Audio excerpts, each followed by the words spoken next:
This film is purely fictional. Please do not imitate it. Your like and subscribe are the motivation for me to update. Chapter 808. Long Woody walked slowly into the city lord's mansion and looked around calmly at everyone present. He said in a deep voice, "Brother Feng's disappearance is such an important matter. Why didn't anyone tell me? Do you think I'm an outsider?" Long Woody was a little angry. According to his guess, Na Feng is now most likely trapped in a secret realm, unable to escape or communicate with the outside world. Long Woody had experienced this kind of thing once before, so he could empathize with it the most. At that time, he and a group of Dragon City Chosen Ones were trapped in the 9th floor of the 9-layered Demon Tower for more than 7 months. If Na Feng hadn't found them, they would still be waiting to die in the Demon Tower. Long Woody knew how helpless he was in that situation. Although Na Feng had only been missing for 3 days, who could guarantee that the speed of time in the secret realm was the same as that in the outside world? Maybe Na Feng had been in the secret realm for several years. At this time, Na Feng was in great need of help from the outside world. "You should have told me on the day Brother Feng disappeared." Long Woody found a place to sit down and said, "Do you know his exact location?" "He is in the Eternal Night Sea in the Sea of No Form." Su Zern replied, "The Eternal Night Sea is a very special sea area. No one knows the exact location of this sea area. Na Feng also stumbled into it by mistake. No one knows the exact location." Long Woody pondered for a moment. "That requires a dragnet search on the sea." "Not appropriate." Xiao Luo said. "Na Feng said that the Eternal Night Sea may have intelligence. If too many people go to the sea to search, it may scare it into hiding, which is counterproductive. You all stay, I can go alone. I have a clone, one more or one less, it doesn't matter. Especially you, Dragon Army Chief, you must stay and take charge. If we all go to find Na Feng, then there will be no top combat power guarding Nancheng and Longcheng." Long Woody thought for a while, and nodded slightly. "In that case, I trouble Brother Xiao to go there." "I don't think it's a trouble," Xiao Luo said. "Speed is of the essence in war." After discussing some details, Xiao Luo was ready to set off. When they arrived outside the city lord's mansion, Xiao Luo hesitated for a while, then looked at Long Woody and said, "General Long, come here." Long Woody raised his eyebrows. "What's the matter?" The two came to the side, and Xiao Luo took out a wooden short knife from his backpack and handed it to Long Woody. "Brother Xiao, what does this mean?" Long Woody asked in confusion. "According to the time, Xiao Woody should be born soon." Xiao Luo chuckled. "This is a wooden sword I carved recently when I was free. It's a gift for Xiao Woody. If he likes to use knives when he grows up, he can practice with this wooden sword. There are still 3 months left. Why are you in such a hurry?" Long Woody did not take the wooden sword, but pushed it back. "Wait until the day the child is born, then you can give it to him in person. I don't know when I can return from the Sea of No Form this time. It's better to give this gift first." Xiao Luo handed over the wooden sword again and said softly, "Na Feng and I are not here. If something happens to Nancheng, I hope that the Dragon Army Chief can help more. The Eternal Night Sea is mysterious and unpredictable. Even Na Feng and Xiaonan are lost in it. How can Xiao Luo guarantee that he will be able to return within 3 months? By giving this wooden sword at this time, Xiao Luo is actually making the worst plan. What if he and Na Feng are trapped in the Eternal Night Sea forever? What should Nancheng do if it loses its top combat power? In the short term, Long Woody will naturally protect Nancheng. But time will dilute everything. What about 10 or 20 years later? I only hope that when Long Woody sees the wooden sword in Xiao Woody's hand, he will remember the old friendship and take good care of the brothers in Nancheng." Without waiting for Long Woody to refuse, Xiao Luo left the wooden sword and rushed straight into the sky, flying rapidly towards the Sea of No Form. Brother Xiao, who do you think I, Long Woody, am?" Long Woody smiled and shook his head, looking at the wooden sword in his hand. The wooden sword contains a strong sword energy.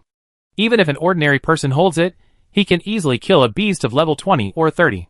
The only drawback is that the sword energy is violent and difficult for ordinary people to control, and it is very likely to hurt themselves.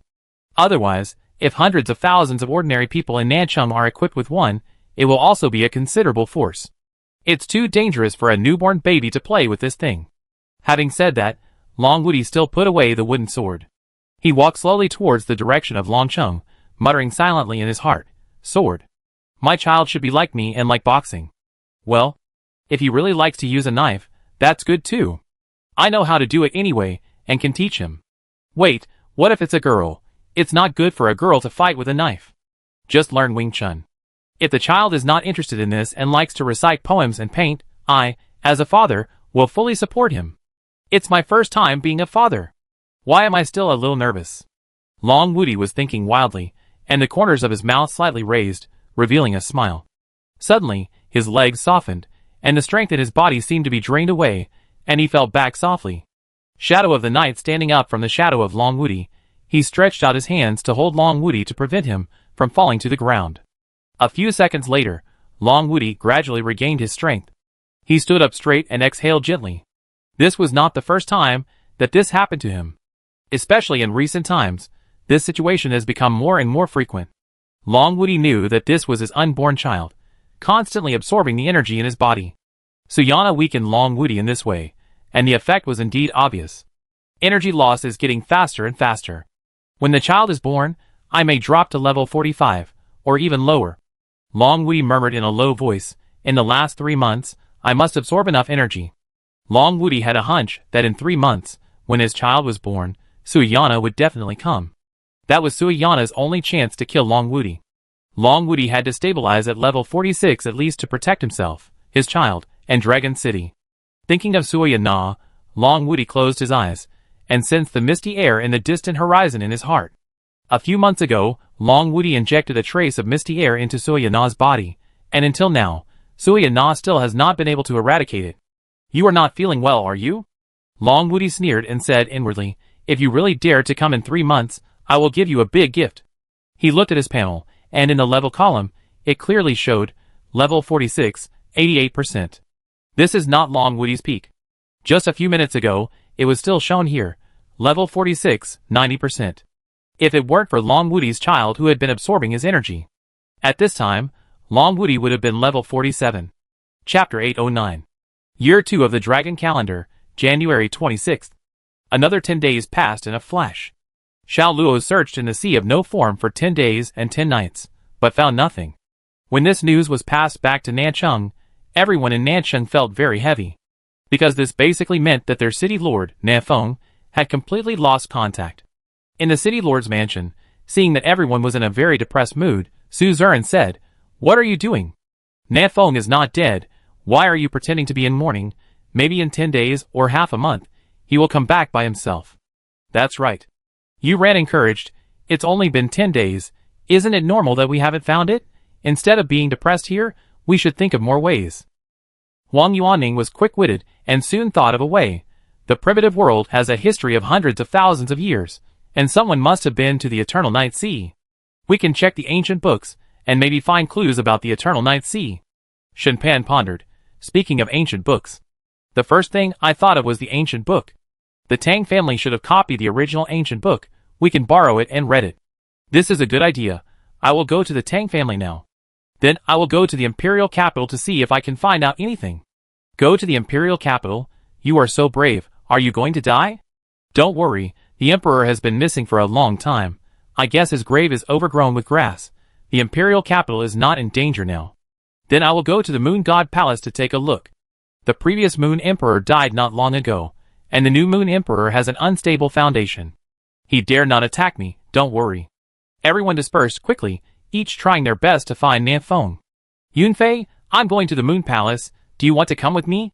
Wu Yuansheng looked at Yunfei, who was sitting in a daze, and asked. Ah. Yunfei came back to his senses, and shook his head. I won't go. I just suddenly remembered that when I was in Wuhai City before, I accidentally heard the local residents chatting, and they seemed to have mentioned the Eternal Night Sea. I plan to go to Wuhai City to take a look. Really? That's great. Wu Yuansheng showed a happy expression. Wuhai City is close to the sea, and the local fishermen may really know something, so you should go quickly. Yunfei nodded and said, well, I go now. After leaving Nancheng, Yunfei flew eastward at the fastest speed. His destination was not Wuhai City, but the Sea of No Appearance. Based on Nancheng's description before he disappeared, I can basically conclude that his location is the Demon Realm. Yunfei murmured, so the Eternal Night Sea is the Demon Realm? He took out his own life-defying magic weapon, Demon World Summoning Slingshot, and was silent for a long time. Others can't find the location of the Demon World, but he... Maybe he can. Year 2 of the Dragon Calendar, February 1st. In the endless darkness, Nafeng sat cross-legged on the spot, constantly using the magic power in his body to attack the surrounding darkness. This darkness has an extremely powerful effect of isolating magic power. When he first arrived here, Nonthing's magic power could only be tens of meters away from his body, but now, his magic power can be more than 200 meters away from his body. In the past 10 days, Nonthing's magic power has become more refined. Now, the fireball he condensed with the same magic power is about twice as powerful as 10 days ago. Not only that, Nanfeng was also surprised to find that his experience value increased by 5%. It turns out that improving strength does not necessarily require absorbing magic power. Refining magic power can also be done. Nanfeng thought to himself. Absorbing external magic power into the body is equivalent to increasing the total amount of magic power stored in the body. Refining the magic power in the body is equivalent to compressing the magic power, giving the body more space to absorb more magic power. Both can become stronger, but in different ways. The darkness of the eternal night sea has the effect of isolating magic power. Nanfeng must refine the magic power again and again to break through the darkness and let the magic power reach farther. If one day, his magic power can extend to 1,000 meters, then 1 point of magic power can be used as 10 points of magic power. This is an excellent holy place for refining magic power and improving strength. If it weren't for this, Nanfeng would have taken out the matter annihilation cannon more than 10 days ago and started bombarding. Calculating the time, I have been in the eternal night sea for about a month, right? This damn darkness can actually interfere with the Creator God's system. My brothers in Nancheng have not been able to contact me for a long time. I guess they are trying to find me everywhere. Nanfeng hesitated for a while, thinking about whether to use the matter annihilation cannon to blast a path. In the end, Nanfeng gave up this plan. If this holy place is destroyed, it will be a big loss. And Nanfeng is not sure whether the matter annihilation cannon is useful. What if the darkness here can even block his black hole? That would affect Nanfeng's Taoism. Don't rush to go out. Such a good place is not easy to come across. Nanfeng thought to himself, Nancheng has Xiao Luo in charge, so it's not a big problem. I practiced for a while before I talk about it. Well, when was Long Wudi's child born? She was conceived in July or August last year. So she was born in March or April? Then I consider going out next month. I hope it's not Aneza, who needs to be pregnant for 3 years. After mumbling to himself for a few words, Nanfeng closed his eyes again, calmed his mind, and controlled his magic power to continuously impact the darkness around him. In the distance, Xiaonan was lying on the ground outside of Nanfeng's perception range, sighing in boredom. So boring. This eternal night sea is really boring. She originally thought that Nanfeng would kill the beasts here and leave quickly. Unexpectedly, Nanfeng sat on the ground and started practicing for more than 10 days.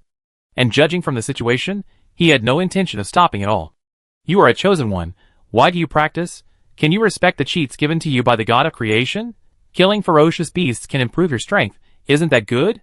Forget it. Just practice. It's not a bad thing after all. Xiaonan got up from the ground, patted his butt, and hopped forward. You practice slowly. I'm going to find something fun to kill time. In the direction where Xiaonan was heading, there was a gathering place for monsters. These monsters knew that Nanfeng was not easy to mess with, so they all avoided him from a distance and dared not approach. Xiaonan didn't want to deal with these monsters, but she was too bored now, so she could only find some monsters to play with to kill time. Huh? There's an apple tree here? An apple tree appeared in Xiaonan's perception range, which surprised Xiaonan. I wonder how it tastes if I make a cup of apple milk tea with these apples. The apple tree seemed to sense Xiaonan's evil thoughts, and hurriedly pulled up its roots and ran away. Hee hee, are you running as fast as me? Xiaonan laughed softly, and jumped several thousand meters away, catching up with the apple tree. Bang, bang, bang, a series of sudden explosions echoed in the darkness. Chapter 810. Dragon Calendar Year 2, February 20th. Xiao Luo searched the sea for more than a month, but still found nothing. In this month, Xiao Luo searched the sea of no appearance from east to west, from south to north. But he didn't even see a shadow of the legendary Eternal Night Sea. Xiao Luo even doubted for a time whether the Eternal Night Sea really existed. Could Nanfeng have traveled to another world, just like they traveled to this world? On this day, Xiao Luo received a message from Suzerain.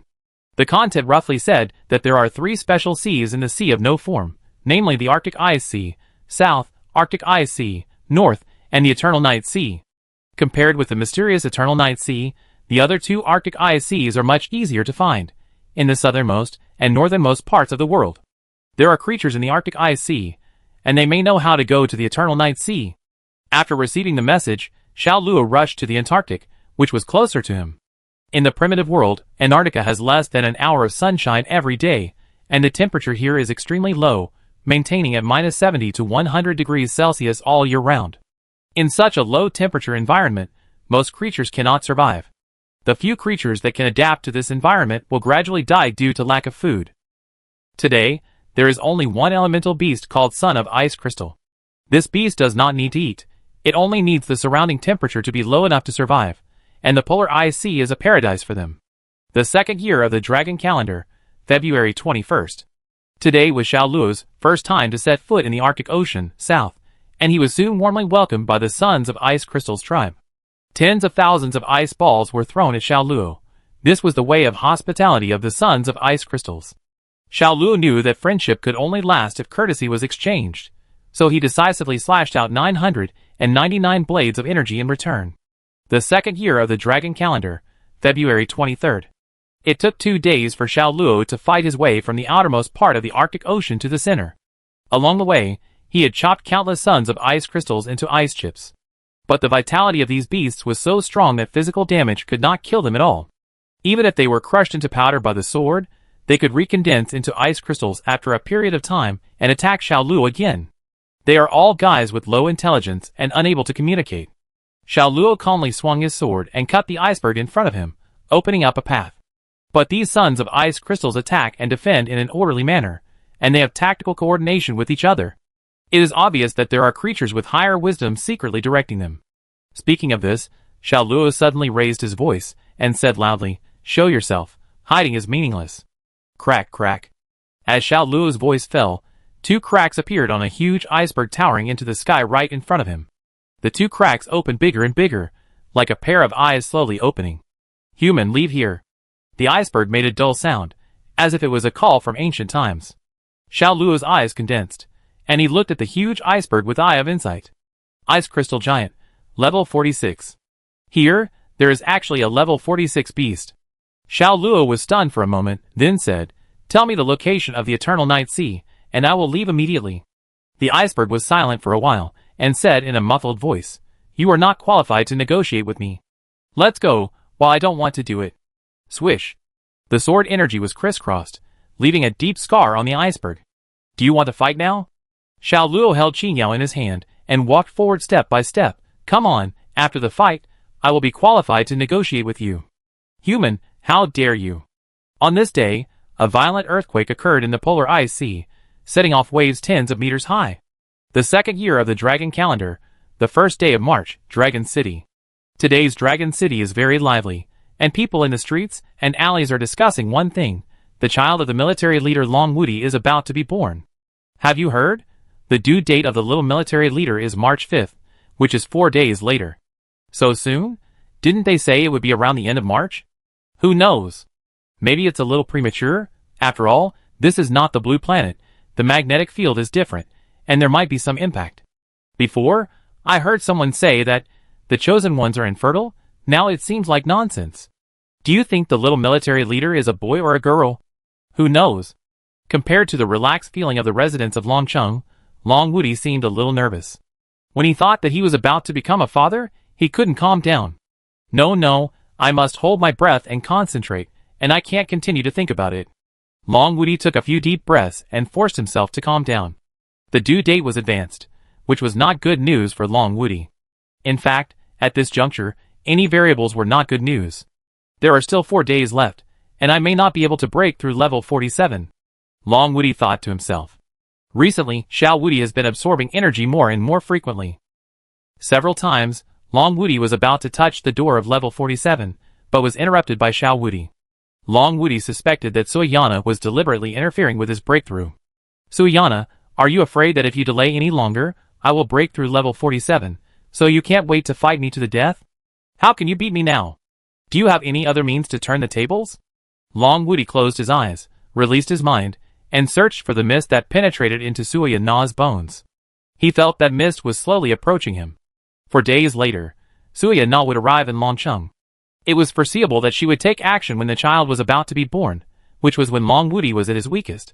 Who would win? It was still unknown. Chapter 811. The bustle of Dragon City has nothing to do with Na Feng. He has been alone in the dark and dark ever night sea for almost 2 months. During these 2 months, Na Feng has improved a lot. He constantly compressed the magic power in his body, removed the impurities, and made it extremely pure. This is not the most important thing. The most important thing is that Nanfeng's body has adapted to such pure magic power. In the future, when he absorbs the magic power full of impurities in the air, he can also purify it in a very short time and turn it into super high-quality magic power. If magic power is also divided into levels, then the magic power in the bodies of creatures below level 30 is only F level, full of impurities and pollution. The magic power in the bodies of creatures between levels 30 and 40 is between E and C. The magic power of creatures above level 40 should be between B and A. And now Nanfeng's magic power should be S level. He can continue to compress and purify, but the difficulty will increase as time goes by. Nanfeng feels that with his current strength, S level magic power is the limit. If he wants to refine magic power to SS level quality, he must reach at least level 47. Theoretically, except for the Creator God, the magic power of other creatures has impurities. The Creator God's magic power can be called divine power. All the Chosen One's innate divine weapons contain a trace of divine power. The Creator God's system evaluates the innate divine weapons as indestructible. This is the value of divine power. Of course, with Nanfeng's current knowledge, he naturally knows that this so-called indestructible is not indestructible in an absolute sense, because he had seen many broken divine weapons. For example, Suyana's crescent moon, Di Wuxing's broken halberd, and the 9-layered demon tower. Divine weapons are not indestructible. Does this mean that the divine power of the God of creation also contains tiny impurities? While refining magic power, Nanfeng thought about this issue for more than a month. Finally, he came to his own conclusion. Divine power still contains impurities, which shows that the God of creation is not omnipotent and invincible. Is this conclusion correct? Nanfeng doesn't know now. But he thinks that one day, he will get the answer. Go back. Go back. In the endless darkness, Nanfeng, who was sitting cross-legged on the ground practicing, vaguely heard a low murmur in the void. Who? Nanfeng instantly tensed up his nerves and prepared for battle. In this dark place, it's really a bit creepy to have someone suddenly talking in your ear. Go back. Go back quickly. A vague voice came from the darkness again. Nanfeng frowned, feeling a little scared. Because he was very familiar with this voice, it was his own voice. Humph, playing tricks. Nanfeng snorted coldly and took out the matter annihilation cannon from his backpack. Don't let me catch you, or you be in trouble. Nanfeng was not sure which direction the voice came from, so he could only choose a direction based on his feeling and walk forward. Half an hour later, Nanfeng sensed a small figure appeared more than 500 meters away. Ha, I found it, didn't I? Nanfeng sneered, rushed forward with a quick step, and aimed the huge muzzle of the annihilation cannon at the other person's head. Who is it? Speak. The man turned around and tilted his head. Brother, what are you doing? Xiaonan? Hearing this voice, Nanfeng was slightly stunned. What are you doing here? I'm waiting for you. Xiaonan said seriously, aren't you practicing over there? Why did you suddenly come here? I just heard someone talking, so I came to see. Nanfeng used magic to condense a fireball, and looked at Xiaonan twice in the light of the fire, and then said, I thought you were missing, and I couldn't find you for a long time. Actually, I have been following you. Xiaonan said, carefully taking out a small red apple from his pocket. Brother, this apple is delicious. There are apples in this damn place. Where did you find them? Nanfeng took the apple and took a bite. Bang! The apple exploded in Nanfeng's mouth in an instant, and it was so delicious that it was explosive. Nanfeng blew out a mouthful of black smoke from his mouth. Nima. Ha ha ha. Xiaonan was so happy that he rolled over on the ground. 2 red apples rolled out of Xiaonan's pocket. Nanfeng rolled forward, picked up an apple with one hand, and shouted, You monster, you dare to pretend to be Xiaonan, watch out. 2 apples exploded next to Xiaonan. Xiaonan was not to be outdone, and took out 7 or 8 apples from his pocket, and started to fight back. Bang! Bang! Bang! Bang! A series of explosions sounded. A few minutes later, both of them were blown black. They looked at each other, and laughed at the same time. After 2 months in this extremely depressing darkness, it was the first time they laughed so happily. After a long time, the two finally caught their breath, and the laughter gradually stopped. Xiaonan asked, Brother, you said you heard someone talking just now? Why didn't I hear it? I don't know. Nanfeng patted the black smoke on his body, and asked in confusion, The voice of the person who spoke is exactly the same as mine, which makes me feel a little scared. Xiaonan fell into deep thought after hearing this.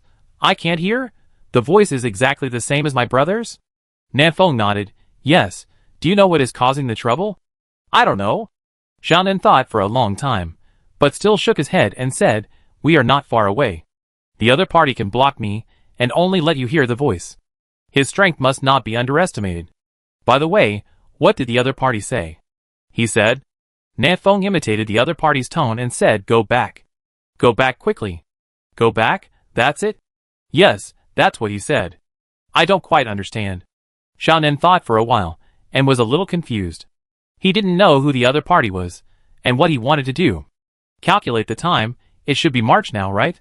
Nanfeng suddenly thought of something. Is Longwoody's child about to be born? Xiaonan, according to your calendar, today should be the 2nd day of March. The 2nd day of March. Nanfeng pondered, then there will be at most 10 days, and Xiao Longwoody will be born. It's about time for us to go back. Are we finally going back? That's great. Xiaonan smiled happily. Xiaonan was bored during this period of time. She would rather go back to Nanchun to go to school than stay here any longer. Nanfeng raised the annihilation cannon and said, before we go back, we have to get rid of the level 46 beast here first. Xiaonan, do you know where it is? Yes. Xiaonan nodded and pointed to the ground under her feet. This island is it. Chapter 812. Is there a ferocious beast on the island below us? Nanfeng was a little surprised. He had been on this island for more than 2 months, but he didn't notice it at all. This ferocious beast is hiding very deeply. Nanfeng used Eye of Insight to scan the ground below, but no information appeared. Strange. Nanfeng muttered, in this place, even the Eye of Insight can't be used? It's normal that the Eye of Insight can't find it, because... Xiaonan tilted his head and thought for a while, then said, because it doesn't look like a ferocious beast. Nanfeng was puzzled. What do you mean? If the Eternal Night Sea is regarded as a living being, then we are now in the body of this living being. The strange monsters you saw before are similar to parasites. Xiaonan explained seriously, but I'm not sure whether the Eternal Night Sea is a living being, because in my understanding, no living being can have a lifespan of more than 200,000 years, except me. The first time Xiaonan heard the words Eternal Night Sea should have been more than 200,000 years ago.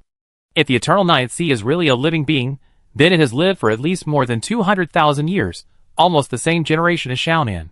But Xiaonan has never seen such a long-lived creature. Some beasts can have a very long lifespan because of their unique bloodline, such as the first overlord in the ancient forest. But the lifespan of the first overlord is only about 100,000 years, which is already its limit. Unless it breaks through level 48, it can live for tens of thousands of years. But it is almost impossible for a beast to break through level 48. Because they cannot contract their own divine weapons, they are destined to be unable to beat humans of the same level, even if their blood is strong.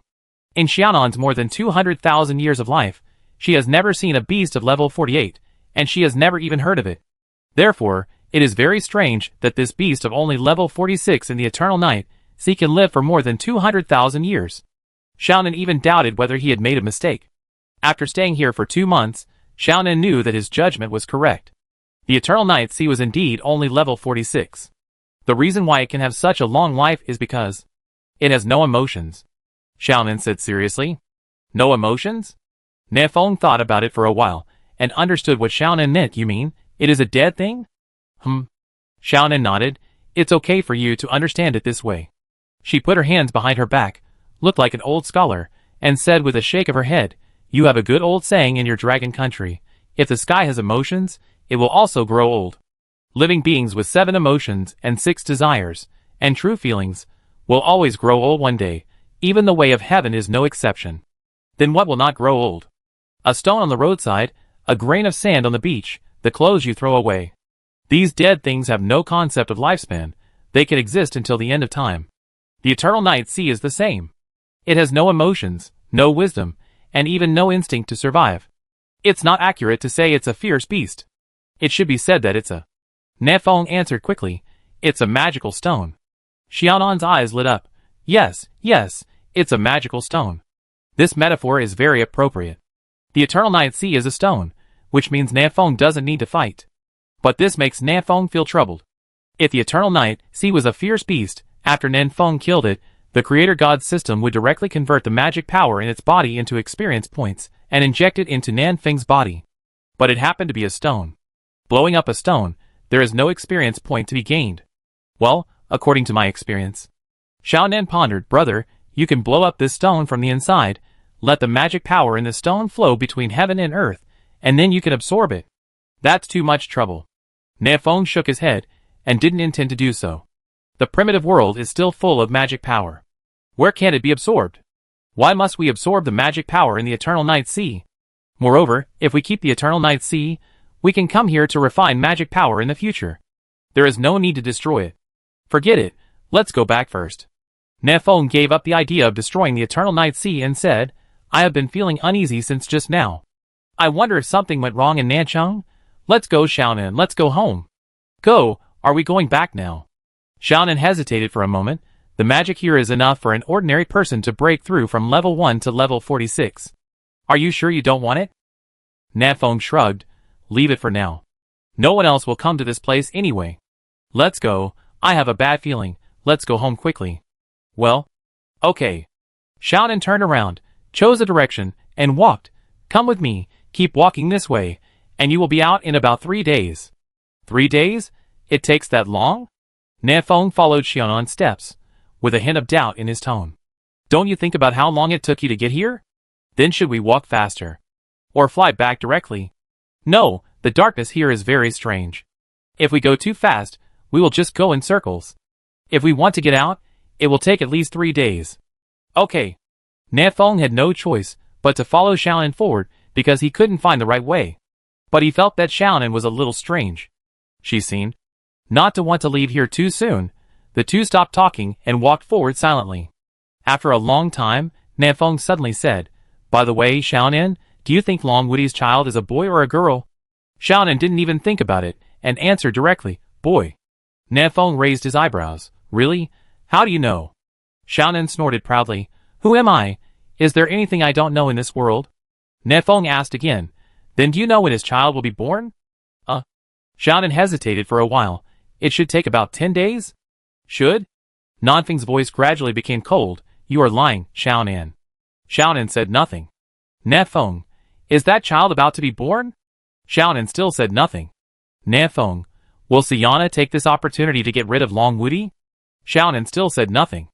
Nanfeng slowly squatted down, put his hands on Xiaonan's shoulders, and said calmly, Take me out, I want to help Long Wudi. You can't help him. Suya Na is already level 47. Xiaonan shook her head gently. The moment Long Wudi wanted the child to be born safely, his fate was already determined. Nanfeng's eyes widened. Impossible. How can Suya Na be level 47? She was seriously injured in the Haoyu Empire. I saw it clearly. She dropped to level 45. How can she reach level 47 in just a few months? Xiaonan looked at Nanfeng and smiled bitterly. She killed her former mount, the current #1 overlord of the ancient forest, the Golden Lightning Dragon. I can't stop it. Because the little caterpillar volunteered. Chapter 813. Suyana is level 47. Nanfeng felt a little disappointed when he heard the news. He was still far away from level 47, and couldn't even touch the threshold. Suyana was already far ahead, and had stepped into the level 47 realm before him for who knows how long. A lean camel is bigger than a horse. In front of Suyana, Nanfeng was like a rookie. Then Long Wudi. Is he dead? Nanfeng's tone was a little lonely. If it is possible, can you help? Xiaonan looked at Nanfeng seriously. Brother, don't you understand? Suyana has gone crazy. Now she is just a remnant soul, no longer the one I know. I can protect you in Xiaoluo, not because Suyana is afraid of me, but because Suyana doesn't take you seriously. You, Xiaoluo, including Emperor Zun, Catherine, Archie, etc., if any of you reaches level 48, Suyana is confident that she can defeat you and ascend to the throne of God. But she is afraid of Long Wudi. She is afraid of Long Wudi. She dares not let Long Wudi reach level 48, so she must kill Long Wudi in advance, and no one can stop her. If you dare to stop her, she will kill you. If Xiaoluo dares to stop her, she will kill Xiaoluo. If I dare to stop her, she will fight me to the death. What are the consequences of fighting me to the death? At this point, 9 colorful stones appeared in Xiaonan's hand. She continued, just borrowing the energy in the God's crystal is not enough to defeat the current Suyana. I must fuse this broken god's crystal to do it. After the fusion, I will be back to my peak. At that time, I only need to take a breath, and this god's crystal will automatically rise to godhood and awaken him from his slumber. He will devour my godhood and the remaining fragments of Suyana's godhood, becoming a god with 4 godhoods, and no creature can defeat him anymore.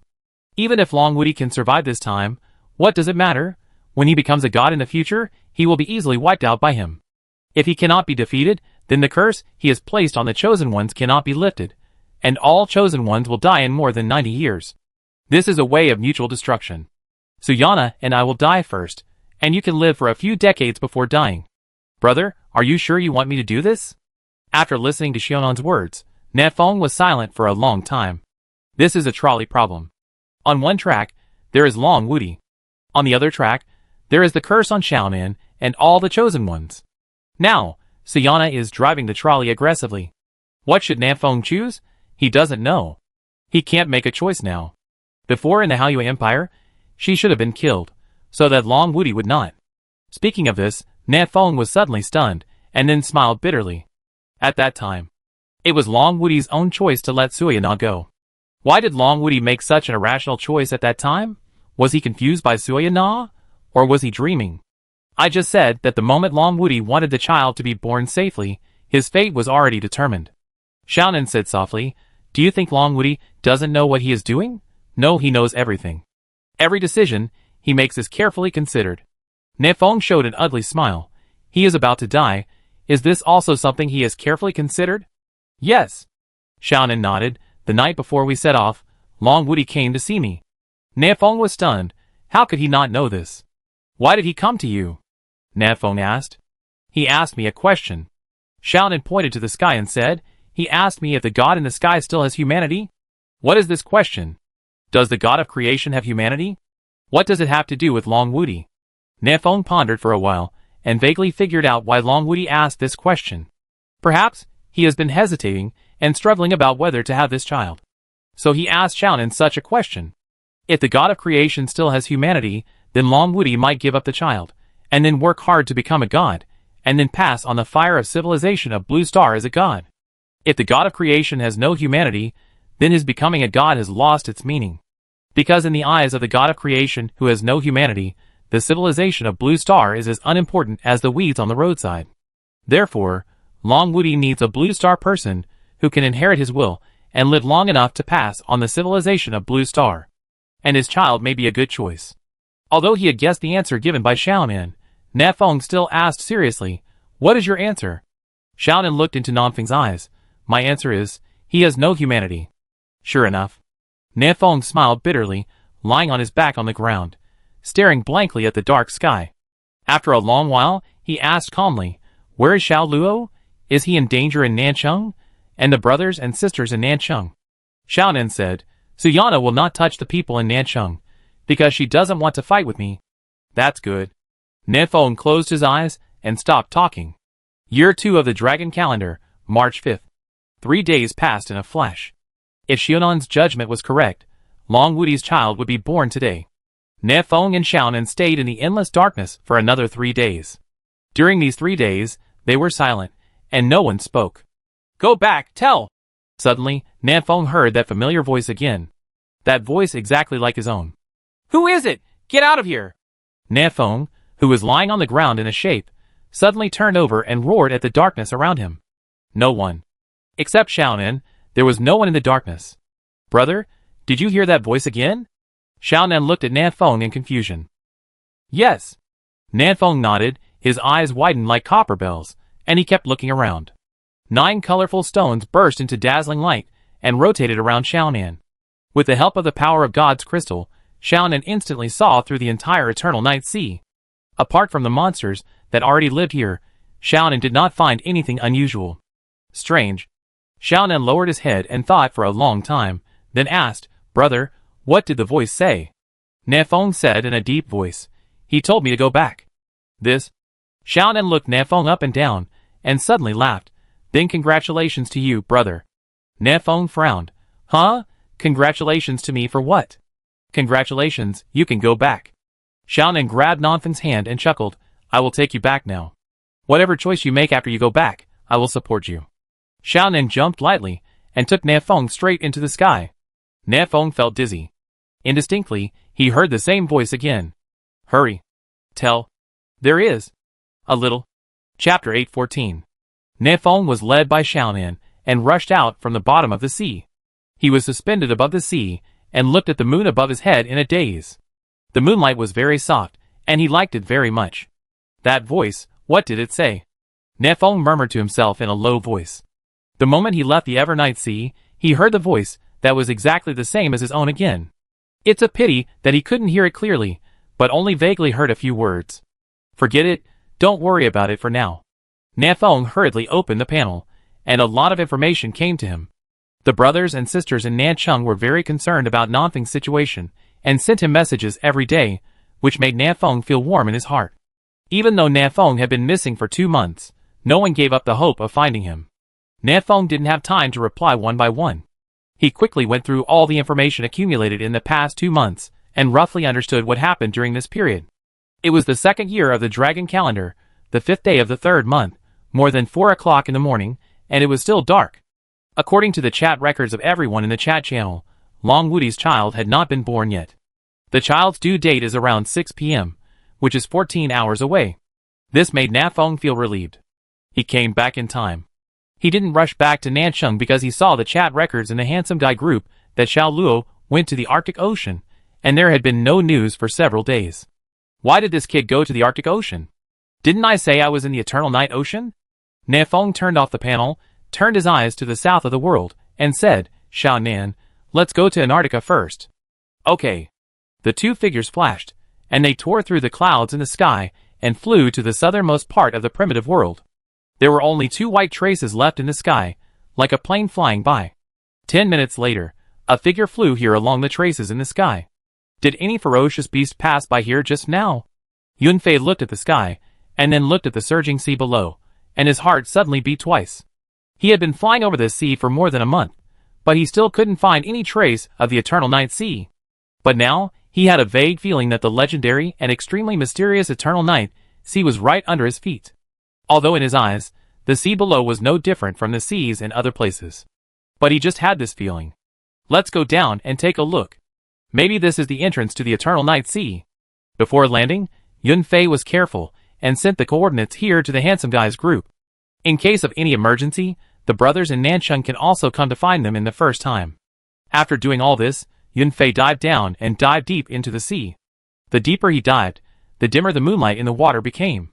Gradually, darkness surrounded Yunfei, and he could no longer see a trace of light. Boom! After a crisp sound, Yunfei hit the ground headfirst. Have we reached the bottom of the sea? No. There is no water here. Yunfei stood up and looked around, but there was nothing but darkness in his sight. This is the Eternal Night Sea. Yunfei was a little excited. He had really found this mysterious sea area. Hurry up and tell the brothers the good news. Yunfei hurriedly opened the panel, and then his heart sank. He couldn't contact anyone outside. This is different from what Nanshan said. Yunfei was a little flustered. He clearly remembered that when Nanfeng first entered the Eternal Night Sea, he could communicate with the outside world. Why did the system stop working as soon as he came in? This is targeting him, right? Don't panic, don't panic. Yunfei whispered to himself. Nanshan and Xiaonan are here, I will find them first, and then discuss how to get out.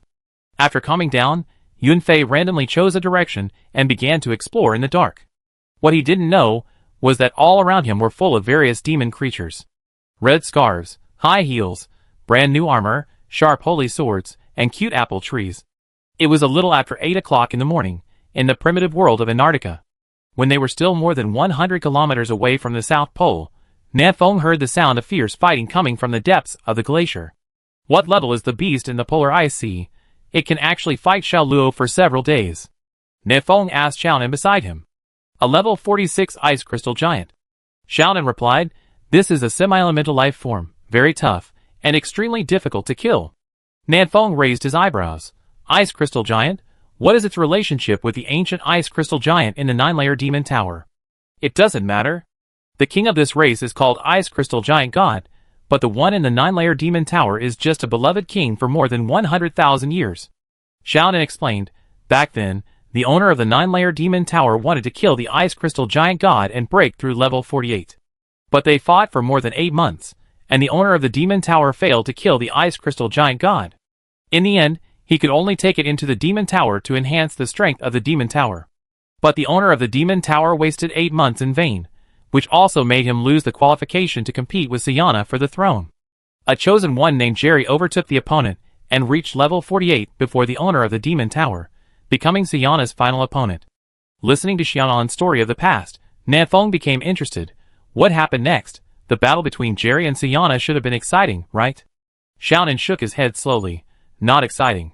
Sayana back then was a genius who could crush all the chosen ones, just like Long Woody this year. From the beginning to the end, Jerry had no chance of winning. Is that so? Nanfeng nodded silently.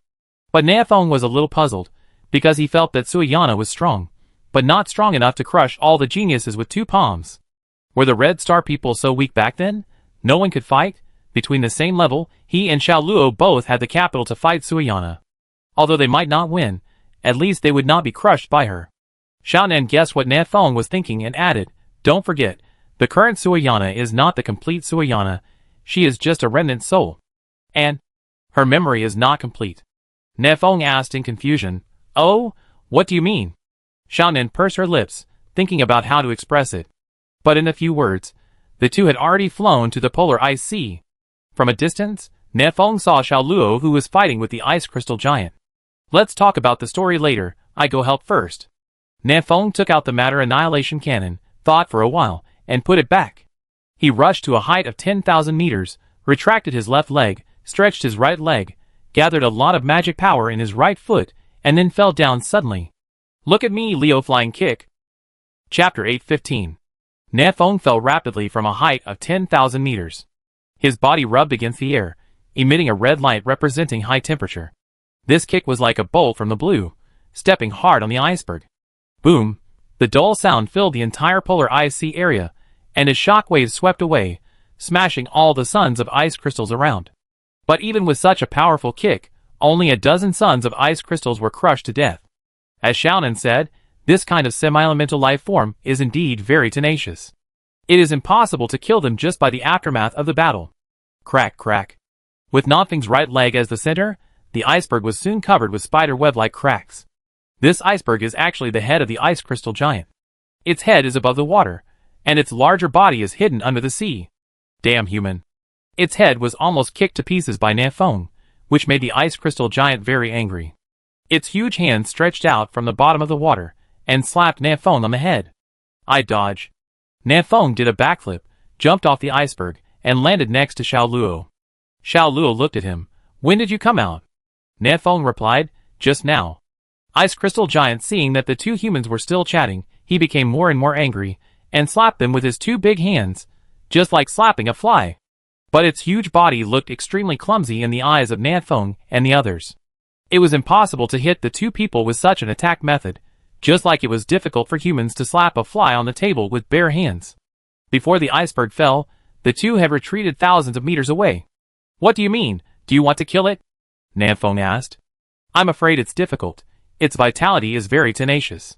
Xiao Luo looked at the big head of the ice crystal giant, and said calmly, "I have cut off this iceberg several times, but I couldn't kill it. Forget it, let's go back first." Nanfeng gave up decisively. Sayana didn't know when she would attack Long Woody, and they didn't have time to waste here. "Xiaonan, we teleport back first, you should come back soon too."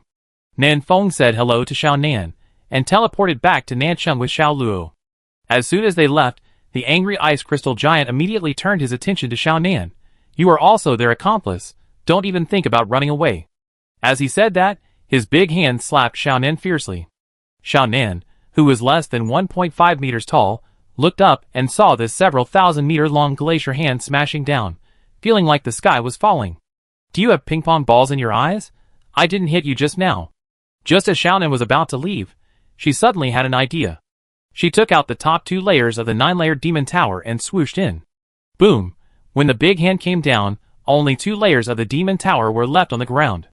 Where was Xiaonan's shadow? What is this? Several tiny ice spikes grew on the hands of the ice crystal giant, and he carefully picked up the demon tower and looked at it in front of his eyes. On the other side, Xiaonan entered the 8th floor of the Demon Tower, and then was teleported to the 7th floor through the teleportation device inside the Demon Tower, and then drilled out from the 7th floor. It took only a few seconds for her to enter and exit, and she arrived at the Baifu Holy Land in the northwest of the Falling Sun Empire. There was a haggard old man in the Holy Land, who was the guardian of the King of Fighters Arena in Liyun City, Master Bai.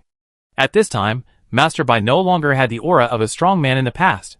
In order to see the light of day again, the fierce beasts in the Demon Tower kept hitting the Demon Tower every moment. At the beginning, Master Bai spent a lot of money to invite the Emperor to help suppress the Monster Tower. But the Emperor was only level 45 at that time, and he could suppress it for a while, but not for a month. In the past year or so, Master Bai used all his skills to barely suppress the beast in the tower. But he himself was also drained of magic power, essence, blood and flesh, and became a skeleton with skin and bones. He had a premonition that he would be sucked dry in 10 days and a half. By then, all kinds of fierce creatures in the tower would rush out to wreak havoc on the world. God doesn't bless our Falling Sun Empire. Master Bai sighed. The Emperor has been missing for a long time, and his life or death is unknown. The Empire is now leaderless. With the Haoyue Empire and the Wadika Empire outside, the Chosen Ones eyeing them covetously, and treacherous officials inside, who are afraid that the world will not be in chaos. If at this moment, there are more fierce beasts slaughtering people in the Empire, then the Falling Sun Empire will be finished. Fortunately, Master Bai is not a fool. He thought of a clever trick, that is, to take the 9-layer Demon Tower to die in the Haoyue Empire and ruin his family's feng shui. Hey, let the beasts in the tower destroy the Haoyue Empire. Great. Without further delay, Master Bai told his family about his last wishes, packed his bags, and prepared to leave for the Haoyue Empire. Who knew that at this moment, a cute little girl suddenly came out of the tower. Who are you? Master Bai was as if he was facing a great enemy. He glanced at the 9-layer Demon Tower in his hand, feeling a little confused. Although the tower was covered with cracks, it hadn't exploded yet. How did the things inside get out? Xiaonan put her hands on her hips, and said in a condescending manner, "You can't control this Demon Tower, give it to me." "You little kid, you are really talking nonsense." Master Bai was amused by Xiaonan's tone. "I can't control it, but you can control it?" Xiaonan was too lazy to talk nonsense, and surrounded the two of them with 9 stones in her hands, and took Master Bai straight to the South Pole. Before leaving, she also took away all the life-defining magic weapons stored in the Bai Mansion's treasury. Swoosh! The two of them were like a stream of light, and they crossed half of the continent in an instant. Master Bai was dumbfounded as he watched the scenery flash by under his feet. Flying so fast, 666, it's really not even an act. There's Osmanthus. This little girl has Osmanthus. In the Antarctic, the polar ice sea of the primitive world. Ice Crystal Giant was still staring at the 2-story Demon Tower. A stream of light flashed across the sky, and 2 figures appeared in front of it. "Human, you dare to come back." Seeing Xiaonan again, Ice Crystal Giant's anger instantly reached 100%. Not human, these humans are really not human. They came over and beat it up for no reason, and then ran away after beating it up. You said run away, so she ran away, but she still wants to come back. Who is she looking down on? Xiaonan ignored it. She took the lower 7 layers of the Demon Tower from Bai Yi with one hand, and took the upper 2 layers of the Demon Tower from Ice Crystal Giant with the other hand. Then she clapped her hands, and merged the 2 Demon Towers into one. This? Bai Yi's eyes widened. This is a complete 9-layer Demon Tower. Xiaonan nodded and said, "This Demon Tower belongs to me. You can contract another divine weapon." After that, Xiaonan directly cut off the contract between the Demon Tower and Master Bai, and then placed all the divine weapons he had taken from the Bai Mansion's treasury in front of Master Bai. The moment he lost the Demon Tower, Master Bai, who was already weak, quickly dropped in level. Fortunately, there were a lot of divine weapons in front of him, and he didn't care about choosing it this time. He just found one and successfully contracted with it. Although his strength dropped sharply, Master Bai temporarily saved his life, and could live for a few more decades. This is great news for Master Bai. "Human, do you treat me like air?" Ice Crystal Giant roared angrily again. Xiaonan held the monster tower in his hand, and shook it gently, releasing the ancient Ice Crystal Giant, who was suppressed on the 3rd floor of the monster tower. 2 huge iceberg giants appeared in the same frame, staring at each other, and the atmosphere seemed a little subtle. Suddenly, Ice Crystal Giant punched ancient Ice Crystal Giant. The 2 iceberg giants ignored Xiaonan and Master Bai and started fighting. There could only be one king in the Ice Crystal clan at the same time.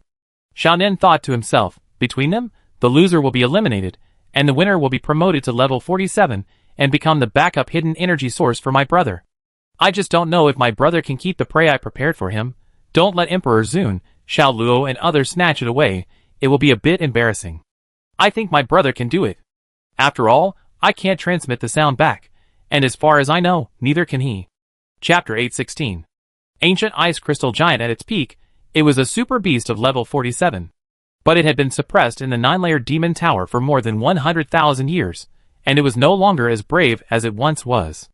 Under the continuous attack of the Ice Crystal Giant, it soon fell into a disadvantage. The two icebergs fought fiercely, but Xiaonan didn't care about the outcome between them. He took Bai Yi, and quickly returned to the Bai mansion of the Falling Sun Empire.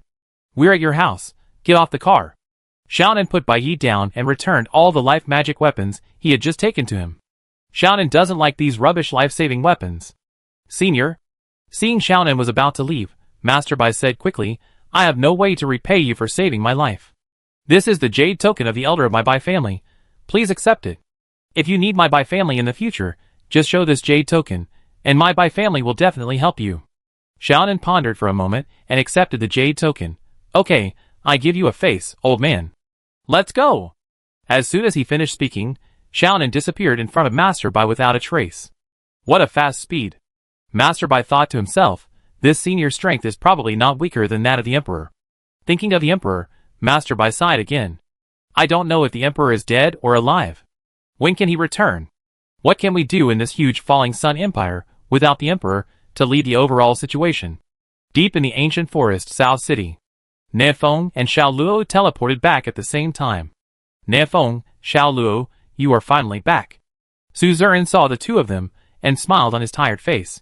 You two were away, and I was almost exhausted to death in the past 2 months. Thank you for your hard work.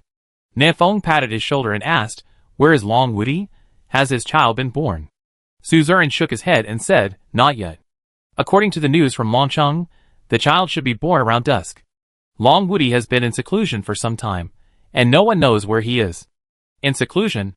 Xiao Luo, let's go to Longcheng to find him. Nefeng gave Xiao Luo a look and flew to Longcheng. Suzerain's face darkened. No, you don't plan to take care of Longcheng's affairs at all, right? Before he finished complaining, Nefeng and Xiao Luo had already arrived at the heavily guarded Dragon City. Brother Nefeng, brother Xiao Luo. Fei Ying saw the two and greeted them with a big laugh. When did you come back?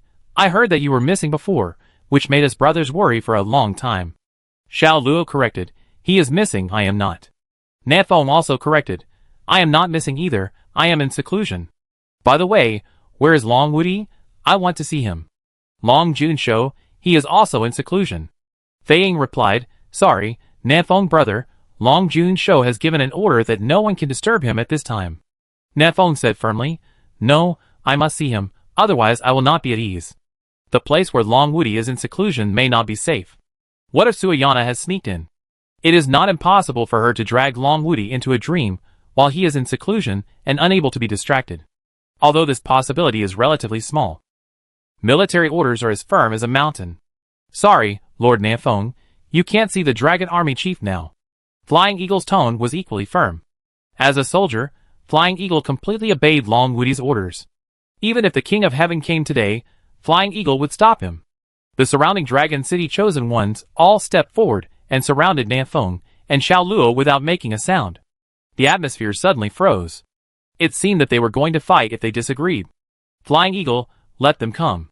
Long Wudi's voice suddenly rang in everyone's ears. Hearing this, Fei Ying breathed a sigh of relief and nodded to Nefeng, saying, Brother Nefeng, Brother Xiao Luo, follow me. Nefeng and Xiao Luo looked at each other, and followed Fei Ying into the city lord's mansion of Longcheng. The place where Long Wudi was in seclusion was not mysterious, it was in his office. Plain and simple. When he came to the door of the office, Fei Ying gently opened the door, and said, you go in. After a pause, he lowered his voice and said in Nefeng's ear, I am also following orders. Brother Nefeng, please don't be offended. Understand? Nefeng patted his shoulder, and walked into the office with Xiao Luo. Long Wudi was sitting cross-legged on a chair with his eyes closed. Nefeng and Xiao Luo looked at each other, and felt something was wrong. In their eyes, Long Wudi was not absorbing the magic power in the air. In other words, Long Wudi was not practicing, but taking a nap on the chair. What is he doing? Is he playing badly? Brother Feng, Brother Xiao, you are back. Long Woody didn't move his mouth, but his voice reached the ears of the two. You came at the wrong time. It would have been better if you came back 2 days later. If you come back 2 days later, we may not be able to see you. Nefeng walked into the office, found a chair to sit down, and then went straight to the point. Suyana will come to kill you today. I know, that's why I said you came back at the wrong time. Long Woody chuckled. If you come back at this time, I'm afraid you will die in front of me. Let's go, leave here. I can deal with Suyana. Nefeng looked serious. Don't laugh here. Suyana is level 47. You are in danger now. Do you know? Xiao Luo was stunned. What? Suyana is level 47. Why is she level 47? That's what I said. Nefeng spread his hands and said helplessly, unfortunately, this is the fact. Why is she so powerful? Because she was strong enough in her previous life. Because she has enough cards. It is precisely because she is level 47 that you should leave. Long Woody was not surprised by the news brought by Nefeng. The three of us can't die together, otherwise there will be no future for Longwu. Nefeng was stunned. In Nonfeng's impression, facing this situation, Long Woody should show a confident smile and say, Little Suyana, what's wrong with level 47? Why should I, Long Woody, be afraid? But this time, Long Woody said, the three of us can't die together. It was the first time that Nefeng heard Long Woody say such a morale-damaging word. It seemed that Long Woody had tacitly agreed that he would die at the hands of Suyana in this battle. I have touched the threshold of level 47. Long Woody said calmly, I know how big the gap is between level 47 and level 46. The difference in the amount of mana reserves in the body alone is several thousand times. You are only level 46. In Suyana's eyes, you are just a slightly stronger ant. You can't help me by staying here except dying in vain. Nefeng and Xiao Luo were silent for a long time, and asked at the same time, what about you? Me? Long Woody raised the corner of his mouth and showed a confident smile. I may be able to kill her back. At this moment, Nefeng once again saw the absolute confidence and invincible heroic spirit in Long Woody. Chapter 817. Nefeng and Xiao Luo left the Dragon City Lord's mansion. They gave time back to Long Woody, hoping that he could break through level 47 before the battle. Only when he reached level 47 could he possibly kill Suyana. Walking on the streets of Dragon City, Xiao Luo suddenly asked, just now, when we entered the office, Long Woody didn't seem to be practicing? Nefeng nodded. He also felt a little strange. At this critical moment, it is the time to cram, and every bit of improvement is a bit, maybe it can turn the situation around. If you don't practice at this time, wouldn't that be a waste? Long Woody has his own ideas, which Nefeng can't figure out, nor can he figure it out. He pondered for a moment and asked, if Brother Long really loses, do you think we should take action? What can we change by taking action? Xiao Luo asked back, we are still too weak, aren't we? Yes, I am still too weak. Nefeng thought silently in his heart. He can't do anything. He can only hope that Long Woody can get through this difficult time as a bystander. Let's think positively. Xiao Luo skipped this heavy topic and smiled. Long Woody's child will be born tonight. Where is your gift? Gift? Nefeng frowned slightly. He really forgot about this matter. Have you prepared it? Xiao Luo nodded. Of course, I carved a short knife with my own hands, and poured 9981 sword chi into it for him to defend himself. Speaking of this, Xiao Luo shook his head and smiled. As the young master of Longcheng, it seems that he can't use it. If anyone dares to touch him, the chosen ones in this city will be the first to disagree. Nefeng lowered his head and thought, he didn't seem to have anything to show off. How about? Nefeng took off the S-level equipment frozen ring in his hand. In the battles, most of the equipment on Nonfeng's body had been damaged, and only this frozen ring was left intact. Nefeng can't use these equipment now. The attributes they provide are not as good as 1% of the S-level life definition magic weapon. It would be a good choice to give the frozen ring as a gift. After all, it is an S-level equipment that matches Nonfeng's status and does not lose value. You gave a ring? That's not good. Xiao Luo frowned. Isn't a ring a token of love? It's a bit strange to give a ring to a newborn baby. Besides, a newborn baby can't wear it. It's really not good, then I modify it. Nonfeng's consciousness sank into the South City warehouse, and found a small piece of unparalleled secret gold among the densely packed supplies. He took out the unparalleled secret gold, and ignited the demon flame in his hand. He melted it, and condensed it into a large gold chain, passing it through the middle of the ring. A slightly rough necklace for nouveau riche was made. Ice pendant, S-Class top grade. Under Nanfeng's random operation, the grade of this equipment was raised a little bit. He can be regarded as a small equipment refiner. In fact, all items that can absorb and release magic power will be judged as equipment by the Creator God's system. For example, if you use the Eye of Insight to check the wooden sword carved by Xiao Luo, you will find that it is an A-level lower grade equipment. Don't think that A-level lower grade is very low. Xiao Luo created a piece of wood that cannot be regarded as equipment from scratch, and carved it into an A-level equipment. If we really want to talk about who is the best, it must be Xiao Luo. This is it. Nanfeng put the ice pendant into his pocket with a smile, and prepared to find an opportunity to give it away. Necklace? Other children have longevity locks hanging around their necks. Can you give me a necklace? Xiao Luo asked. Nanfeng waved his hand. Nothing wrong. I call it longevity necklace, isn't it fine? Besides, what I give depends on what I have, not what they want. The two chatted all the way back to South City.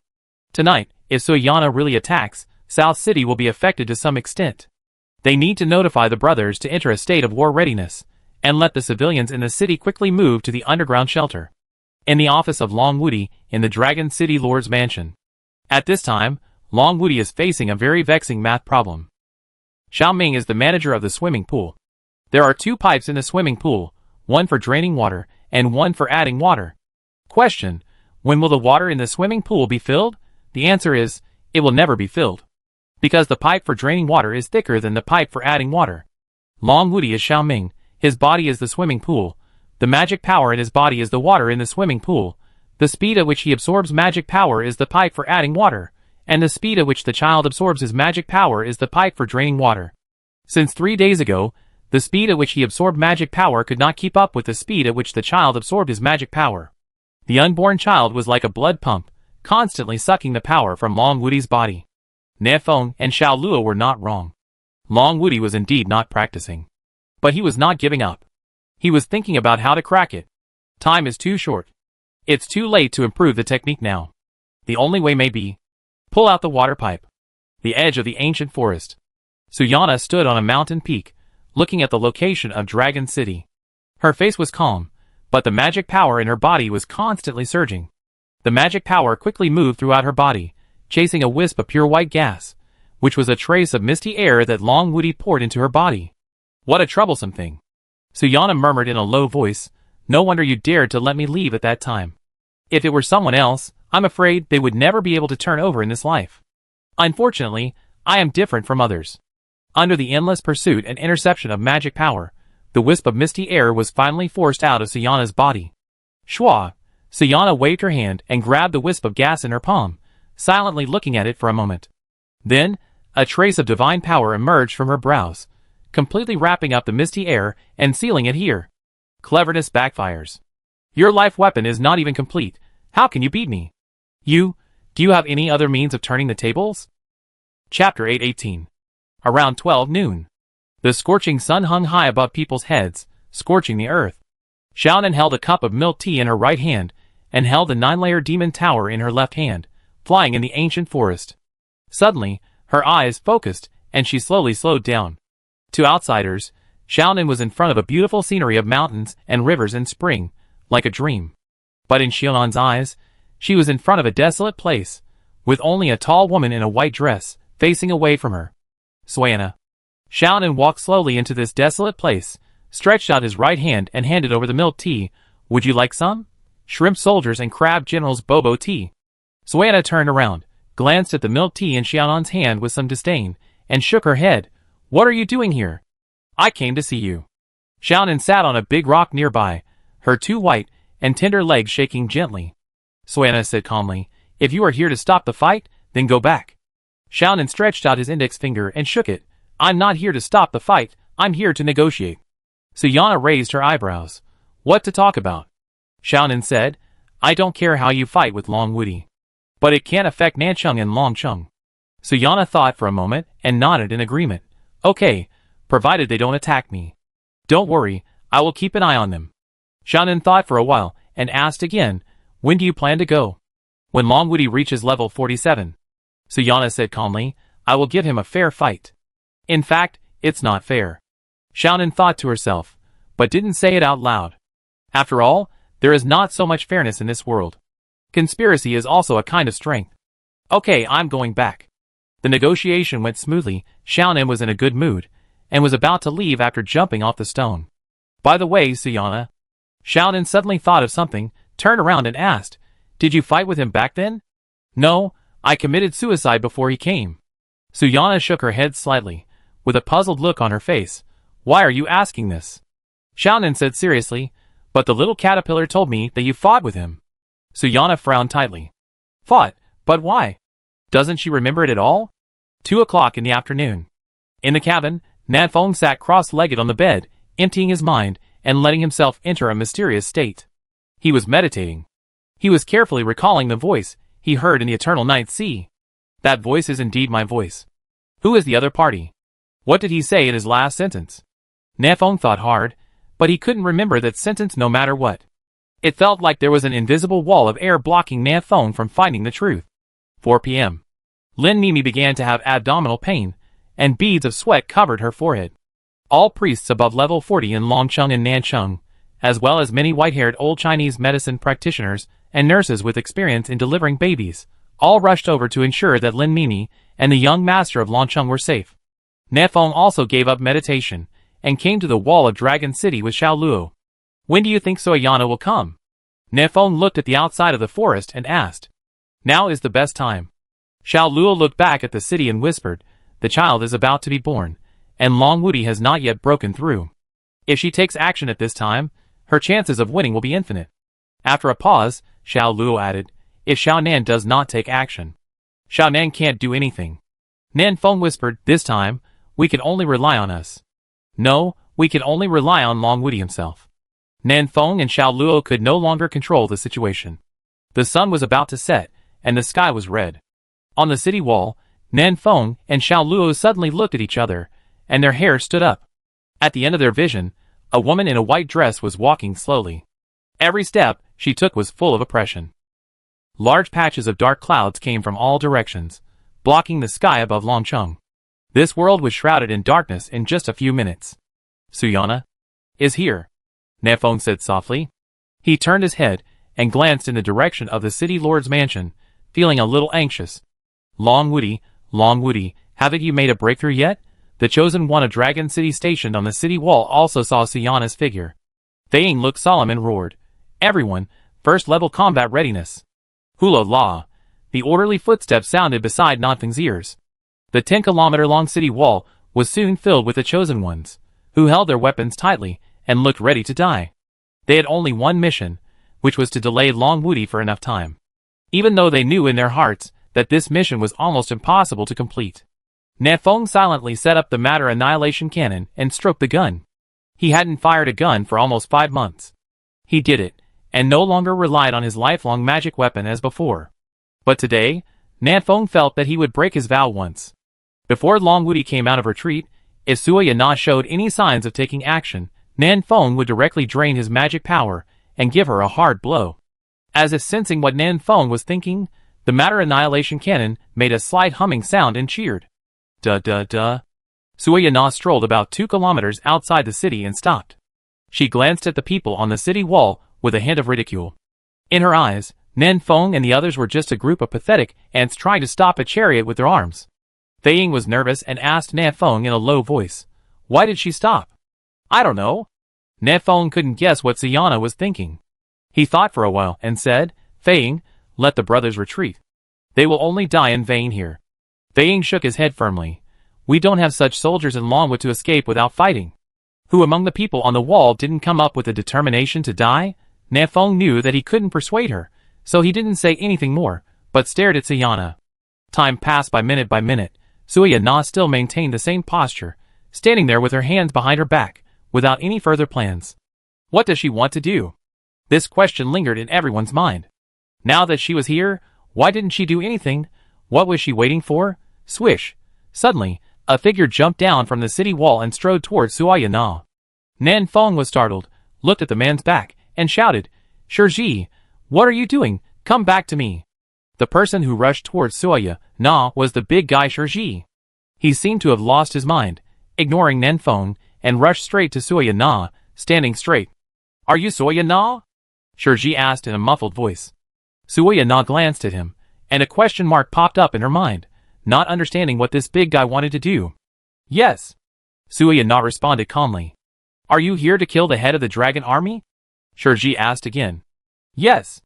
Suya Na still responded calmly.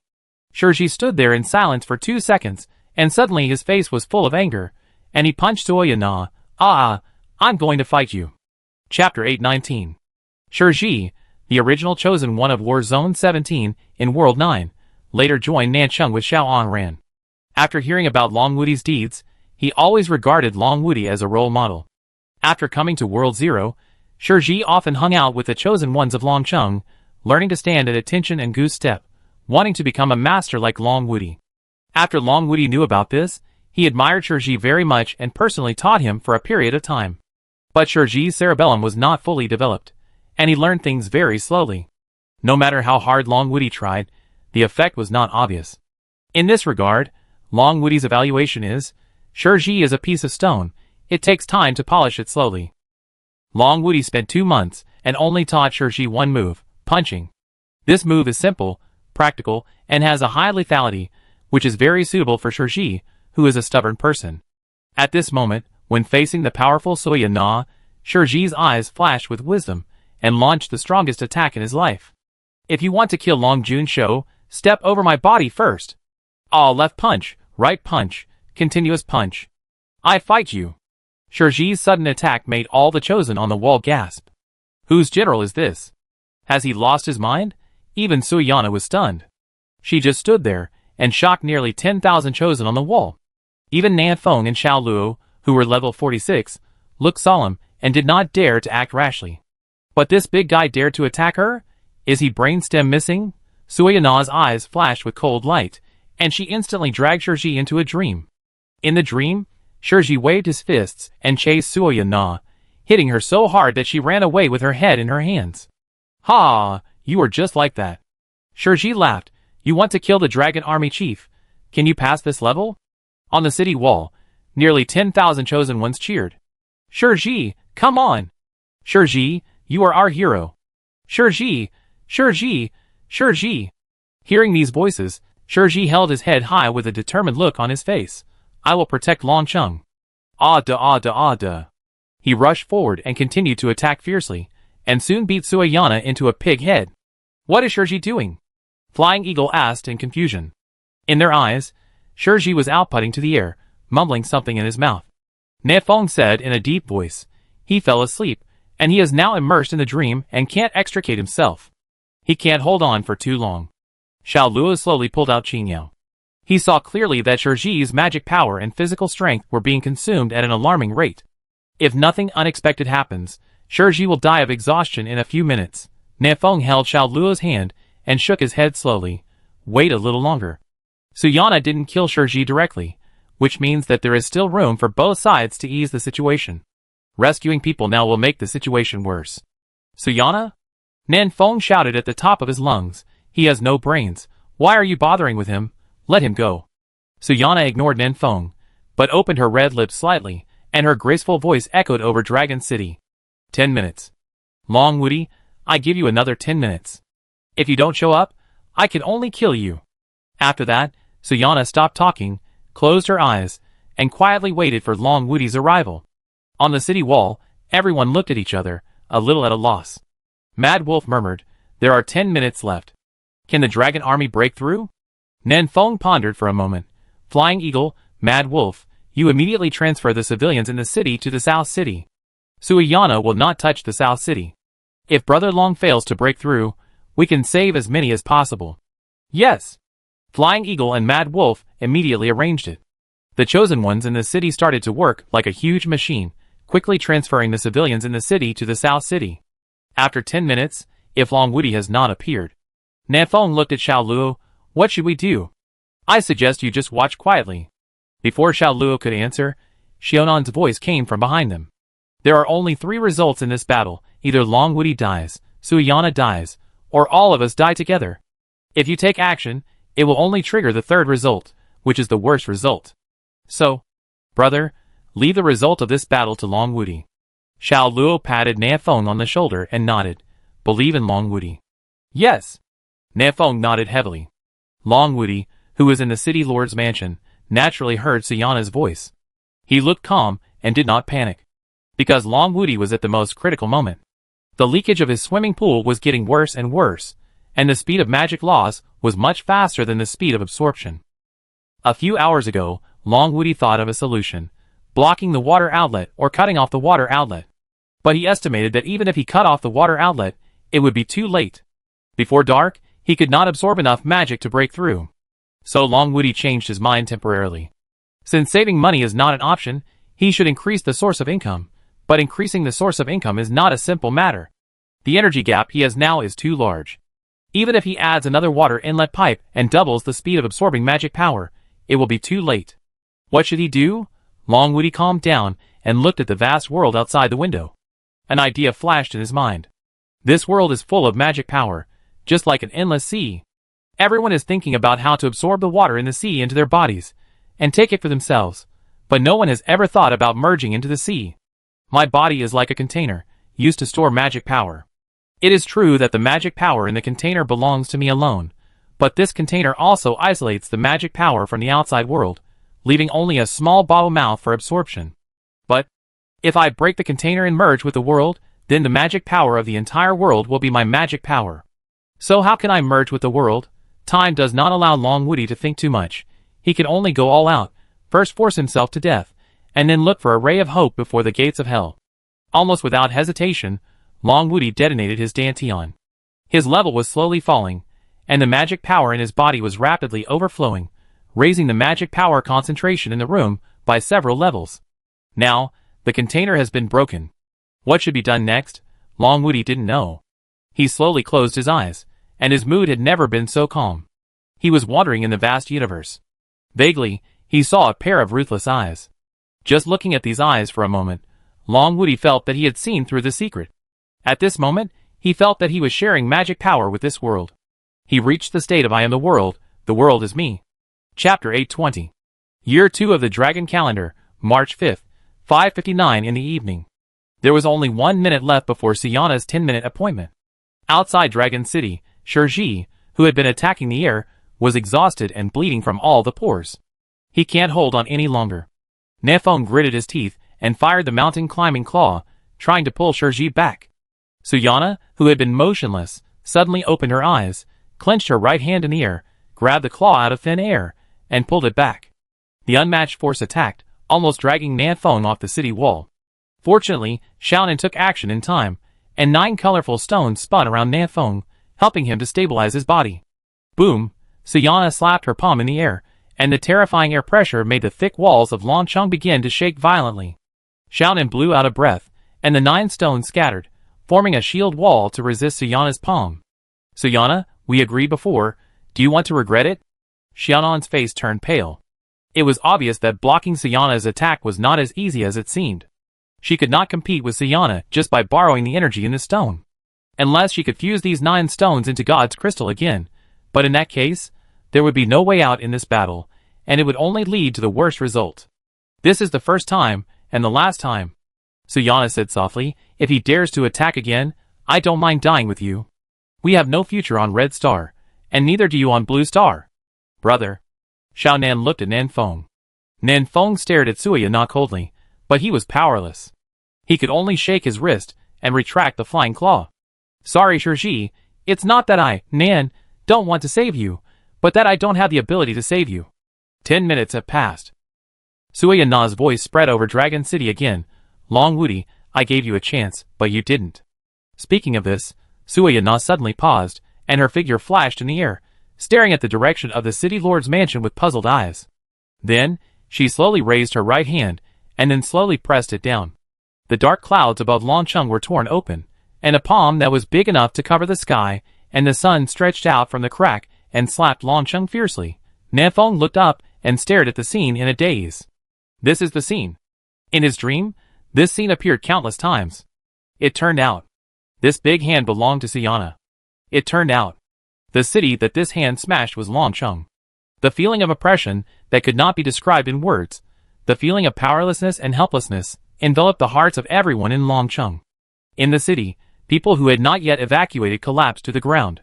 The old people put their hands together and prayed for the protection of the gods and Buddhas. The mother hugged her child tightly in her arms and whispered to comfort her. The young boys and girls in their prime prayed silently in their hearts that a miracle would happen. Everyone felt the death that was just around the corner. Even Nan Feng and Xiao Luo were no exception. Xiao Nan stared at the sky with wide eyes, and a big question mark appeared on his head. Didn't we agree not to attack Nancheng and Longcheng? What happened to Suya Na with this palm strike? Not to mention the ordinary people in Longcheng, even Nan Feng and Xiao Luo might be beaten to death, because Suya Na didn't hold back at all. She used all her strength in this palm strike. You don't keep your word. Xiao Nan took back the 9 stones angrily. Since you don't keep your promise, let's die together. Good palm strike. At the critical moment, a reassuring voice resounded through the sky. Long Woody chuckled and flew into the sky. With just one punch, he dispersed the dark clouds in the sky. The huge hand that covered the sky and the sun also turned into ashes at this moment. It's the Dragon Army Chief. The Dragon Army Chief has come out of seclusion. Good, great. In an instant, cheers broke out inside and outside the Dragon City. When disaster strikes, the gods and Buddhas will not protect you, but the soldiers of the Dragon Country will. At this time, from 80-year-old men and women to 3- or 5-year-old children, all clenched their fists and shouted excitedly. The suffocating sense of oppression just now no longer exists, and now they are extremely at ease. Brother Long. Nefeng exhaled deeply, and his heart slowly relaxed. I knew that Long Junshu would be able to do it. Fei Ying shouted excitedly. Damn, kill this woman, let her be arrogant again. Mad Wolf's neck was bulging with blue veins, and he raised his head and shouted. Long Junshu! Long Junshu! Long Junshu! Waves of sound rang out over Longcheng. In the neighboring Nancheng, Su Zern and others were busy arranging for the civilians from Longcheng to move to the underground shelter. Although this shelter was no different from a paper one for Siyana, it could make people feel a little more at ease. At this time, they also heard the roar of the Dragon City. Come on, Army Chief! These civilians from Dragon City clenched their fists and shouted, cheering for Long Woody in their own way. Their voices touched the people in South City, and everyone shouted together. Long Army Chief! Long Army Chief! Long Army Chief! This power of unity made Suya Na subconsciously take a half step back. Why are you scared? Long Woody flew in front of Suya Na, with a slight smile on his face. Suya Na snorted coldly. Who are you afraid of? Afraid of you. Long Woody chuckled. Afraid of us. Suya Na looked at Long Woody with a serious look. They are just ants. And you? Are a little strange. Then tell me, what's strange about me? Long Woody didn't rush to act. Because at this time, he was walking on a road that no one had ever walked on, and he was also in the dark, not knowing where the road ahead was. Suya Na has become a god after all, and her vision is higher. Perhaps we can get some useful information from her. You? Suya Na looked Long Woody up and down for a long time before speaking, a bit like him. Long Woody raised his eyebrows. What do you mean? You can't go this way. Suya Na shook her head slowly. Forget it. There's no point in talking more. Anyway, you won't survive today. At this point, the murderous intent resurfaced. Suya Na's eyes flickered, and the power of dream struck Long Woody's heart directly. Want to drag me into a dream? Don't forget, even in a dream, I'm not afraid of you. How could Long Woody easily enter a dream at this moment? He didn't even need to deliberately resist Suyana's dream power. Give me time to break through. You are too arrogant. Long Woody stepped forward and threw a simple punch, hitting Suyana's throat. The way is simple. This punch seemed simple, but Suyana found that she could not avoid it. Just one punch, Suyana was knocked thousands of miles away. In fact, Long Woody's original intention was to fight Suyana in space, because he couldn't let go of his hands and feet here. But he suddenly thought that the magic power in space was thin, and he would be at a great disadvantage in his current state. So he decided to set the battlefield on the Sea of No Form, where there was no one, and there was no need to worry too much when fighting. Come on, Commander Long. Seeing that Long Woody was about to leave, people all over the city shouted. Long Woody paused, he looked at the people below, and smiled. Don't worry, everyone. Today, there is an enemy but no me, and there is me but no enemy. Chapter 821. With the departure of Long Woody and Suyana, the excited atmosphere in Longcheng gradually calmed down. Hurry, Shiji! Nanfeng suddenly remembered the silly big guy outside the city, and quickly launched mountain climbing claw to pull him back. Left punch, right punch. Back on the city wall, Shiji was still not awake, still mumbling. His muscles, tendons, and bones were close to collapse, and all his pores were bleeding. It was hard to imagine what he did in his dream. "Pastor, hurry up and find 2 priests," Nanfeng shouted. Flying Eagle hurriedly called for help, and soon several top priests from Dragon City came to help Shirji recover from his injuries. Shirji's injuries were not a big problem. His biggest problem was that he couldn't wake up from his dream. "What should we do? Should we try to slap him twice to see if we can wake him up?" Black Dog suggested. "No." Xiao Luo shook his head. "This guy is stubborn. He can't tell the difference between dreams and reality.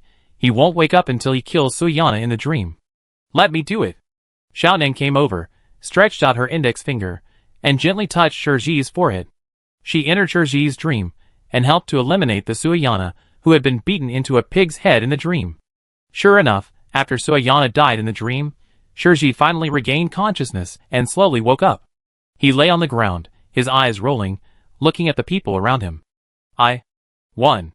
Shirji spoke weakly. "Yes, you won." Nanfeng smiled and said, "Shirji, you are a great hero." "I'm not." Shirji retorted. Long Junshou said, "I'm a stone." "You are an idiot." Nanfeng was speechless, not wanting to talk to this guy with an underdeveloped brain.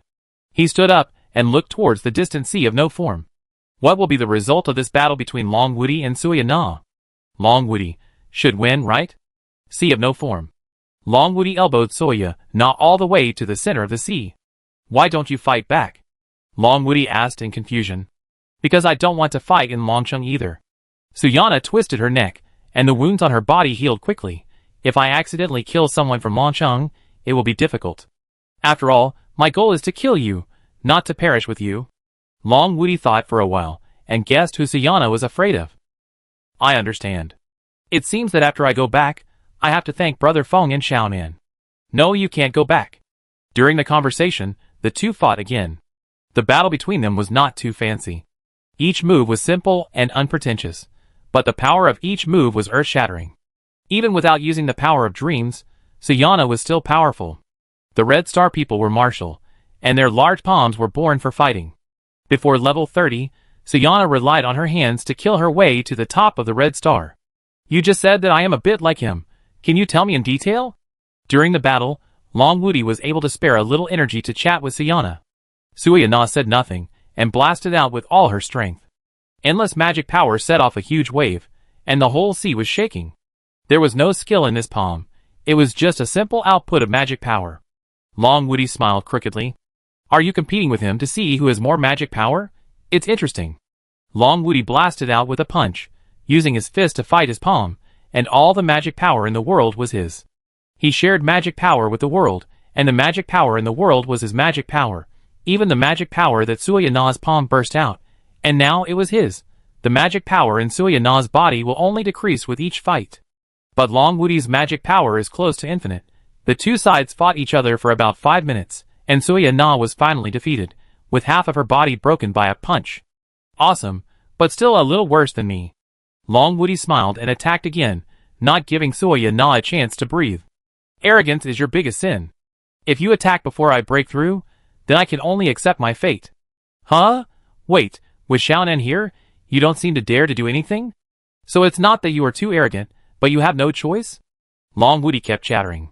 Suyana didn't pay attention, and was punched by Long Woody again. "When fighting, you should focus on it, and don't be distracted," Long Woody reminded. "You talk too much." Suyana snorted coldly. "Giving you the opportunity to break through level 47 is to absorb your power. It has nothing to do with others." Long Woody understood. "At level 46, my energy is too little and too mixed. You don't like it? You can't beat me at level 47. Are you trapped in a vicious circle?" "Who said?" Just as Suyana was about to reply, Long Woody kicked her on the waist. She groaned and quickly retreated a long distance. "I told you not to be distracted during a fight." Long Woody stepped forward again. Suyana's eyes flashed with anger, and her right hand clenched in the air, and no one knew what she did. Long Woody frowned slightly, and he felt as if there was a water pump sucking the magic power in his body. "Your child is about to be born," Suyana said coldly. "At this last moment, he needs a lot of magic power. I wonder if you can supply it." Long Woody chuckled indifferently. "Is this your backup plan? If I were to break through normally, this move of yours would really give me a headache. But now?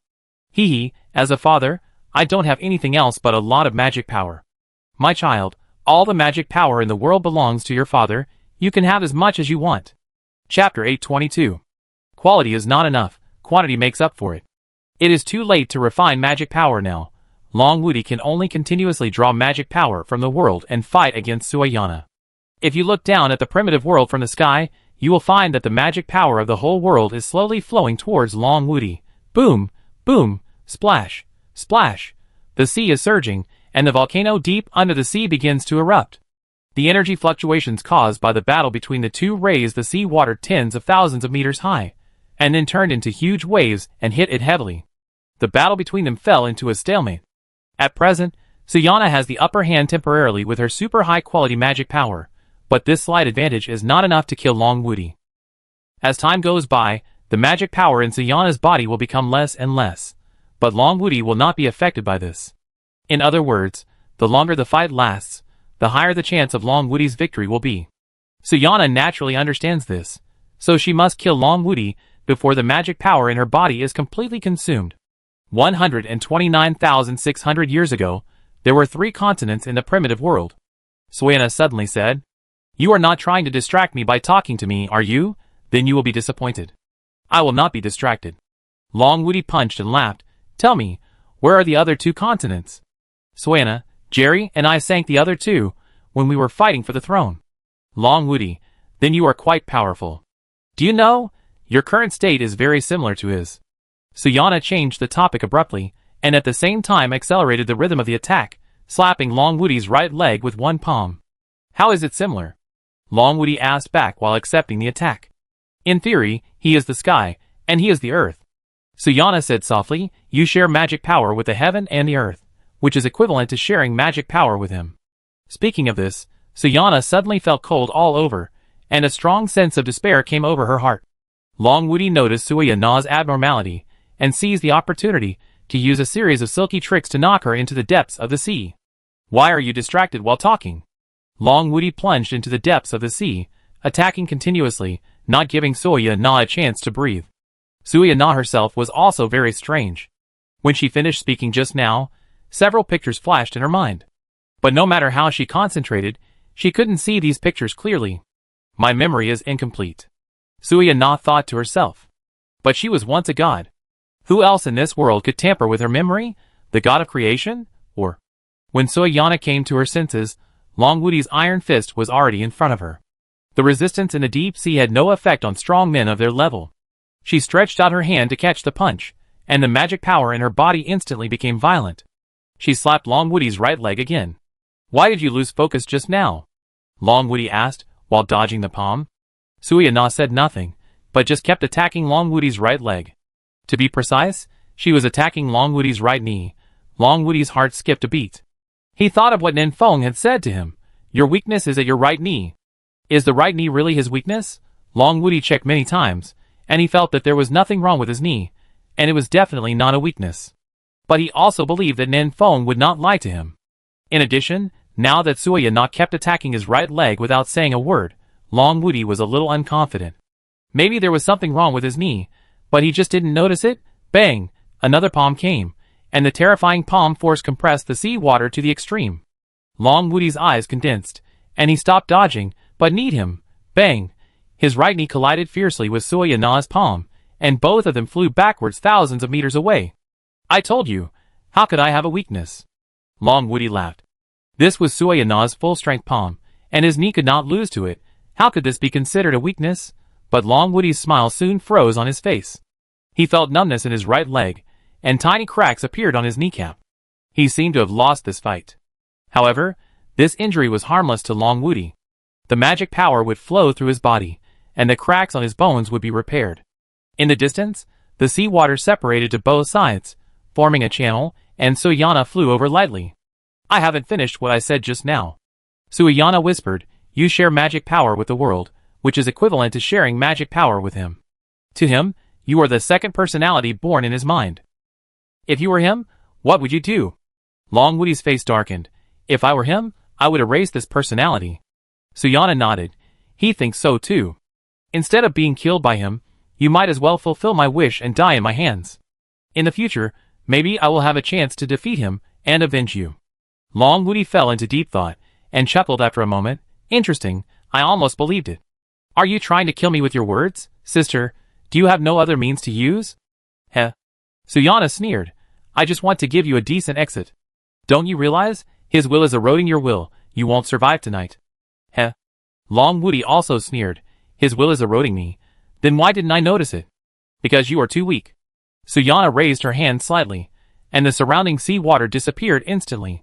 She and Long Woody appeared in the endless starry sky. If your will is still as firm as before, how could I let you sleep so easily? Long Woody's heart skipped a beat. He was dreaming. He was actually dreaming. When did it happen? Why didn't he notice it at all? Suyana whispered. In front of him, your invincible will is as ridiculous as a funnel with thousands of holes. Again, it's better to fulfill my wish than to die in his hands. I give you 10 seconds to make your own decision. Long Woody was stunned. Has my will been eroded by him? No wonder. No wonder I doubted my right knee. No wonder I was dragged into Suyana's dream without noticing. Long Woody remembered the pair of ruthless eyes he saw in the universe when he broke through. That glimpse allowed him to peek into the secrets of heaven, but at the same time, he was also attacked by the secrets of heaven. Because he cannot be looked at directly. Chapter 823. When he heard that his will was being eroded by the god of creation, Long Woody tried hard to keep his mind clear. But the more he did so, the more confused he became. He cannot be meditated. Whenever Long Woody thought of those ruthless eyes, his will would be eroded a little more. The more he wanted to stick to his original intention, the faster he would lose it. Self-doubt, self-denial, problems with self-cognition, this is Long Woody's current state. The most profound question in the world flashed through his mind. Who am I? Am I Long Woody? Or the god of creation? Or both? Who can tell the difference? It's not erosion, but... Long Woody murmured in a low voice. What? Suyana asked doubtfully. She didn't hear the last two words Long Woody said clearly. He didn't erode my will, but... Long Woody said it again. But what? Suyana frowned. She saw clearly that Long Woody had clearly said those two words, but for some reason, she couldn't hear them at all. This feeling is like... Those two words were blocked by her. Long Woody stared at Suyana. He thought of Long Chung, Lin Mimi, and his own children. Everything he experienced from childhood to adulthood flashed before his eyes, like a revolving lantern. This made Long Woody temporarily keep his original intention. He sighed in a low voice. You are right, I really can't survive today. However, I will try my best to let you die before me. Click. Long Woody snapped his fingers lightly, and the starry sky in the dream began to collapse. In just a moment, Long Woody took over the control of the dream.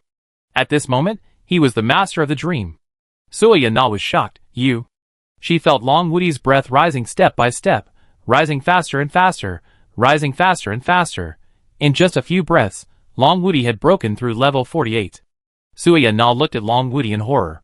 She felt his breath on Long Woody. He and him are becoming more and more alike. No, he came to find me. He wants to devour my incomplete fragments of Godhead. Suyana trembled all over, turned around and tore open the space, fleeing to the depths of the dream. Escape, must escape. She was only level 47, and had no chance of winning against him, so she could only escape. But, could she escape? Deep despair surged into Suyana's heart. Under his nose, could she really escape? Crack. A crack appeared in the dream, and Long Woody stepped into the void and chased after her. Suyana tore open the space again and dived in. The surrounding scene changed. She was no longer in the endless starry sky, but came to a forest. Not far from her, two tall women were talking about something. One of them was very heroic, and it was Suyana, while the other was Xiao Nan in the previous life, Tang Chi Chi. This is... Suyana was stunned for a moment, and then understood. She kept running into the depths of the dream, and now she had entered the dream composed of her memory and subconsciousness. The heroic Suyana in front of her was her younger self. Tang Chi Chi, are you sick? Give me a caterpillar as a gift? Oh, this is not an ordinary caterpillar. It has a trace of dragon blood in its body.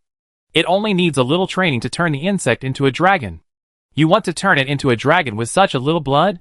You are really whimsical. It's okay, Suyana. You have to believe me. Come on, stretch out your hand. When the little caterpillar grows up, it can be used as a mount for you. I don't want it. You can ride it yourself. I'm giving it to you. You must take it. I don't want it. I don't want it. Listening to their conversation, scenes of the past came to Suyana's mind. She couldn't help but smile bitterly. Now, Tang Chi-Chi has been reincarnated and has a new life. The little caterpillar was killed and swallowed by her own hands. Crack. Long Woody chased all the way here and crushed this dream easily. Suya Na had no time to feel sad. She tore open the space again and continued to escape into the depths of the dream. The deeper she went, the weaker Suya Na's control over the dream became. Because this is no longer a simple dream, but more of Sayana's memory. She fled all the way, looking back on most of her life. This escape did not last long, because behind Sayana, Long Woody's strength was getting stronger and stronger, and he was about to step into the legendary realm. He could freely shuttle through Sayana's memory, and no matter how Sayana fled, she could not escape from his palm. Crack! The space in front was broken, and Long Woody suddenly appeared in front of Sayana, blocking Sayana's steps forward. Suya Na raised her head in panic, and met Long Woody's eyes. It was these eyes. Eyes that were almost identical to his. The only difference was that his eyes were ruthless, and without desire, while Long Woody's eyes still had a trace of humanity. I said, I will try my best to make you die before me. Long Woody spoke calmly.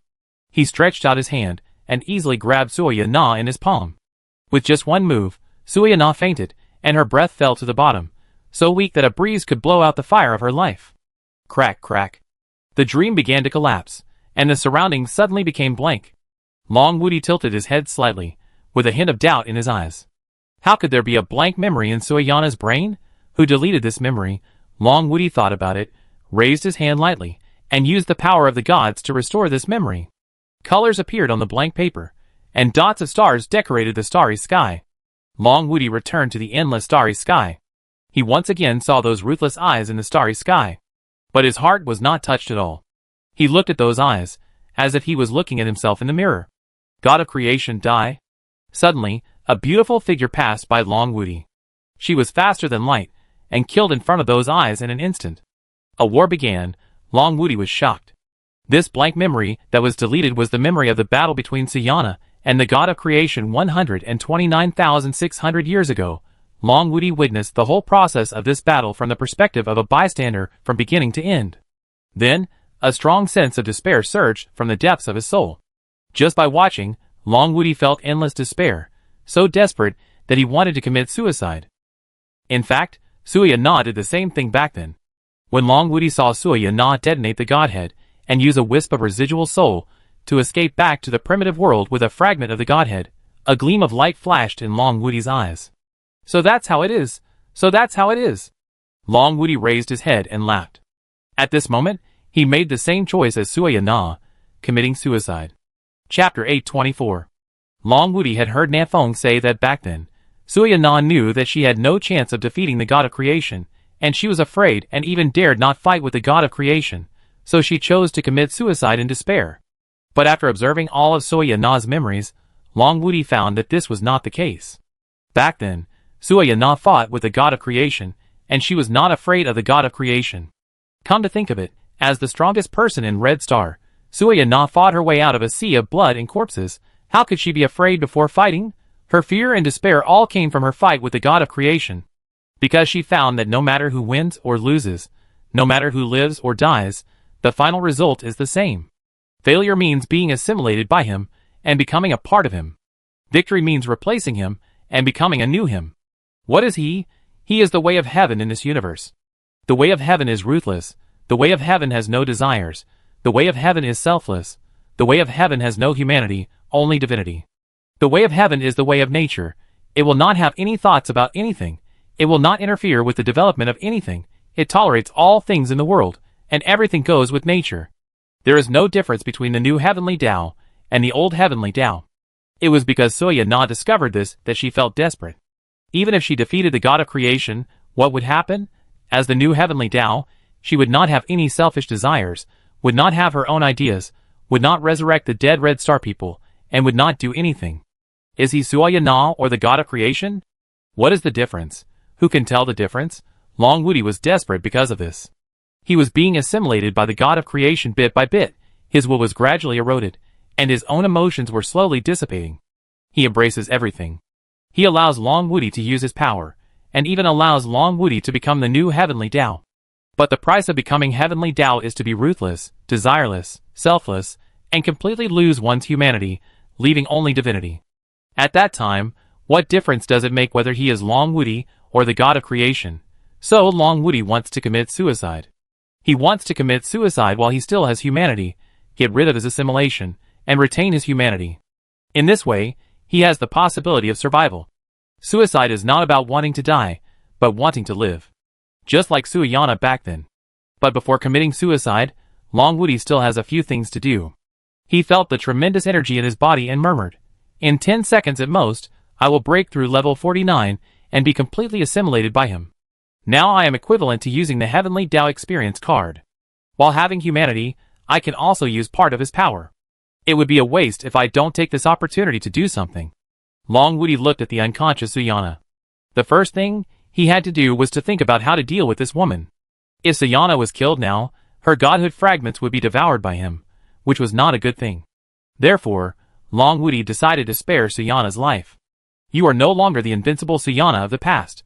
You even deleted your memory because of fear and dared not think of him. It is impossible for you to ascend to God again.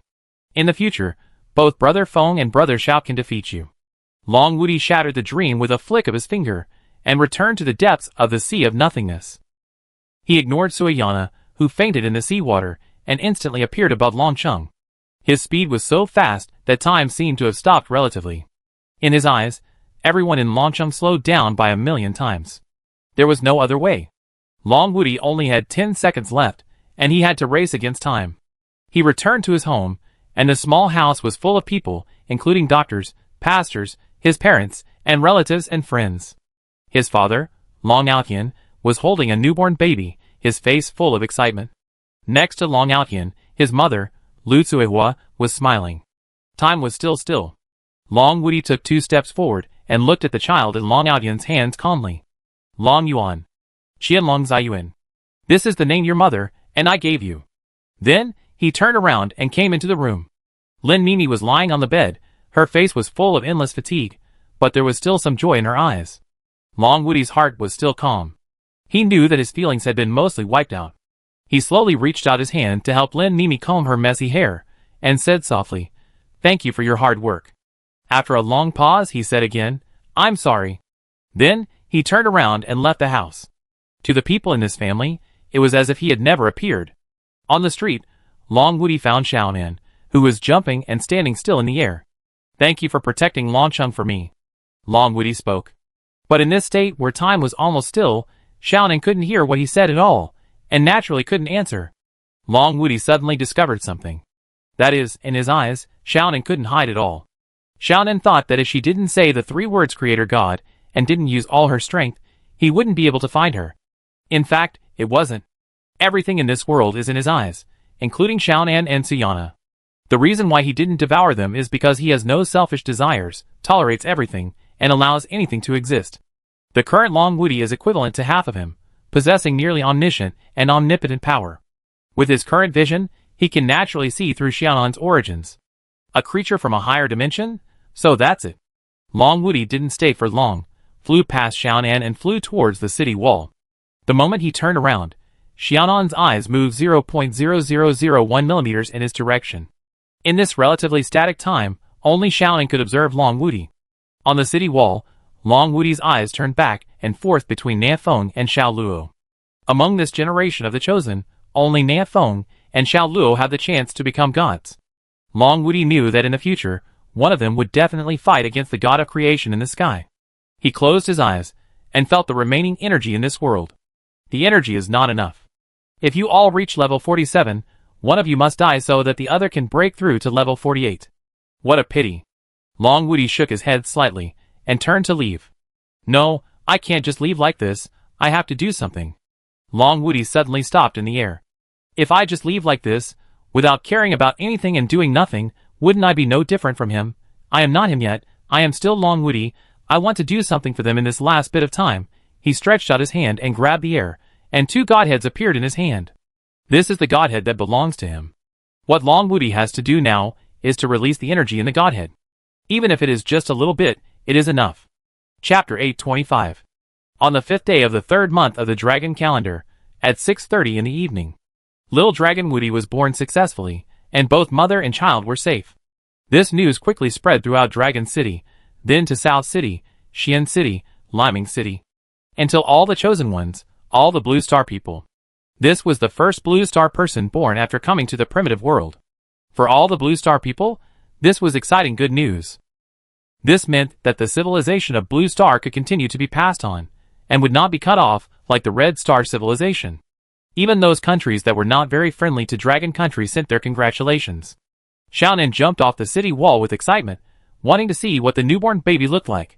Nefeng and Xiao Luo continued to stay on the city wall, looking towards the direction of the Sea of No Form, waiting for the return of Long Wudi. The world seemed to freeze for a moment. When Nefeng came to his senses, he suddenly found that the magic power in the air was much stronger. Strange. Nefeng asked in confusion, Xiao Luo, do you feel it?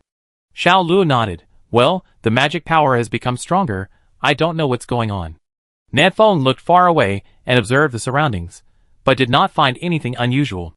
Suddenly, there was a sound of wailing from the north of the city. The crying became louder and louder, and it seemed to be contagious, spreading from the north to the west, then to the south and east of the city. Some people cried heartbreakingly, some sobbed softly, and some shed tears silently. Even the iron-blooded tough guys around him, such as Fang, Mad Wolf, and Black Dog, cried as if they were almost collapsed. Nefeng felt an indescribable sadness in his heart. He trembled and opened the panel, and entered the chat channel. His eyes slowly moved to the friends column. Long Wudi's avatar was gray. Nefeng was stunned, and stood there for a long time. It was not until Xiao Luo gently patted his shoulder that Nefeng came to his senses. Impossible, how could this be possible? Nefeng raised the corner of his mouth with a smile that was uglier than crying. Why did Suyana win? How can she win? Calm down. Xiao Luo said in a deep voice. If Long Wudi really loses, then Suyana is likely to come back. Nefeng, you must calm down. Nancheng and Longcheng need you. Nanfeng's eyes were red, and he took 2 deep breaths and forced himself to calm down. He knew that Xiao Luo was right. Before, when the sky fell, he had Long Wudi to support him, so he could be willful, lie flat, and do whatever he wanted. But now it's not possible. Because the sky really fell. He is the only 46th level warrior in Longwa. Now, he must shoulder the responsibility of protecting everyone in Longwa. Suyana? Nefeng looked fiercely into the distance. He wished that Suyana would appear in front of him immediately, and then he would punch, kick, slap her, eat her alive, and put her in the oil pan to avenge Long Wudi. But he also knew that this was just his fantasy. Suyana even killed Long Wudi. So what was he, Nefeng? This night was extremely long, so long that it seemed like hundreds of years had passed. Those unforgettable cries kept echoing in Nanfeng's ears. Finally, the sky gradually turned white. It was dawn. I'm going to the Sea of No Appearance to find Long Wudi. I want to see him alive or dead. Nefeng turned his head and looked at Xiao Luo beside him. Do you want to come with me? Xiao Luo pondered. What about here? Leave it to Xiaonan. Nefeng rushed into the sky. At worst, we won't live anymore. Okay, I go with you. Xiao Luo followed. Lord Nefeng, I'm going too. I'm going too. We're going too. Inside and outside Dragon City, countless chosen ones flew into the sky and flew towards the Sea of No Form. Just as Nefeng said, if they're alive, I want to see them. If they're dead, I want to see their bodies. At the edge of the ancient forest, when Suyana saw the black masses of chosen ones flying towards the Sea of No Form, she staggered towards Dragon City. She woke up in the middle of the night last night. After waking up, she checked her injuries immediately. She was seriously injured, almost as if she were dead. But she didn't die. Instead, Long Wudi died, and his body floated quietly on the sea, attracting many marine creatures to bite him. Suyana was a little confused. She didn't know what happened afterwards. Her memory was still that Long Wudi held her in his palm like a Buddha. Before he killed me, he was first corrupted by him. This was the most reasonable answer Suyana could think of. In short, she was still alive, and Long Wudi was dead. No matter what the process was, the final outcome was good anyway, so Suyana didn't think about it anymore. She flew up weakly and prepared to go to Dragon City. This time she was injured too badly, and if there was not enough energy to replenish, she might not be able to recover for several years. Suyana couldn't tolerate this happening. She didn't have so much time to recover from her injuries. She had to reach level 48 as soon as possible, condense the Crystal of God as soon as possible, and prepare for the Battle of Ascension. Where could she find such a huge and pure energy for her to recover from her injuries? The first thing Suya Na thought of was Long Woody's child. She came to the ancient forest as soon as possible. Because she was too seriously injured, she didn't even dare to face Nan Feng and Xiao Luo directly. She could only wait quietly for the opportunity. In the morning, when she saw a large group of chosen ones leaving Dragon City, she knew that the opportunity had come. She dragged her weak body and rushed to Dragon City as fast as possible. But halfway, a little girl blocked her way. Xiao Nan drank milk tea and quietly stopped in front of Suya Na. Do you want to kill them all? How dare you do that to such a young child? Suyana frowned. You want to protect such a young child? Are you familiar with him? You may not have even met him. Who said that? Xiao Nan put her hands on her waist. Not only did I see him, I also hugged him. His mother also said that the little guy should call me Aunt Nan in the future. I am his aunt. If you dare to touch him, don't blame me for being angry. Chapter 826. 5 days passed in a flash. 5 days ago, Nafeng brought back Long Woody's body from the sea of no form. Before seeing the body, people still had a fantasy in their hearts. Maybe Long Woody was not dead yet? Maybe he was just trapped in a secret place. But fantasy is fantasy after all. When his body returned to Longcheng, when the facts were laid out before everyone, the last glimmer of fantasy in people's hearts was also broken. Longcheng was in great grief, and Lin Mimi, who had just given birth, fainted several times. In the end, Long Outhian endured the pain in his heart, and held a simple funeral for his most proud son. The funeral was scheduled for today, the 10th day of the 3rd month in the 2nd year of the Long calendar.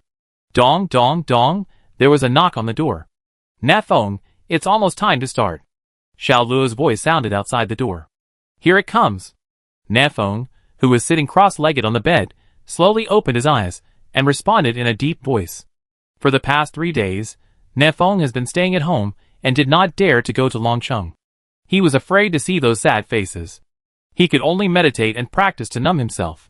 But today he had to go to Longcheng, because it was Long Woody's funeral, and he had to be there. After leaving the house, Nafeng and Xiao Luo walked side by side on the streets of Nancheng. How is Lin Mimi? Nafeng asked. Well, she's okay. Xiao Luo replied, she's sad for sure, but she's very strong and has no intention of committing suicide.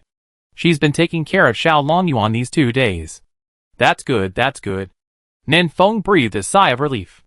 Xiao Luo opened his mouth, wanting to say something but stopping himself. Nafeng looked at him. What's wrong?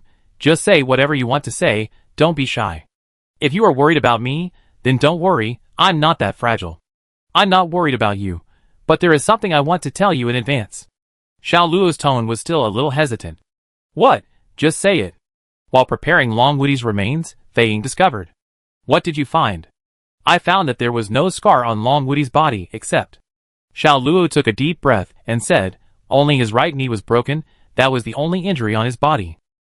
Nafeng was struck by lightning, and stared at Xiao Luo blankly. Right knee, right knee? Why is it here? Why is it here?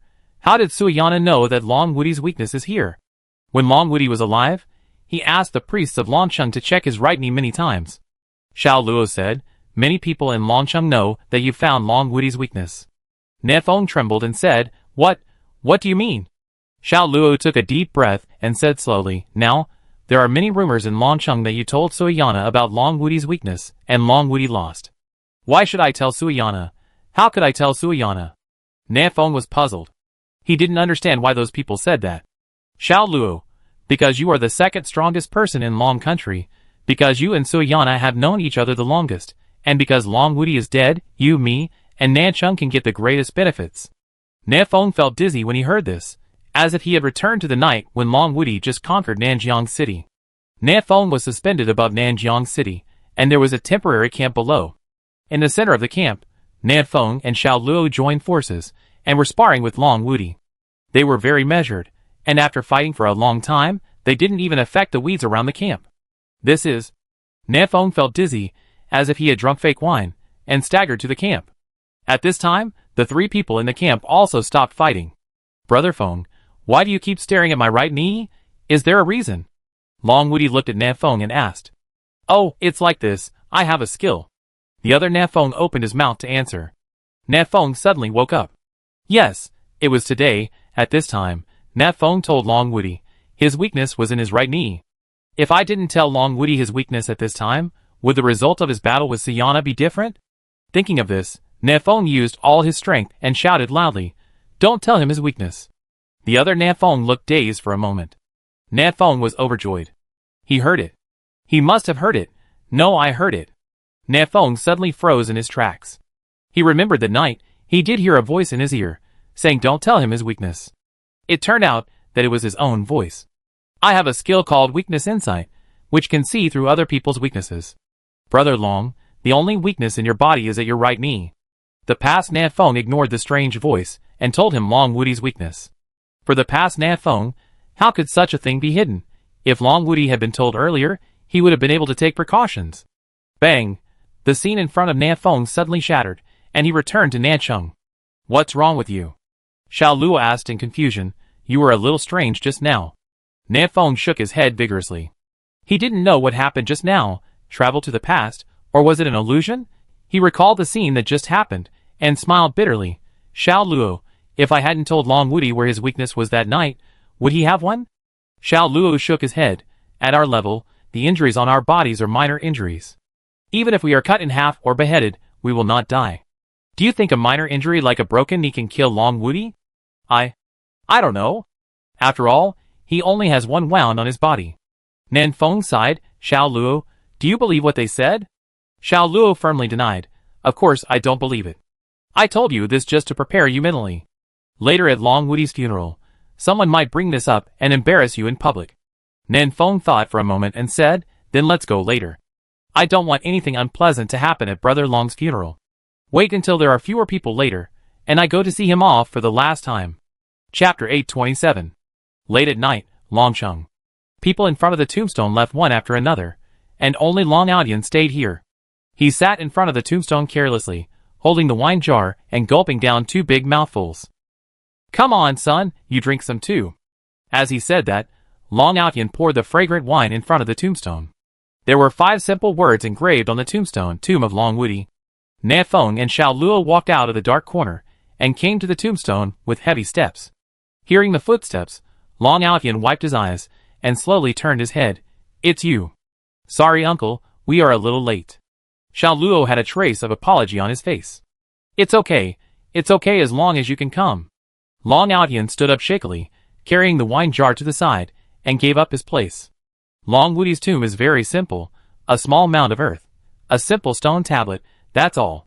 Nafeng and Xiao Luo walked forward and bowed deeply to Long Woody's tombstone. General Long, goodbye, Xiao Luo whispered. After that, he walked aside and left time to Nafeng. Nafeng said nothing. He was silent, just staring at Long Woody's tombstone, standing blankly for a long time. Time was ticking. After an unknown amount of time, footsteps sounded behind Nafeng. Daughter-in-law, why don't you take a good rest, and come here so late at night? Long Aodian saw the person coming and hurriedly greeted him. Oh, you brought little Long Yuan out. Don't let him catch a cold. Lin Mimi said gently. Don't worry, Dad, Xiaobao is in good health. Nafeng heard the conversation between the two and slowly turned his head. It was Lin Mimi, who came over with the sleeping Xiao Long Yuan in her arms. Perhaps in this quiet and deserted night, she also missed Long Woody? Dad, come and hold Xiaobao. Lin Mimi threw Xiao Long Yuan to Long Aodian, then walked to the tombstone and stood next to Nafeng. Nafeng suddenly felt uneasy. He didn't know how to face Lin Mimi. Don't worry about what they said. Lin Mimi said softly. They are just a little sad and need an outlet to vent. After a long time, they will naturally wake up. Lin Mimi's, they refers to a small number of people in Longcheng. These people don't know the truth at all, and they won't investigate. They just keep repeating what others say, attributing the cause of Long Woody's death to Nafeng. If anyone dares to refute them, they will say, you have been bribed by Nancheng, right? How much money did Nancheng give you? I pay double. Is Nafeng your master? Is he really that good? They didn't care what the truth was, they only believed what they believed. As if this way, they could avenge Long Woody. Nafeng forced a smile and replied, I know, I don't care. Lin Mimi nodded gently. After a long time, she said again, thank you for coming to see him, he should be very happy to see you. Nanfeng's eyes instantly turned red. He whispered, I'm sorry, No need to say sorry. Lin Mimi continued, the moment we decided to give birth to the child, Long Woody had already guessed that there would be such a result. Then, Lin Mimi took out an unopened letter and handed it to Nan Feng. He wrote this last month. He said that if he couldn't come back, he would give this letter to you. For us? Nan Feng took the letter, feeling a little heavy. This letter should be the last words left by Long Woody in advance, right? He walked to Xiao Luo, opened the letter, and read it with Xiao Luo. Brother Feng, Brother Xiao, Brother Huang, Brother Su, Brother Wu, Brother Su and other brothers and sisters in Nancheng. I don't know who of you can see this letter, and I don't know if you are still alive. Anyway, I should be dead. Actually, when I write this, I can't believe it myself. I will die in Suyana's hands? What strength does she have? They must have asked for help to plot against me. Forget it, life and death are determined by fate. I have fought all my life, and dying on the battlefield is a good ending. I just don't know if Lin Mimi and Xiao Longyuan can survive after I die. If they are still alive, I hope you can help them and take care of them. I also left a letter to my brothers in Longcheng, so it shouldn't be too much trouble for you. I, Long Woody, would like to thank you all here. By the way, if Xiao Longyuan is a promising talent, I hope you uncles and aunts can teach and guide him. If he is a useless person, please be tolerant and don't scold or beat him. Actually, my original intention was to make Xiao Longyuan a great hero, who could take over my position and lead the Dragon Kingdom civilization to a new peak. But when I wrote this letter, I suddenly felt that I was wrong. I shouldn't impose my ideas on him. It doesn't matter if he can't be a great hero. It's enough for him to be happy every day. The content of the letter ends here. Nan Feng turned the paper to the back and saw a line of small words on the back. My child, Long Woody, will definitely be a great hero. Nan Feng slowly folded the letter and put it in the envelope. He came to Long Outyan and looked at the sleeping little Long Yuan in his arms. This little brat, with a wrinkled face, did not inherit Long Woody's handsomeness. Nan Feng thought so. Do you want to hug me? The slightly drunk Long Outyan stretched out his hand. Can I? Nan Feng caught Long Yuan in a panic. This was his first time holding a child. Don't be afraid. This kid is very tough. Long Outyan laughed. I slipped and dropped him the day before yesterday. There was a hole on the floor. He was helpless. Dad? Lin Mimi glared at him. Is there any grandfather like him? Long Outyan sobered up immediately and lowered his head with a guilty conscience, not daring to look at Lin Mimi. This little episode calmed Nan Feng down a lot. He looked down at the little Long Yuan in his arms, and suddenly remembered that he had not given him the gift he prepared yet. A big gold chain appeared in Nan Feng's hand, and he carefully hung it around Long Yuan's neck. For Long Yuan now, this pendant is too long and too big. But he will grow up one day. Early morning. After staying in the cemetery for a night, Nan Feng returned to his hut. As soon as he entered the door, he saw Xiao Nan, who had not been seen for 5 days. Xiao Nan, where have you been these days? Nan Feng asked in confusion. Xiao Nan held a big lobster in his left hand and a big crab in his right hand and replied, I went to the Sea of No Form. The Sea of No Form? What did you do there? I went to find Long Woody's soul. Hearing this, Nan Feng instantly became excited. Chapter 828. Have you found Long Woody's soul? Nan Feng was slightly excited.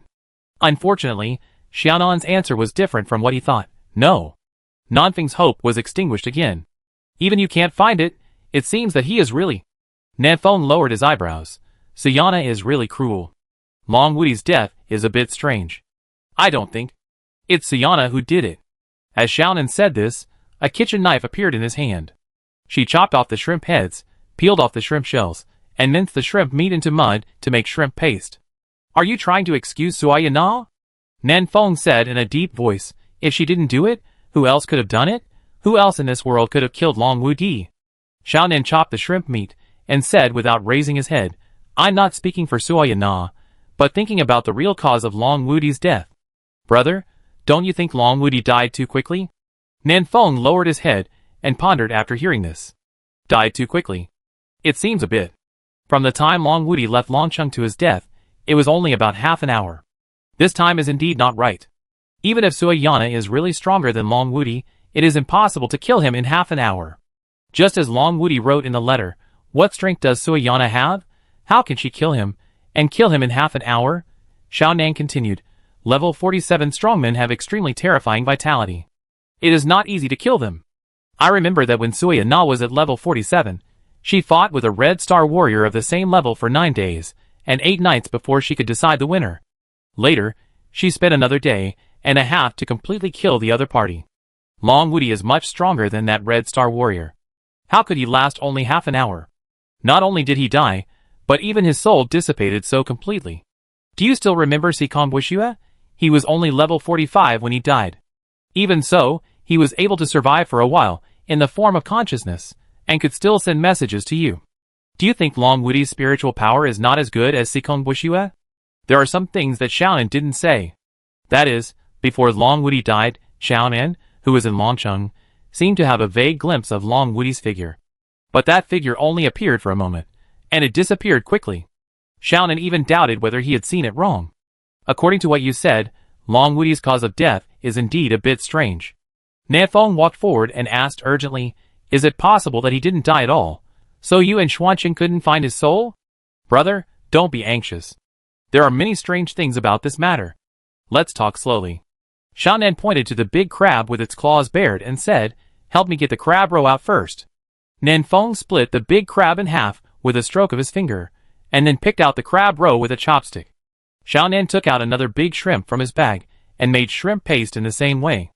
On the day you went to look for Long Woody's body, Suiyana came to Longcheng. Xiaonan said, she should have come to devour Xiao Longyuan, but I drove her away. Fuck her. Nafeng cursed. Xiaonan continued, Suiyana was seriously injured, her foundation must have been damaged. But this is also very strange. Even if Long Woody is so powerful, it is impossible for him to beat Suiyana like this in half an hour. Nafeng savored Xiaonan's words, and vaguely guessed Xiaonan's thoughts. Are you saying that there is another person who is stronger than them and attacked them both at the same time? Xiaonan nodded heavily. Yes, this is the only way to explain it. Stronger than them. Doesn't that mean he must be at least level 48? Nanfeng murmured, are there such strong people in this world? Yes, brother, yes. Xiaonan raised his head and stared at the ceiling blankly, saying in a low voice, I guess, he must have woken up from his sleep. Nanfeng was silent, he had a bad feeling. He found Suiyana and wanted to devour her, but he didn't know what happened. Suiyana didn't die, but Long Woody died instead. As Xiaonan was talking, she suddenly felt aggrieved and almost cried, Brother, he will definitely come to me next. What should I do? I don't want to die yet. Wow. Nafeng touched Xiaonan's head and said softly, Don't be afraid, Xiaonan. If he dares to come, I will definitely stand in front of you. In fact, Xiaonan's guess was not accurate. She was different from Suiyana. She was only level 48 at her peak, and she never took that step.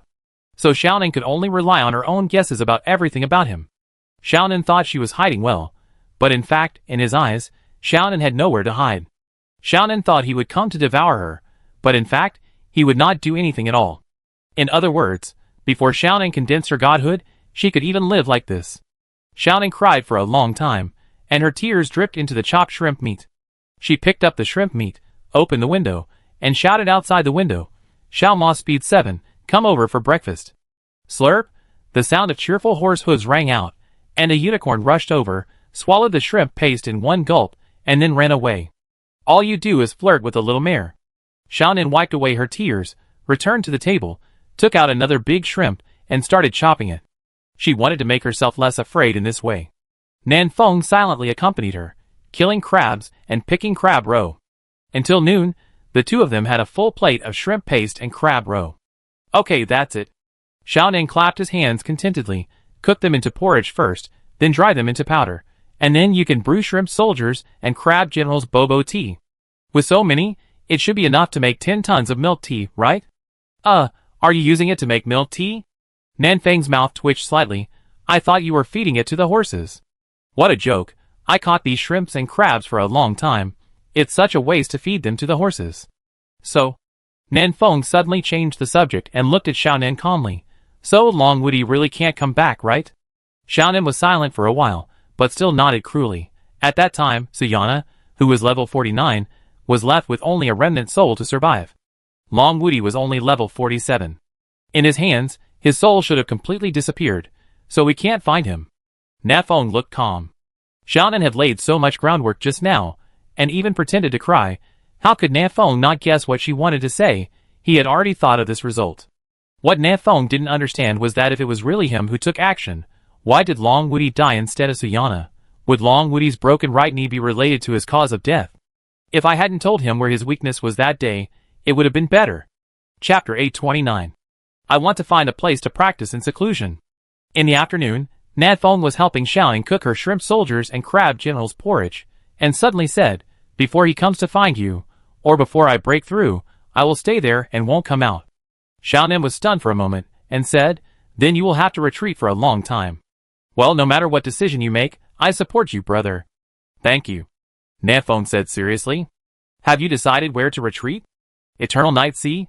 Speaking of the Eternal Night Sea, Xiaonan slapped his head. "Oh, I almost forgot. When I came back this morning, Su Zuran said that Yunfei seemed to have gone to the Eternal Night Sea and couldn't be contacted for several days. Nadphone was in a bad mood these days and stayed at home. He didn't know anything about Yunfei." "Yunfei?" Nadphone frowned. "Why did he go to the Eternal Night Sea? He should have gone to find us." Xiaonan said, "The day he disappeared was the day we came out of the Eternal Night Sea." This? Nadphone scratched his head. "This is really a coincidence." Nadphone said, "Then find time to go to the Eternal Night Sea and bring him out." Xiaonan looked at Nadphone in confusion. "Aren't you going? If you go to the Eternal Night Sea for retreat, the effect should be good." Nadphone shook his head. "I have a better place." "Xiaonan, where?" Nadphone whispered 4 words in Xiaonan's ear. Xiaonan took a breath when he heard it. "Brother, are you retreating or going to jail?" Nadphone smiled and said, "I go and tell you some things first. You can make porridge by yourself. This retreat is destined to be long. Some things must be arranged in advance, so that he can retreat with peace of mind. The most important thing is to visit his parents." Nadphone opened the door and said, "After my retreat, you can visit my parents more often when you have time. They treat you as their own daughter." Xiaonan nodded heavily. "Don't worry, brother, I will go home for dinner every day." "That's right." After Nadphone walked out of the door, he stuck his head in from the window again. "You made shrimp paste without removing the shrimp thread." Xiaonan was puzzled. "What is shrimp thread?" "It's the shrimp intestines, which are full of shrimp digestion, that is, shit." After saying this, Nadphone ran away. Xiaonan looked at the shrimp soldiers and crab generals porridge that had been boiling for several hours, and kept thumping, and screamed loudly. "Ah! It's ruined, this big pot of porridge is ruined." In the afternoon, Nadphone went to Su Zuran first and solemnly asked him to become the acting city lord, hoping that he could manage Nancheng well. In response, Su Zuran rolled his eyes. "It's as if you have managed Nancheng." Then Nadphone went to Longcheng and met with Feiying, Crazy Wolf and others. No matter what happens in the future, Nancheng will always be on the same front with Longcheng. Then he went to Black Crow City and met Tang Chengyun, and went to Haoyue Empire to meet Yin Xuanying, hoping that the Tang and Yin families could take care of the people of Nancheng and Longcheng. At around 8 p.m., he returned to South City, and had a sumptuous dinner with his parents in Xiaonan. These dishes. Nadphone looked at the dishes on the table one by one. "No shrimps, crabs, etc.? Xiaonan replied unhappily, "No, I fed the shrimps to the horses." Mother Yi Rushuang smiled and said, "Do you want to eat lobsters and crabs? I buy them for you tomorrow." No, I just asked casually." Nadphone waved his hand and said, come on, eat. "Dad, come, let's have a drink tonight."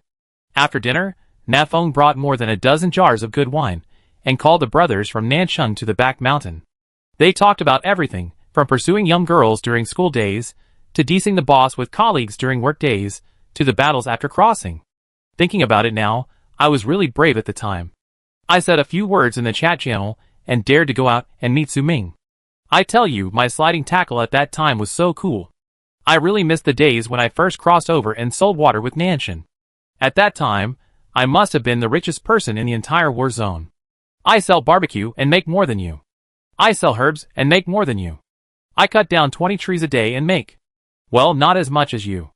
Their topics kept changing, from astronomy to geography, from handsome men to beautiful women, to the future development plan of Nancheng, and finally, they talked about the newly born Xialongjiwen.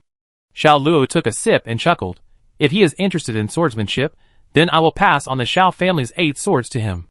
Wu Yuansheng said, I can teach him archery. Shenpan said, I can teach him qigong, running away is also an art. Su Ming patted his chest, and it made a clanging sound. I will teach him how to be more durable. Yuran smiled and said, he has to learn magic, and the wizard is handsome and cool, which suits his identity. Cultural studies cannot be left behind. Su Yihan, who was relatively quiet, also joined in. children of our dragon country cannot forget the history and culture of dragon country. Burp. Nefong gulped down a big mouthful of wine, burped for a long time, and said in high spirits, "Okay, you all taught me everything, so I can't keep anything to myself. When I have free hands, I will rub a cannon and teach him how to break it." Hey hey hey. Everyone hurried forward to cover Nanfeng's mouth. Be civilized, be civilized. This kind of words can't be said casually. If Lin Mimi hears it, it will be a disaster. After a few seconds of silence, everyone suddenly laughed. If he follows us, Xiao Long Yuan will become a bad boy sooner or later. I think we should just forget it. There are many strong men in Longcheng, and there are people who can teach him anything he wants to learn. Let's not lead his child astray. As they laughed, everyone seemed to think of something, and their smiles gradually faded. Since Long Wudi's death, the exchanges between the two cities have not been as close as before. The people over there are no longer enthusiastic, and the people here don't want to go over and be looked down upon. Everyone can feel that there seems to be an invisible barrier between Nancheng and Longcheng. Nanfeng knew that no matter Lin Mimi, Long Outyan, Feiying, Feng Lang, Haigu and others, they did not blame Nanfeng, and they did not believe that Nanfeng would backstab Long Wudi. But they could not control what others thought. At this time, it would be best for Nanfeng to disappear for a while. This was also one of the reasons why he chose to go into seclusion. Chapter 830. At dawn, everyone in Nancheng left the back mountain one after another, and went about their own business. As the saying goes, protecting the environment is everyone's responsibility. Before they left, they did not forget to take away the garbage on the ground. Xiao Luo. Nafeng stopped Xiao Luo, who was about to leave. I may be in seclusion for a long time this time. I leave Nancheng to you. Xiao Luo made an okay gesture. I'm here, you can rest assured in seclusion. You may not be able to contact me. If you encounter any trouble, go to Xiaonan. Nafeng continued, Xiaonan can find me. Xiao Luo waved his hand. Don't worry, I can solve most of the troubles. If they really can't be solved, Xiaonan can also solve them. You are not needed. Nafeng, Xiao Luo chuckled. Don't worry about Nanchen's affairs, just retreat well. Otherwise, if your level is not as high as mine after you come out of retreat, the brothers will laugh at you. Nafeng also laughed. I won't give you the opportunity to laugh at me. The two parted at the back mountain. None of them could have imagined that this separation would last so long. After everyone left, Nafeng sat on the back hill for a while, silently looking at Nancheng below. After a while, he got up and went down the hill. I have explained almost everything that needs to be explained. Go to retreat. Nafeng returned to the cabin and picked up Xiaonan, who was sleeping soundly from the bed. Ding, ding, ding, ding. He imitated the wake-up ringtone in Xiaonan's ear, and successfully got Xiaonan to turn on his phone. Brother, are you sick? Xiaonan was in a bad mood when she woke up. She put her hands on her hips, and glared at Nafeng angrily. Hurry up, I'm going to retreat. Nafeng was very positive. I won't leave until I reach level 48. Seeing that Nafeng was so motivated, Xiaonan could only sigh helplessly, and took out the 9-layer demon tower. Brother, are you sure you want to go to the Gray Sky prison? Xiaonan asked with some concern. There are no fierce beasts in that place, and the magic power is also thin. The effect of retreating there is much worse than that of the Eternal Night Sea. You don't need to persuade me, I've thought it through clearly. Nafeng nodded seriously. The speed of time in the Gray Sky prison is 30 times that of the outside world. I need time to figure out some things now. For me, the Gray Sky prison is the best place for retreat. Okay then. Xiaonan didn't say any more, as she would sound hypocritical if she said too much.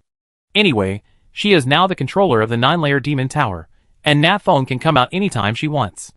Then do you want to bring some food in? Xiaonan asked again. People are made of iron and food is made of steel. If you don't eat for a long time, you won't die, but you will definitely collapse. How about this? I make you some milk tea. Milk tea?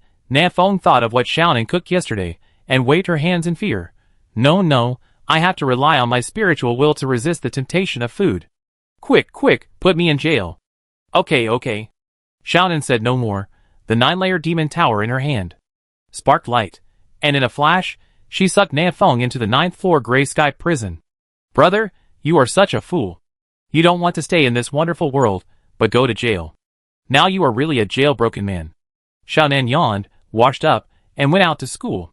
Time passed quickly, and 3 months passed in the blink of an eye.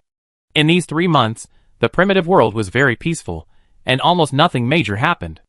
Even the three empires that had been fighting for some time gradually stopped fighting and began to recuperate. This is good news, which means that Suayana no longer continues to hypnotize others and stops refining the world. Maybe it was because Suya Na was too badly injured and didn't have the energy to continue doing this. It might also be because Suya Na was not short of energy. Time flies, and in the blink of an eye, another 3 months have passed. As the saying goes, the world will eventually unite after a long period of division, and will eventually separate after a long period of unity. There has been no war in the past 6 months, which has made some families, who like to make money from wars, restless. They began to secretly fan the flames and provoke conflicts between the three empires. But the effect of this approach is not obvious, because after just experiencing a tragic war, the three empires now do not want to continue fighting. In addition, the three empires are in a state of disarray. The emperor is missing, the old moon emperor and King Wadika have fallen. The leaders of the empires are now focused on solving the problems within the empires. How can they have time to fight? Seeing that the fire failed, those families set their sights on the chosen ones. Are you willing to hide in the ancient forest forever? Don't you want to expand your territory and conquer a piece of land? Don't you want to be rich enough to rival a country and have many wives and concubines? Under the instigation of these families, many chosen ones from many countries were secretly tempted. On October 20th, the second year of the Dragon Calendar, the chosen ones from Bang Bang country raided a small border town of the Wadika Empire and captured 3 surrounding cities in succession within 10 days. The Wadika Empire was furious and sent out 100,000 troops to wipe out the chosen ones from Bang Bang country. Who knew that the 100,000 troops were ambushed halfway before they reached their destination? The ones who ambushed them were the chosen ones from the beautiful country, including 5 level 45, 46 level 44, and thousands of level 40 plus chosen ones. Such a powerful fighting force directly killed the soldiers of the Wadika Empire and made them flee. So far, all 21 cities on the northwest border of the Wadika Empire were occupied by the chosen ones of the United States and the United Kingdom.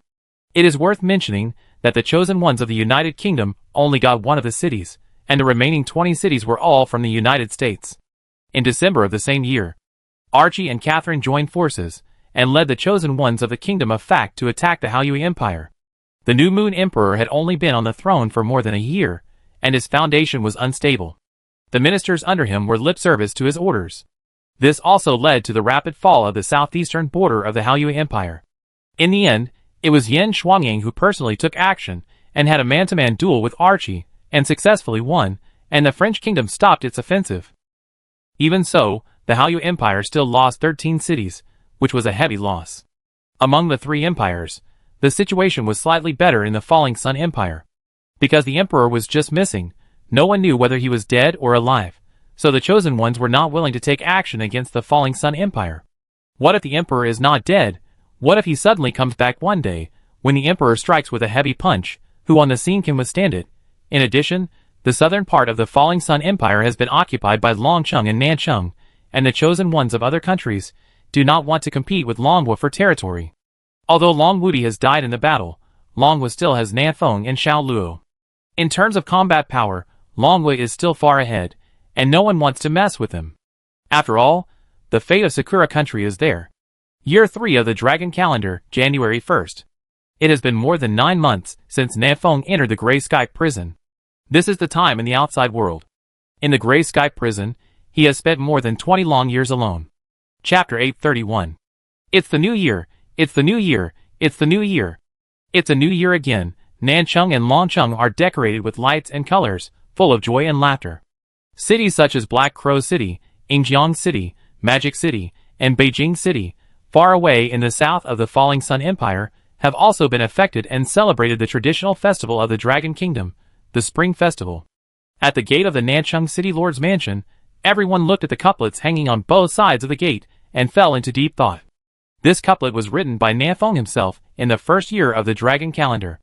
The first line is, hee hee hee hee. The second line is, ha ha. The horizontal scroll is, always smile. They thought this couplet was very speechless and tacky. But 2 years later, they still couldn't write a better couplet, so they replaced it. Because when people are speechless, they really do laugh. If it can make people laugh from the bottom of their hearts, it is enough to prove that this is a good couplet.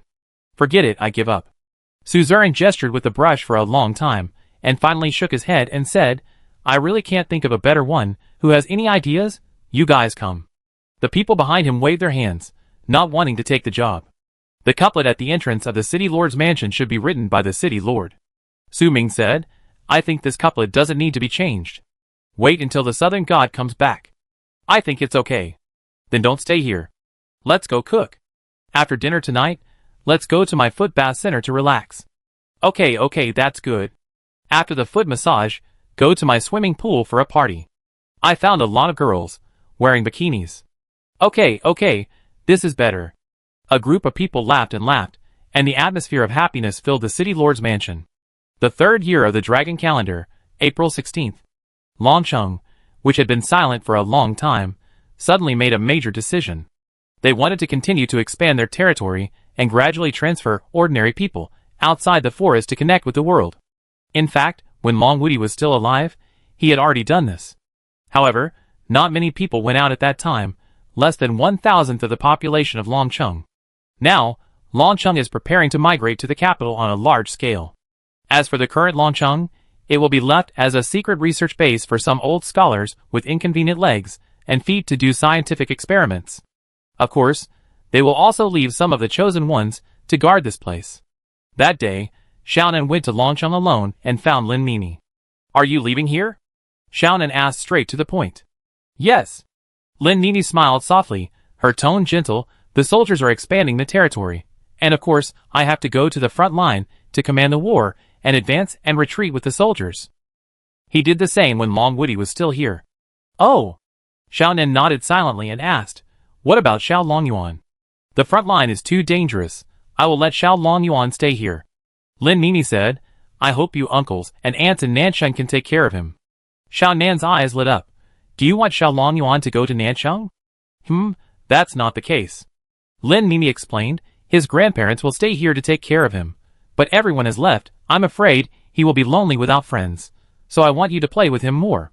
"Is that so?" Xiao Nan was a little disappointed, but soon cheered up and patted his chest to assure, "Don't worry, I don't know anything else, but I am the best at playing. I promise to let Xiao Longyuan spend his childhood happily." Hearing Xiao Nan say this, Lin Mimi couldn't help but feel relieved. Wow. The crying of a child came from the inner room. It was Xiao Longyuan. "I do it." Xiao Nan volunteered to walk into the inner room in 2 steps, picked up Xiao Longyuan and rocked him gently, singing a lullaby. "Sleep, sleep, my dear baby." Auntie. Longyuan muttered twice, yawned quickly, and fell asleep again. Seeing this scene, Lin Mimi's heart was completely relieved. Following Xiao Nan, Xiao Longyuan's safety should be guaranteed. Lin Mimi thought silently in her heart. Long Wudi once told her that if she encountered danger, she should not look for Nanfeng or Xiao Luo, but go to Xiao Nan. If even Xiao Nan can't handle this danger, then no one in this world can handle it. But Lin Mimi overlooked one thing. With Xiao Nan here, Zai Longjuan's life is indeed guaranteed. But in other aspects. In May of the same year, Longcheng officially began to expand outward. The powerful combat power of 200,000 chosen ones is enough to subvert the entire Falling Sun Empire, but they always maintained restraint and did not use force to conquer. Instead, they seized the economic lifeline of major cities and forced them to cooperate with Longcheng. Then, through money, force threats and other means, they slowly replaced the high-level officials of major cities with people from Longcheng. This is a waste of time, but there are many benefits. They can capture cities one after another without bloodshed.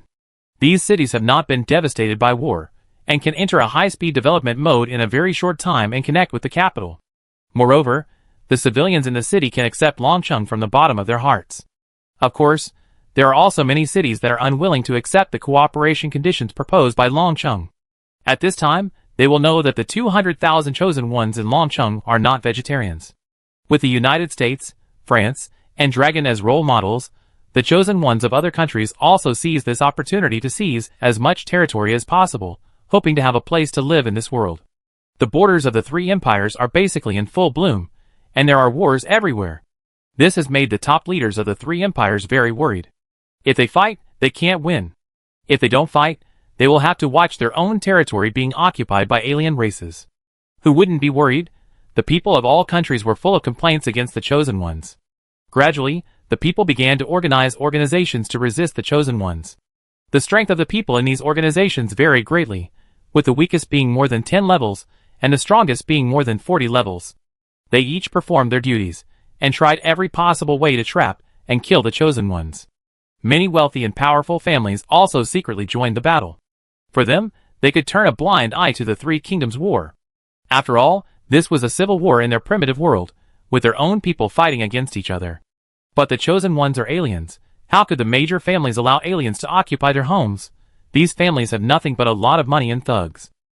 Soon, the chosen ones faced the first strong counterattack from the local natives. Caught off guard, the chosen ones also suffered a great loss, and many people died. The only ones that were not affected were Longcheng and Nancheng. Nancheng has a small population, and no need for expansion. Moreover, Nanfeng is the lord of Baishui city appointed by the emperor himself, and has a regular position, so he was not attacked by the local natives. As for Dragon City, the record can be checked. 200,000 chosen ones stand there. Who dares to touch one of them? And Dragon City has a good reputation. Under the rule of Dragon City, those cities have developed better, and the people are richer and happier. This is also the reason why they don't attack Dragon City. The time came to the third year of the Dragon calendar, September 11th. Nanfeng has been in seclusion in the Gray Sky prison for about a year and a half. Converted to the time in the Sky prison, that is, about 45 years. Chapter 832. The battle between the chosen and the natives became more and more intense. At the beginning, the natives relied on their anger and familiarity with the terrain to barely compete with the chosen. But as time went on, the balance of victory tilted more and more towards the chosen. The 2 points of chat channel and teleport were enough to lead the chosen to victory in this war. Moreover, the chosen had a very buggy feature, that is, the more they killed, the stronger they became. The survivors are getting stronger and stronger, and their levels are getting higher and higher. The natives have no hope of turning the tables. In just 1 or 2 years, the chosen ones from Blue Star have occupied nearly 1/3 of the entire continent. Those small countries, tribes, etc. have almost disappeared. Even the 3 empires that originally had absolute dominance have gradually become lonely. Today, the 3 empires can only abandon those small towns on the edge, shrink their defenses, and defend the core areas. The third year of the Dragon calendar, early December. In a small town on the northwest border of the Falling Sun Empire, the little girl, wearing patched clothes, ran back home happily. Sister, sister. The little girl happily raised the book in her hand and said, "Look, I picked up a storybook today. I can't read. Can you read it to me?" There was a cold woman in a white dress in the room. She turned her head with a smile in her eyes. "What storybook? Show." "Ahem, show it to sister." The little girl looked at the cover of the book and said uncertainly, "The fat kid from the next village told me that this is a fairy tale book." The cold woman shuddered slightly. She asked softly, "What storybook did you say just now?" "This is a fairy tale book," the little girl repeated. The cold woman felt a strong despair rising in her heart. Fairy tale, fairy tale. The woman whispered, Why do I feel despair when I think of these 2 words?" The little girl looked at the woman in confusion. "Sister, what's wrong with you?" I'm fine." The woman forced a smile. "Little sister, this book was written by those evil chosen ones. You'd better not read it." "Really?" The little girl showed a hint of disgust. "Those damn invaders. What they wrote must not be good things." After that, the little girl threw the fairy tale book into the fire. The woman was silent for a while, and said, "Little sister, my injury has healed, and I'm leaving." "Ah." This sudden news made the little girl feel lost. She pouted her lips, tears welling up in her eyes. "Well, that's good." The little girl cried, "Sister, will you come back to see me in the future?" The woman was silent for a while, then smiled and said, "Of course." Amid the little girl's low sobs, the woman still left the town very resolutely. Fairy tale. What do these 2 words mean? The woman looked puzzled. She thought for a long time, and finally decided to delete the memory just now. As long as she didn't remember these 2 words, she wouldn't despair. Saipan milk. On the west side of the town, a group of chosen ones approached the town with laughter. This was a group of chosen ones from Siam, and they were here to occupy the town. The woman looked at these chosen ones with cold eyes. She just waved her hand lightly, and the group of chosen ones looked dazed and began to spin in circles. Then, she threw the crescent-shaped pendant hanging on her chest onto the roof of the little girl. After doing all this, the woman left without looking back. More than half a year passed in a flash. In the 4th year of the Dragon calendar, mid-July, the chosen ones of the beautiful country launched a fierce attack again, and captured half of the cities of the Wadika Empire in one fell swoop. Among them, a chosen one named Wumuwetu was crucial. In the past 6 months, he killed 7 level 45 strongmen, almost breaking the spine of the Wadika Empire and trampling on its dignity. On August 13th of the same year, Wumuwetu announced the establishment of a country. This was the first country established by the Blue Star people in the primitive world. In the cross-world chat channel, Chui Yongjin, congratulations. Congratulations on the successful establishment of the United States. Yongji Daisuke, look, what is the foundation? This is called foundation. Richard Tyson, that's right, in Blue Star, we are the most powerful country, and in this world, we will still be the most powerful country. Huang Yuanming, Poochie. Richard Tyson, huh? Longgoran, are you laughing at me? Huang Yuanming, no, I just farted. Chui Yongjun, hey, ignore him. They Longgoran didn't establish the country first, and now they are jealous. Wumuwetu, Longwa is nothing without Longwudi. Changyamo, who are you? How can you be so critical of our Longwa? Amos at Wumuwetu, you are too murderous. We should cooperate with the natives for win-win results, instead of killing each other. Wumuwetu at Amos, you speak for the dragon people? Where is your dignity? Manua, everyone, please stop arguing. We have hundreds of chosen ones in Siam, and we are stuck at the border of the falling Sun Empire.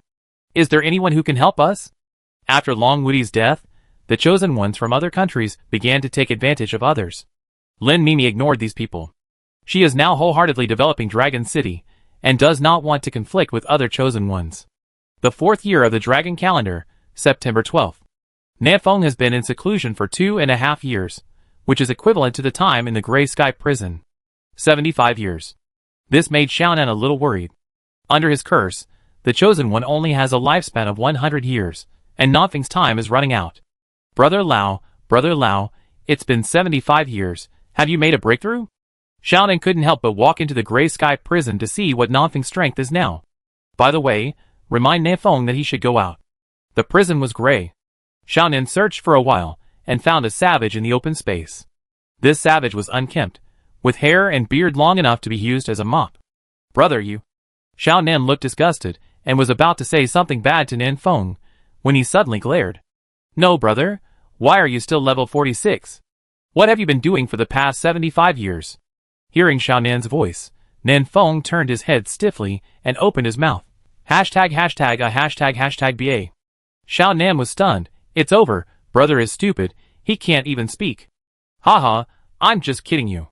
Nanfeng chuckled twice, his fingers were like knives, and he cut his hair and beard clean in a few strokes. What are you doing here? Did something happen outside? Chapter 833. What are you doing here? What happened outside? Nanfeng looked at Xiaonan while doing radio gymnastics. A lot of things happened outside, but they have nothing to do with Nancheng and Longcheng. Xiaonan replied, I'm here to take you out this time. Brother, you've been here for 75 years, and you're not going out. Are you going to die here? Nanfeng raised his mouth. I won't die. Xiaonan frowned, not understanding where Nanfeng got the confidence from. I won't die? Have you forgotten his curse? I have found the source of the curse. Nanfeng stopped there, and did not go deeper into this topic. Instead, he waved his hand to Xiaonan. You go back first, Xiaonan. I will call you when I need to go out. Are you sure? Xiaonan did not believe Nanfeng's words. Suyana thought of countless ways back then, but could not remove this curse. Can you do it? Before becoming a god, Suyana tried her best, but could not remove the curse on the chosen one. After thinking for a long time, she came to a conclusion that the only way to break the curse was to defeat the god of creation. But she didn't know how long the battle with the god of creation would take. It could be 10 years, or 100 years, 1,000 years, or even longer. The chosen one of the Red Star didn't have that much time to wait for her to defeat the god of creation. In desperation, Suyana could only kill all the people of the Red Star first, preserve their souls as intact as possible, and wait to resurrect them after defeating the god of creation. This method seemed good, but unfortunately Suyana, who had not yet become a god, had no idea what it meant to face the god of creation. Don't worry, Xiaonan, I said I won't die, and I won't die. Nanfeng said solemnly, not only will I not die, but after I come out of seclusion, no one else will die either.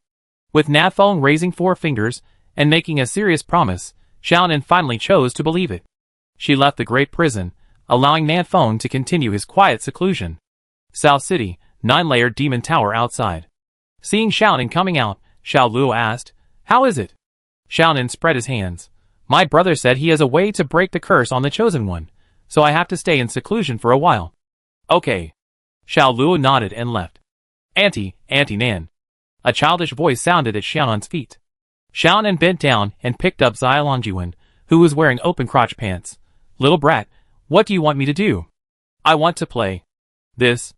Xiao Longyuan pointed at the 9-layered demon tower in Xiaonan's hand, drooling at the corner of his mouth, with a silly look on his face. Okay, I give it to you to play with," Xiaonan said dotingly. Xiao Longyuan laughed happily, hugged the demon tower with his 2 tender little hands, and shook it back and forth. Year 12 of the Dragon Calendar, May 5th. Time is always like this. It will slip through your fingers inadvertently. 10 years have passed since Nafeng entered the Gray Sky prison. 10 years. Do you know how I spent these 10 years? Suzerain stood on the roof of the city lord's mansion, yelling in a state of mental collapse. Nafeng had been in seclusion for 10 years, and had ignored Nancheng. Xiao Luo hunted beasts all over the world, and had ignored Nancheng. Huang Yuanming opened foot bath centers all over the world, and had ignored Nancheng. Shen Pan and Wang Mumu traveled around the world, living their lives as 2 people, and had ignored Nancheng. Wu Yuansheng, Su Ming, Cheng Imo, Xiao Aingran and others also started their own businesses, and occasionally cared about Nancheng. Suzerain was tired. "I can't stand it anymore. I want to take a vacation. I also want to live a life of 2 people." Finally, Suzerain, who had worked diligently for more than 10 years, chose to strike. But before the strike, he still arranged various tasks in detail to ensure that there would not be too much trouble in Nancheng during the strike. Then, he gave himself a day off, and went shopping with Yi Piaoling. In the past 10 years, the pattern of the primitive world has changed dramatically. First of all, the Wadika Empire can be regarded as a country that has been destroyed. The original territory of the Wadika Empire was divided up by the Beautiful Country, the White Bear Country, the Eagle Country, and the Bang Bang Country, which was also given a city. The royal family of Wadika hid from place to place, escaping the pursuit of the Chosen Ones. The days of the Bright Moon Empire and the Falling Sun Empire were not easy either. The Chosen Ones fought more fiercely and became stronger, which was simply hopeless for the natives. If they could not be killed, they would only become stronger. In the past 10 years, the primitive world was completely shrouded in war, and countless people died. Most of the Chosen Ones don't care about the lives of the civilians. Any battle they have will affect several kilometers, or even dozens of kilometers away. The civilians in this range can't escape even if they want to. Later, the natives found that there were more than 40 cities in the south of the Falling Sun Empire that were not covered by the war and were relatively safe. A large number of people began to migrate to the south of the Falling Sun Empire. The population of Dragon City and South City increased exponentially, and the development speed of infrastructure and economy accelerated again. Just when everyone thought that the world would be completely ruled by the Chosen One, a turning point occurred. Dragon Calendar Year 13, July 14th. Today, the sun did not rise as usual. At first, people just thought it was a very ordinary cloudy day. Until one person looked up at the sky and fainted on the ground. Because of the scene outside the sky, people knew that today was not ordinary. "I have only been enlightened in the sky for more than 10 years, and you scum dared to occupy my territory and slaughter my people. You aliens have committed serious crimes, and should be killed." On this day, the Emperor, who had been wandering in space for more than 10 years, came back with a huge half-god corpse. The natives of the primitive world went completely crazy. "It's the Emperor. The Emperor is back. Great, the Falling Sun Empire is saved, and the primitive world is saved. Damn invaders, get ready to face the Emperor's wrath." Except for Nanfeng, Xiao Luo, Long Wudi, and a few others, the other Chosen Ones faced the Emperor for the first time. On this day, they experienced the horror of the Emperor. In the former territory of the Wadika Empire, a huge finger comparable to a mountain peak stabbed down from the sky, crushing hundreds of Chosen Ones on the spot. If the others had not teleported quickly, the number of people who died under this finger would have been 10 times higher. Wumaweitu of the United States was furious. He flew into space alone to fight the Emperor to the death. No one knew how Wumaweitu died, but there were rumors that he didn't last a second. In just 3 days, the Emperor killed his way from the Wadika Empire to the Haoyue Empire. Every time he arrived at a place, the corpse of the god from the sky would poke it with one finger, and the Chosen Ones would die or flee. On the 4th day, the Emperor returned to the Falling Sun Empire. Everyone is wondering why I didn't prioritize solving the civil strife in the Falling Sun Empire, but went to the Wadika Empire and the Bright Moon Empire first. The emperor, wearing a unicorn robe, came to the outside of the capital alone. This time, he did not use the corpse of the god from the sky. So why? Xiao Luo asked calmly, while standing on the city wall, holding Qingyao. The emperor floated in the air, with his hands behind his back, and spoke slowly, because although I am outside the sky, I also know more or less what happened in the primitive world. Under your management, the Falling Sun Empire has developed very well. I recognize your ideas. So, I give you a chance to surrender. Become my people, and the city you own now will still belong to you. How about it? Chapter 834. Surrender or die. This is the choice given by the emperor. For the chosen from other countries, the emperor allowed them, the dragon nation, to surrender, which was simply a great mercy. Because in the previous 3 days, they had truly experienced the emperor's terror. Under the heavy pressure of the emperor's hard gravitation formation, wherever the emperor went, the chosen could not even escape. The only way for them to survive was to teleport away before the emperor arrived. But this means that the foundation they have worked so hard to build over the past 10 years will also go down the drain. So, if the emperor can give them a chance to surrender, they will choose to surrender without hesitation. On the wall of the capital, Xiao Luo did not answer, but looked at Lin Mimi, who was standing beside him with a serious face. In the past 10 years, Nancheng has not expanded outward, and they still only have 4 cities, Black Crow, Yingjiang, Baishui, and Modu. Dragon City has occupied more than 40 cities, almost dominating the entire southern territory of the Falling Sun Empire, and its population, economy, and strength are developing rapidly.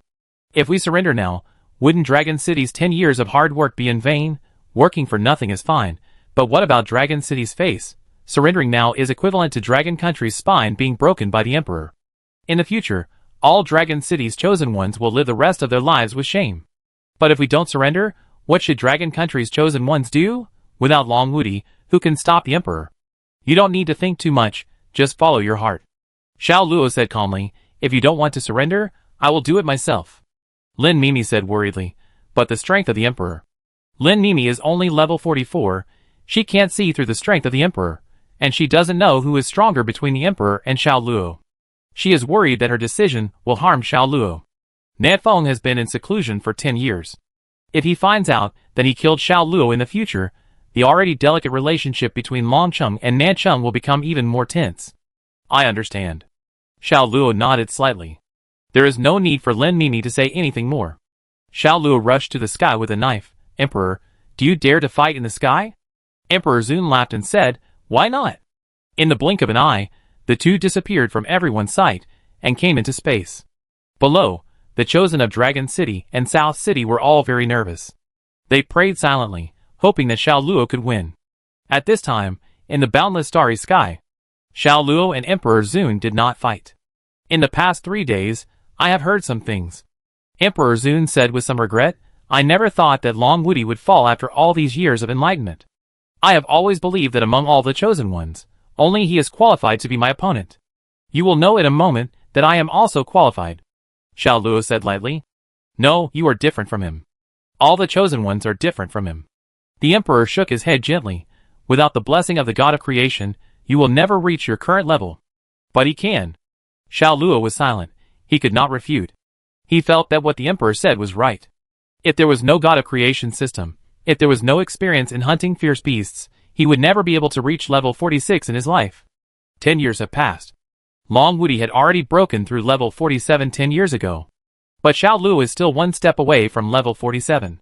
Because there are only 2 or 3 level 46 beasts in this world, he can no longer level up by hunting beasts like before. Not only him, but other chosen ones are the same.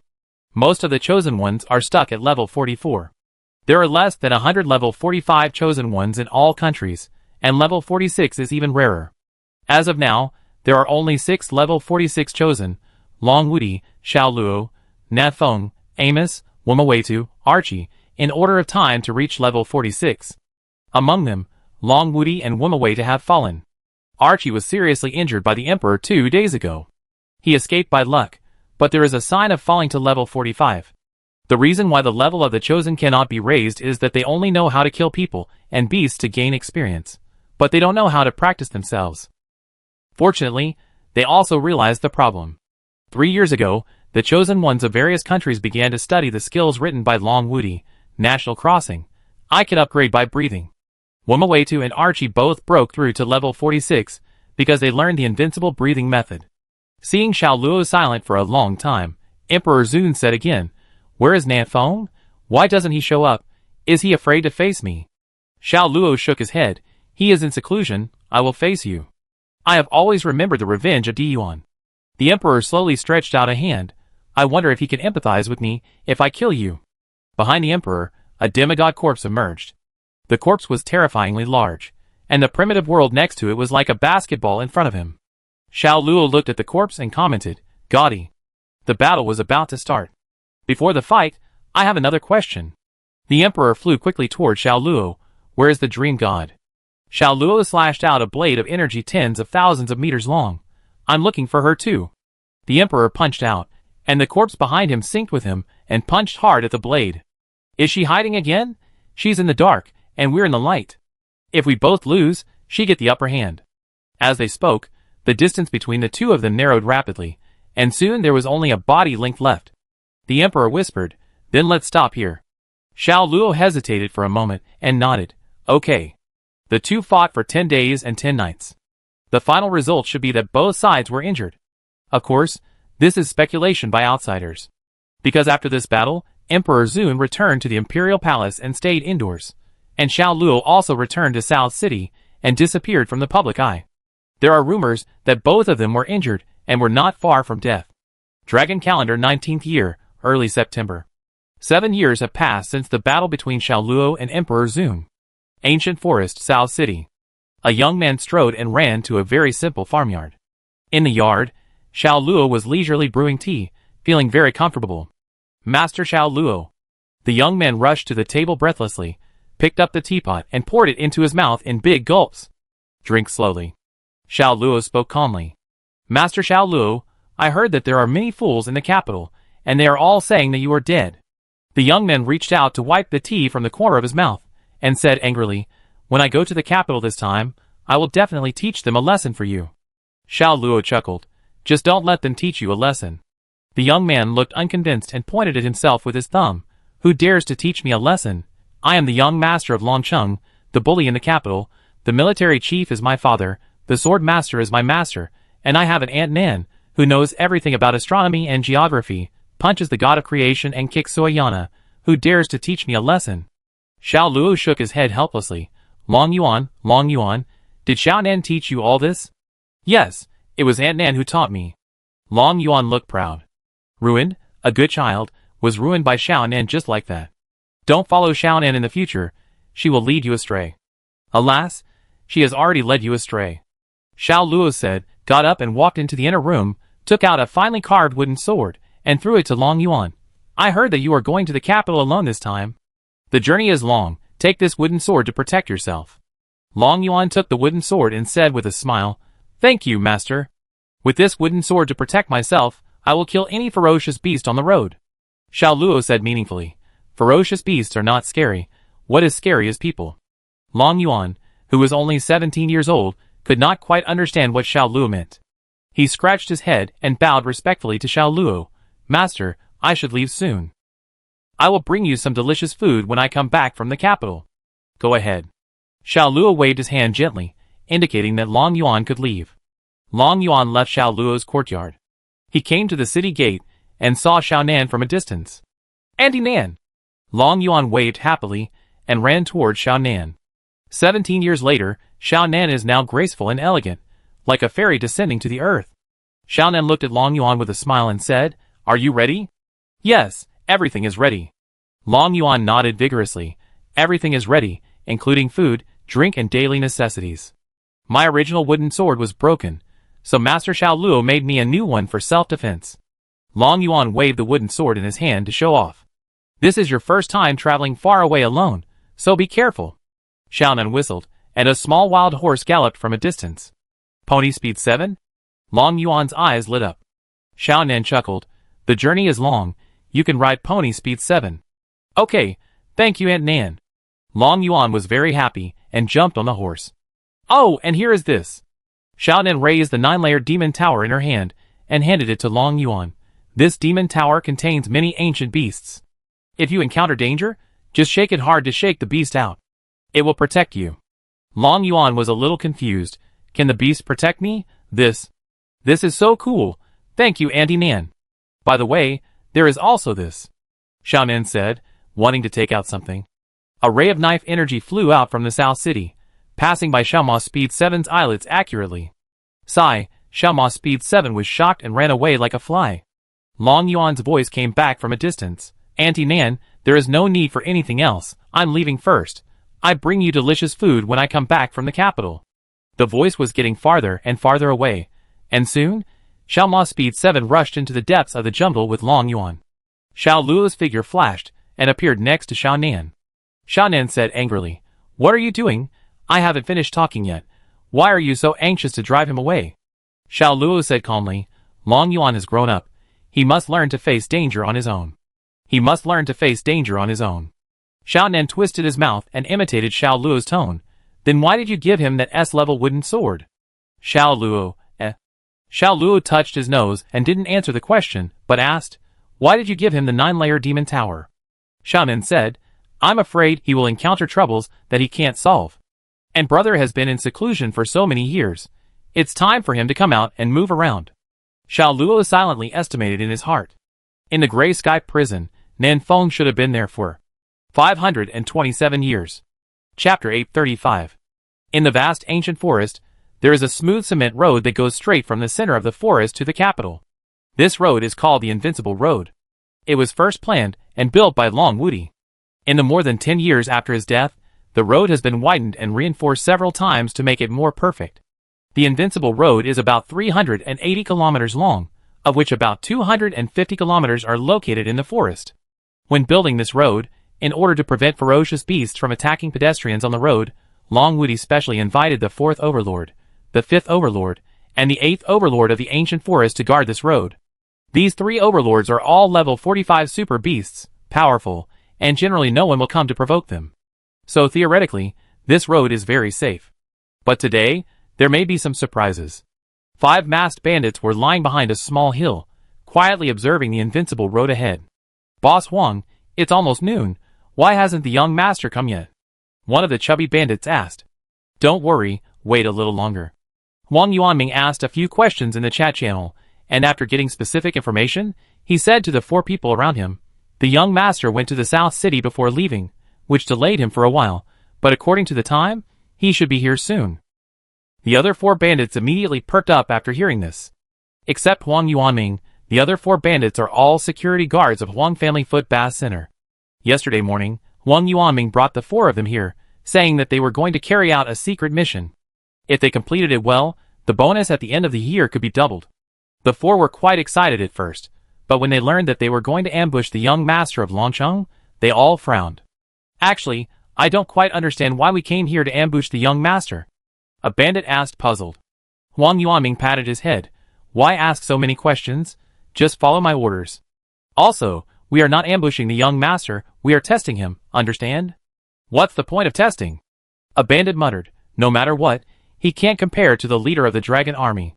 Huang Yuanming glared at him, and the bandit avoided his gaze, and dared not continue to talk. "When the young master passes by here later, you will rush up to rob him, understand?" Huang Yuanming began to arrange the tasks of the other 4 people. Be careful, the young master is only level 39, don't hurt him." "Understood." The 4 people responded in unison.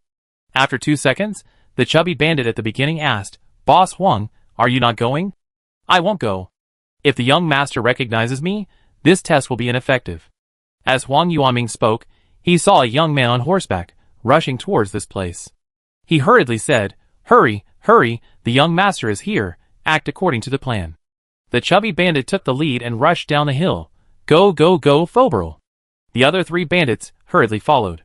They came to the middle of the main road and recited the lines according to the script.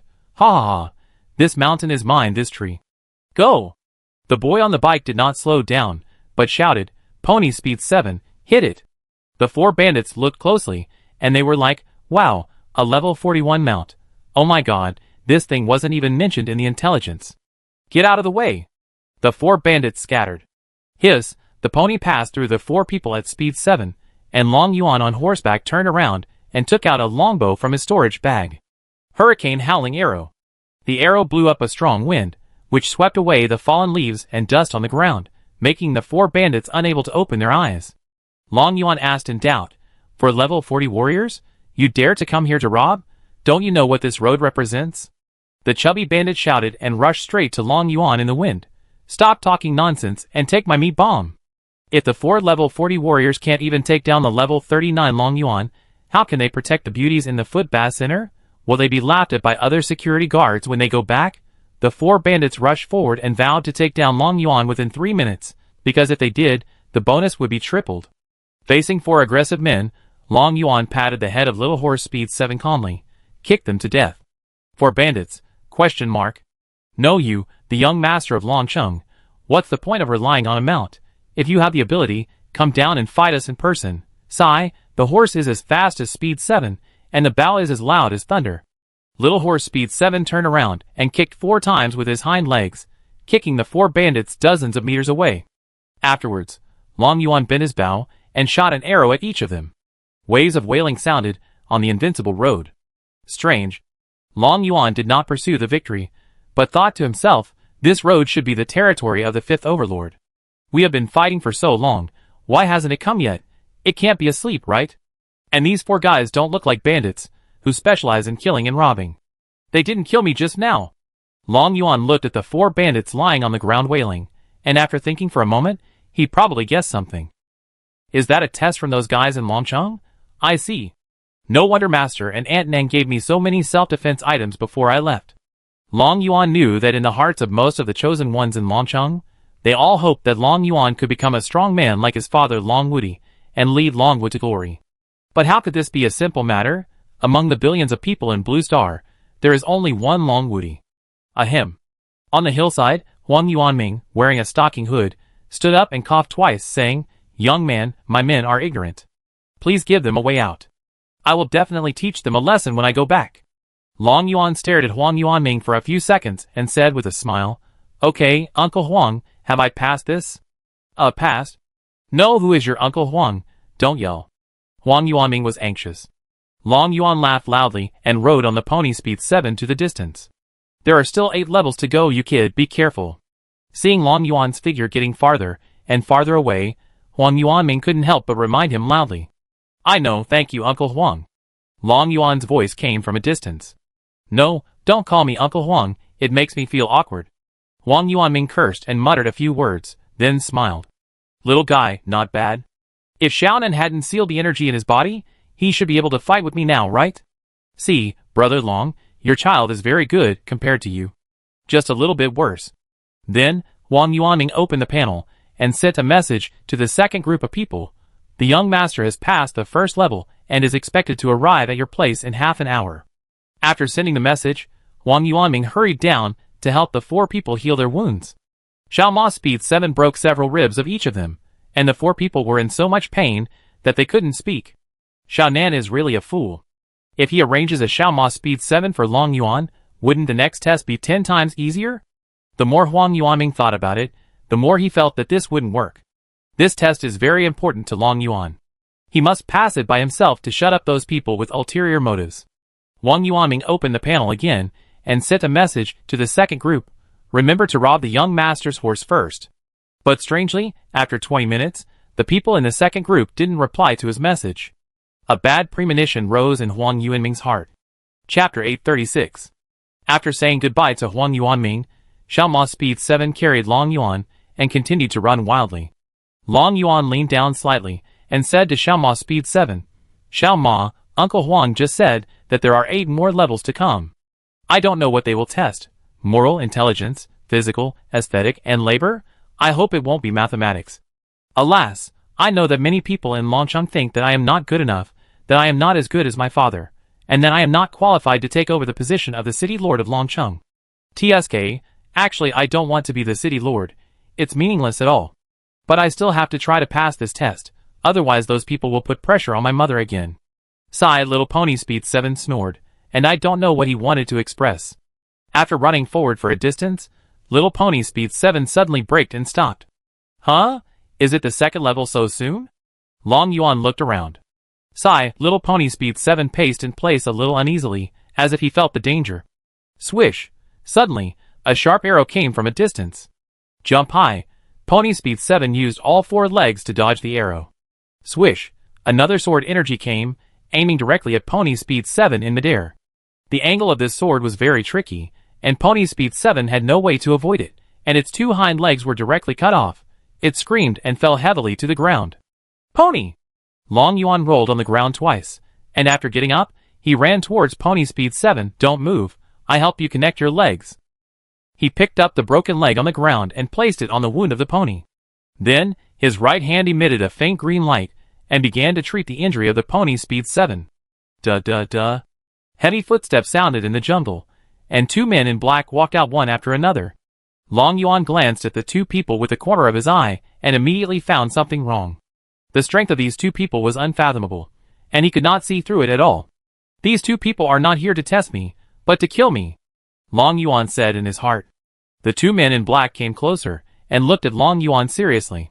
One of the men in black holding a long sword said in a dull voice, "It's him for sure." The other man in black holding a longbow nodded, "Take him away." "Haha, do you think you can take me away?" Long Yuan looked calm and said calmly, "Do you believe it? I only need to say 3 words, and you will die without a burial place." The 2 men in black looked at each other, and smiled sarcastically. The long-sword man in black sneered, "Then I want to hear what 3 words are they." Long Yuan sank his chi into his dantian, mobilized the magic power in his body, and shouted fiercely, "Help, my life, ah! Uncle Huang, the 5th overlord, help! Auntie Nan, master, help!" The 3rd help was not finished yet, and the long-sword man in black came behind Long Yuan in an instant, and punched him on the back of the head. Bang! Long Yuan fell headfirst into the ground, knocking a huge hole in the cement road. Humph! The man in black snorted coldly, grabbed Long Yuan's hair, and lifted him up. "Wait, I have something to say." Long Yuan's right hand moved to the storage bag on his waist, ready to pull out the wooden sword Xiao Luo gave him.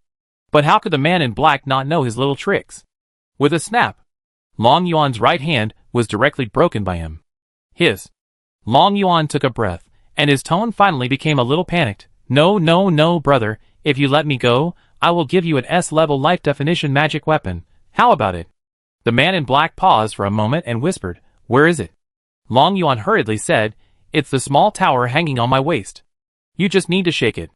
As soon as he said this, a puff of smoke floated out of the man in black's hand. In just a moment, Long Yuan fainted after smelling the smoke. Sigh. Seeing this, the pony speed 7 on the ground turned over and ran towards the south city with only 2 front legs. "Run faster." The man in black frowned and said, "We can't let it go back and tell the news." "Don't worry about it."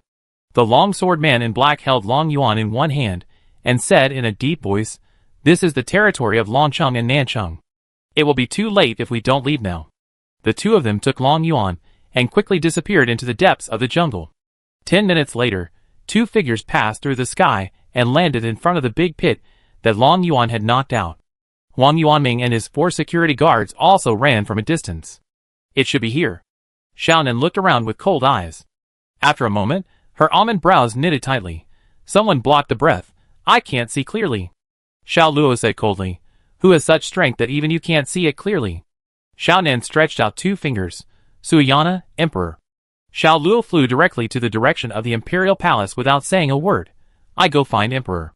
Xiaonan also rushed into the sky. "Then I go find Suiyana." "Then, what about me?" Huang Yuanming stayed there for 2 seconds, then opened the panel and sent a message to Lin Mimi. "Not good. Your son has been kidnapped." That day, Longcheng was furious. Countless chosen ones flew out of Dragon City and circled over the ancient forest. The beasts in the forest were trembling with fear and lying on the ground, not daring to move. But they searched the entire ancient forest and could not find any clues related to Long Yuan. Long Yuan seemed to have evaporated from this world, disappearing without a trace in an instant. In the middle of the night, Long Yuan woke up in a daze.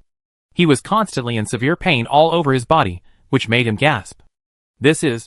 He looked around and found that it was an empty wooden house. He was tied to a rack, with several chains piercing his body, unable to move. The pain came from these chains. Creaky, the door was opened, and 3 masked men in black walked in. "Name." One of the men in black asked arrogantly. Long Yuan said weakly, "Don't you know it already?" Snap! A whip hit Long Yuan, and he grimaced in pain. "Answer me what I ask. If you dare to talk nonsense again, I will peel your skin off." The man in black cursed and asked again, "Tell me, who are you?" Long Yuan coughed twice and sneered. "I am the young master of Longcheng, the bully in Beijing. The military chief is my father, the sword saint is my master, and I have an Aunt Nan, who knows everything about astronomy and geography, punches the god of creation and kicks Suyana. You dare to catch me? Are you tired of living?" Long Yuan spoke a smooth passage, which stunned the three men in black and controlled them for 2 seconds. Taking advantage of this opportunity, Long Yuan endured the pain and twisted his body wildly, like a worm. The small tower hanging on his waist also shook. "Who is it? It's been shaking for a day. Is it sick?" Chapter 837. Shake, shake, shake, shake all day and still shake, like a sick person. In the room, a somewhat low and hoarse voice sounded in everyone's ears. The three men in black were all startled when they heard it, and their bodies tensed up. They drew their weapons, and stared at Long Yuan with caution. "Who is it?" the leading man in black shouted in a low voice. Behind him, the archer in black had already drawn his longbow, aiming at Long Yuan's heart, ready to end Long Yuan's life with one arrow at any time. Although the financial backers behind them wanted them to catch him alive. But Long Yuan was the young master of Longcheng after all. If this matter was exposed, there would be no place for them in the entire primitive world. Destroying the corpse at the critical moment is also a good choice. Long Yuan's face was calm, but he was also very nervous deep down. He didn't understand why the beast in the tower was not shaken out. This is different from what Aunt Nan said. "Boss, it seems that no one." The two sides were deadlocked for more than 10 seconds, and the man in black with a long sword suddenly said. The voice just now seemed to come from the small tower on his waist. The leading black-clothed man heard this, and stared at the small tower for a moment. "It looks familiar." The leader of the black-clothed man thought for a while, and suddenly widened his eyes. "Nine-layered demon tower? Is this Master Bai's nine-layered demon tower?" The other two black-clothed men had obviously heard of the famous nine-layered demon tower. The black-clothed man with the bow and arrow asked curiously, "Didn't Master Bai say that the nine-layered demon tower had been broken? How could it be in his hands?" A trace of greed flashed in the eyes of the black-clothed man with the long sword. "Is this really an S-level life-defining magic weapon? I thought this guy was lying to me." The leading black-clad man stepped forward, stretched out his hand to grab the nine-layered demon tower, and observed it carefully in his palm. "It is exactly the same as Mr. Bai's nine-layered demon tower, but it is much smaller in size." The leader of the black-clad men looked at Long Yuan and sneered. "Were you asking for help from the demon tower just now?" Seeing that his last means of saving his life was also taken away, Long Yuan was a little panicked. He shook his head weakly and said, "I don't understand what you are saying." The leader of the black-clad men stretched out his hand to pinch Long Yuan's neck. "Tell me, what was that sound just now?" His hand became stronger and stronger, and Long Yuan soon felt a strong sense of suffocation. 1 minute, 2 minutes. Long Yuan's face became paler and paler, and the strong fear of death made him dare not continue to hold on. "I say." The leader of the black-clothed men sneered and let go of his hand. "If you had said it earlier, you wouldn't have suffered so much." He patted Long Yuan's face and said in a deep voice, "Tell me, what was that sound just now?" "That was the spirit of the nine-layered demon tower." Long Yuan thought about it and immediately started making up a story. "I have always wanted to contract with the nine-layered demon tower, but the demon tower's spirit doesn't like me. Just now, I wanted to summon the spirit to save my life, but it refused." The three men in black looked at each other and discussed in a low voice. "The nine-layered demon tower has spirits? Why haven't I heard of it before? Aren't you talking nonsense? Who would tell others the secret of their own life-defining magic weapon? This is an S-level life-defining magic weapon. If you can contract with it, wouldn't you be invincible? We all have our own divine weapons. Do you still want to give up your existing divine weapons and recontract the nine-layered demon tower? Isn't the eldest son of the boss already level 35? This nine-layered demon tower can be given to him." The leader of the men in black had a bright look in his eyes when he heard this. If his son could contract the nine-layered demon tower, he would definitely be one of the strongest in the future. Long Yuan noticed the expression of the leader of the men in black. He was waiting for this opportunity. The nine-layered demon tower is different from other divine weapons. It is very troublesome to contract it. Long Yuan said weakly, "I tell you how to contract the nine-layered demon tower, and you let me go. How about that?" The leader of the men in black sneered, "Sure. Then tell me, how to contract the 9-layer demon tower. Long Yuan said slowly. It's very simple. Shake it hard to shake out the weapon spirit. As long as you can complete the test of the weapon spirit, you can sign a contract with it. Nonsense. The leader of the men in black sneered. You want to borrow my hand to help you summon the weapon spirit of the 9-layer demon tower? Haha. A little clever, but not much. Seeing that his last little trick was seen through by the other party, Long Yuan was completely helpless.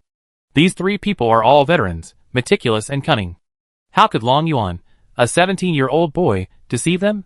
The three tortured Long Yuan again, leaving him with no physical strength to escape. You two, take turns to watch him. Keep a close eye on him. The leader of the men in black said, if he runs away, we will all die, understand? Understood. The other two men in black answered in unison. The leader of the men in black took the 9-layer demon tower and left the room. The moment he opened the door, Long Yuan raised his head slightly and looked out the door calmly. Outside was the endless sea. In such a short time, they actually brought me to the sea of no form. Long Yuan was secretly shocked, and a sense of sadness surged in his heart. I don't know how far this place is from home, Master. Aunt Nan, can you find me? It was late at night. On the sea of no appearance, a large ship was sailing on the sea. This large ship was engraved with obscure and awkward words and patterns everywhere, full of unknown mysteries. The leader of the men in black stood on the deck, looking at the end of the ocean. We will reach our destination in 3 days at most. Then we can throw this hot potato away. I hope nothing unexpected will happen in these 3 days. The leader of the men in black took a look at the 9-layer demon tower in his hand. He always felt that there was a pair of eyes in the tower staring at him, which made him feel uneasy. Could it be that there is really a weapon spirit in the tower? The leader of the men in black thought for a moment and felt that if he kept the 9-layer demon tower in his hands, it would definitely bring him great trouble. Let his son contract the 9-layer demon tower? Don't be ridiculous. Isn't this equivalent to telling the people of Longcheng that Long Yuan was captured by him? The leader simply gritted his teeth and threw this S-level life-defining magic weapon into the depths of the sea. The 9-layer demon tower is indeed very precious, but compared to his life, it is still far from worth it. The demon tower sank into the sea, rising and falling in the deep sea with undercurrents. Finally, Nanfeng, who was in seclusion in the tower, couldn't help it, and he shouted, Xiaonan, did you fall into the washing machine? After waiting for a long time, Nanfeng didn't hear Xiaonan's answer. He felt something was wrong, and got out of the tower in a flash. Oh, did you really fall into the washing machine? Chapter 838. Nanfeng glanced around. Even in the depths of the sea, his vision was not affected much. Who threw the 9-layer demon tower into the water? Nanfeng, with disheveled hair, frowned, stretched out his hand to grab the 9-layer demon tower, and rushed out of the sea. He saw a large ship in the distance, moving forward quickly. Strange, let me see what's going on. Nanfeng opened the panel, and wanted to ask Xiao Luo how Xiaonan's 9-layer demon tower could be in the sea. But as soon as he entered the chat channel, he was flooded with dense messages. All the information from the past 17 years burst out at this moment. Nanfeng ignored the previous messages, and only looked at today's chat records. He soon understood what happened. Okay, someone is really tired of living and dares to kidnap Xiao Longyuan. Nanfeng sneered and turned off the panel. If he guessed correctly, Longyuan and the people who kidnapped him were on the big ship in front. Nanfeng was about to rescue Longyuan, when he suddenly felt Xiaonan approaching quickly. Xiaonan is here. Nanfeng's figure flashed, and he was already above the clouds. 10 minutes later, Xiaonan finally appeared in his sight. Brother. Xiaonan stopped in front of Nanfeng and asked anxiously, Where's Longyuan? Is he okay? I don't know. Nanfeng lifted his several-meter-long bangs to avoid blocking his eyes. I haven't seen you for many years. You have grown so tall. Xiaonan looked at Nanfeng speechlessly. Don't talk about the past. Tell me where Longyuan is. With your ability, you can't even sense Longyuan's location? Nanfeng asked in confusion. Someone blocked the breath. I can't see clearly. Xiaonan briefly explained. And I have 3 stones to seal the energy in Longyuan's body. My current strength is very ordinary. If you hadn't come out of the 9-layer demon tower, I wouldn't have found this place. I see. I was wondering why you only found it now. Nanfeng nodded gently and said, Don't worry about Longyuan for now, he shouldn't die. Tell me how he was tied up first. Xiaonan sorted out his words and said, Longcheng wanted to test Longyuan and prepared 9 levels for him. Xiaonan quickly told the story. In short, Longcheng prepared 9 levels on the road to invincibility, to see how many levels Long Yuan could pass with his current ability. These levels test not only combat strength, but also wisdom, culture, command, and adaptability. Long Yuan passed the first level easily. But on the way to the second level, Long Yuan was ambushed and kidnapped. Nanfeng pondered for a moment and asked, "How many people know about this test?" Xiaonan thought for a while. Not many, except for the personnel arranged at the 9 levels. Only a few senior officials in Longcheng and Nancheng know about it. Nanfeng asked again, "You just said that someone blocked the breath? Who do you think it is?" "Suyana." Xiaonan said decisively. During the day, Xiao Luo went to see Emperor Zun and ruled out Emperor Zun's suspicion. But I couldn't find Suyana after searching for a whole day. I suspect she kidnapped Long Yuan. Nanfeng nodded slightly and said, "I understand. Go back and tell Lin Mei Mei to check all the insiders. I suspect someone betrayed Longcheng and Nancheng and teamed up with Suyana." Xiaonan was slightly surprised. This. "Okay, I will go back." "No, brother, can we go and save Long Yuan first?" "No hurry to save." Nanfeng waved his hand. "Since Longcheng wants to test him, let's do something real. I also want to see how this guy will deal with the life and death crisis." "Brother, are you crazy?" Xiaonan disagreed with Nanfeng's idea. Xiao Longyuan is only level 39, and those who kidnapped him are at least level 40 or above. How do you expect him to deal with it? Have you forgotten that when you were level 39, you were also chased and beaten by Di Yuan? So embarrassing. Nanfeng touched his nose and laughed dryly. Don't expose people's past. He thought for a moment and made a compromise suggestion. This way, I will protect him. As for you, just pretend nothing happened tonight, and don't tell anyone that you have found Long Yuan, so as not to alert the enemy. I will find a way to follow the clues and find the traitor in Longcheng or Nancheng. After you go back, remember to investigate secretly.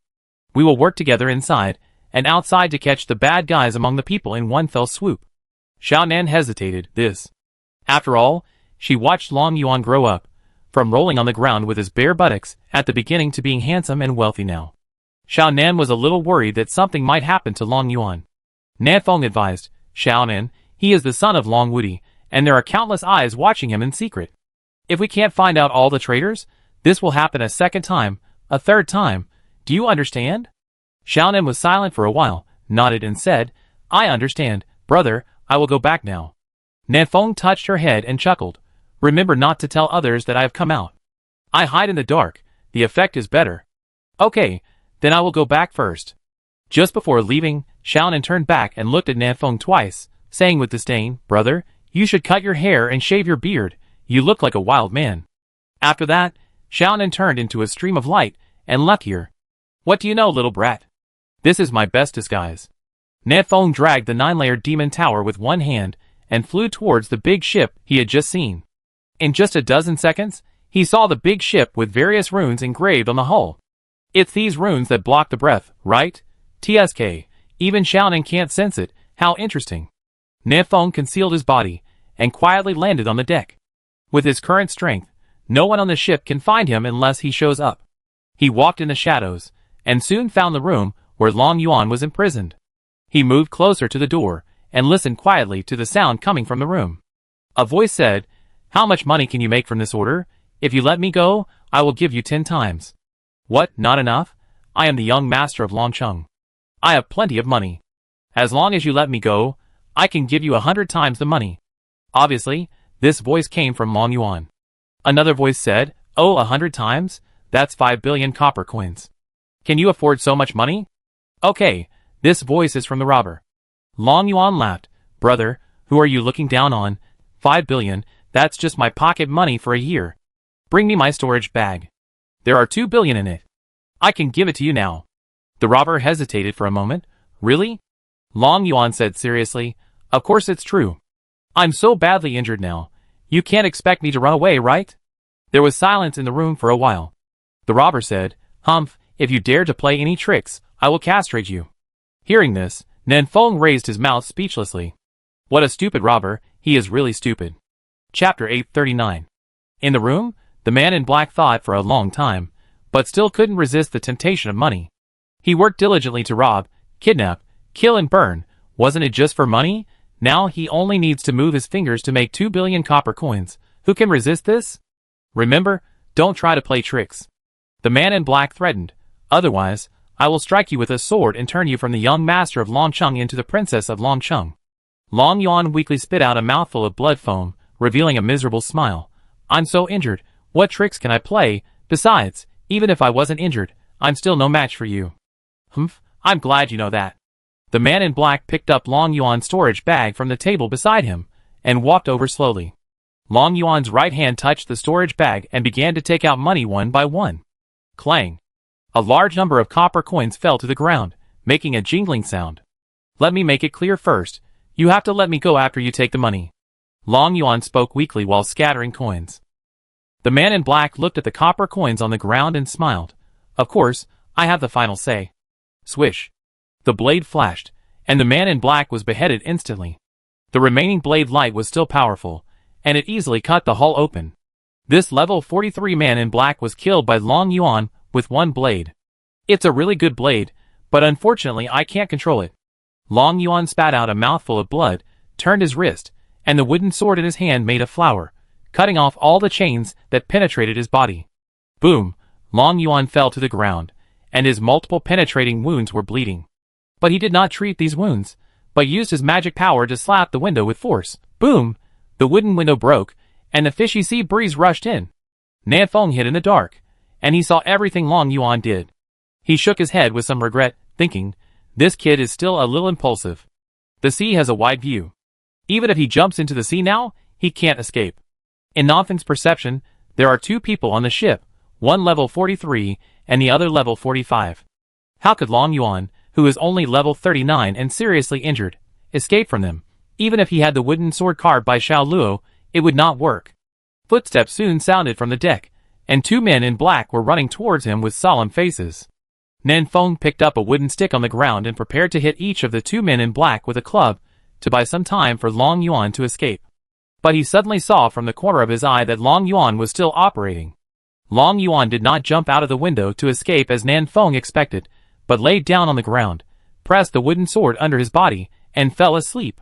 When the two men in black rushed in, they saw their beheaded companions and Long Yuan, whose face was covered in blood and whose eyes were open.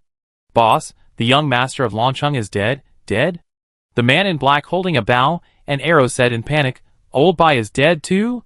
There are other people on this ship. The leader of the men in black saw the window open and rushed over in 2 or 3 steps, his eyes, like lightning, searching the sea surface.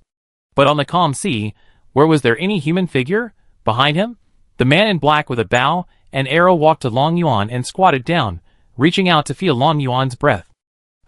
And, before he finished speaking, another strange change occurred. Lying on the ground, Long Yuan flipped over and stood up, slashing with the wooden sword in his hand. Swish! The sword light was so sharp that it directly cut the black-clothed man with the bow and arrow in half. Long Yuan also spat out a mouthful of blood, his right hand was shaking wildly, and he almost couldn't hold the sword. Good boy, you are so insidious. The leader of the black-clothed man turned around and instantly understood what happened. There was no one else on the ship, and no one jumped out of the window to escape. All this was directed and acted by Long Yuan himself. He first killed the long sword man in black, then opened the window to create the illusion that someone jumped out of the window and escaped. But he knew he couldn't escape, so he lay on the ground pretending to be dead, letting the two relax their vigilance and waiting for the opportunity to kill him. Young Master Longcheng, you are a man. The leader of the black-clothed men sneered and walked towards Long Yuan. You can still kill 2 people in this way. I really have to look at you with new eyes. Long Yuan gritted his teeth and raised his hand to cut again. But the leader of the black-clothed men would not give Long Yuan this opportunity again. He flashed in front of Long Yuan and crushed Long Yuan's wrist with one hand. Dang! The wooden sword fell to the ground. Without the wooden sword, Long Yuan no longer had the means to counter the leader of the men in black. In the dark, Nan Feng raised his hand slightly, ready to rescue people at any time. But Long Yuan still had a plan. He did not continue to resist, nor did he say anything harsh, but said calmly, You shouldn't kill me, right? Otherwise you can't explain to the people behind you.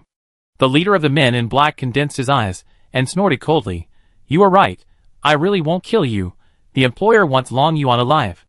But, as long as you still have a breath, you are still alive, and I have plenty of ways to torture you. Long Yuan said calmly, Why bother? I will help you kill the other 2, And you can keep the money from this order alone. You should thank me. The leader of the men in black was stunned and smiled. Okay, you are really eloquent.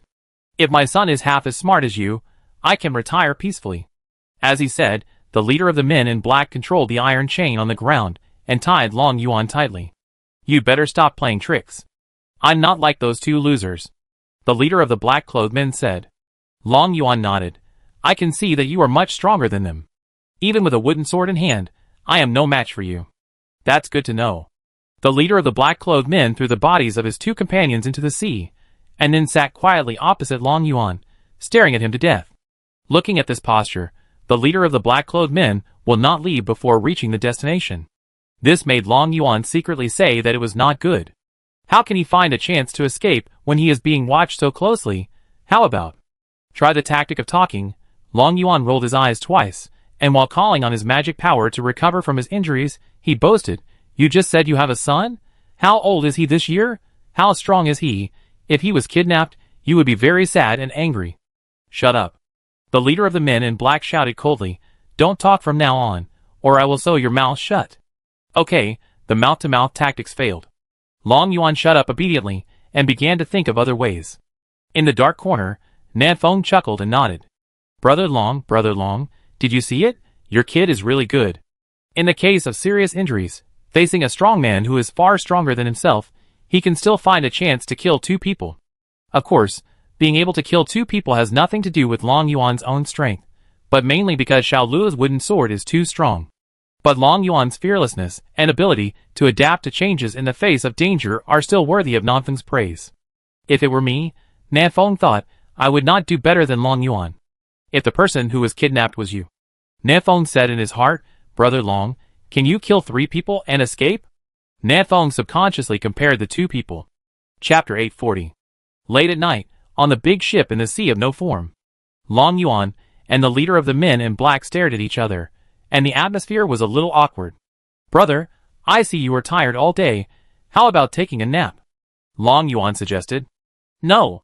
The leader of the men in black replied coldly. Then how about we chat? It's too boring to just sit there like this. Long Yuan used his mouth-to-mouth tactics again.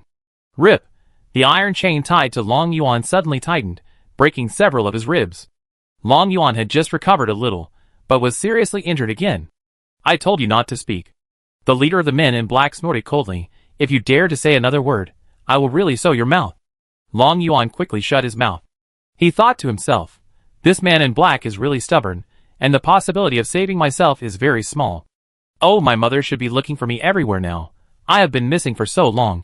She must be very anxious. Why hasn't Aunt Nan come to find me yet?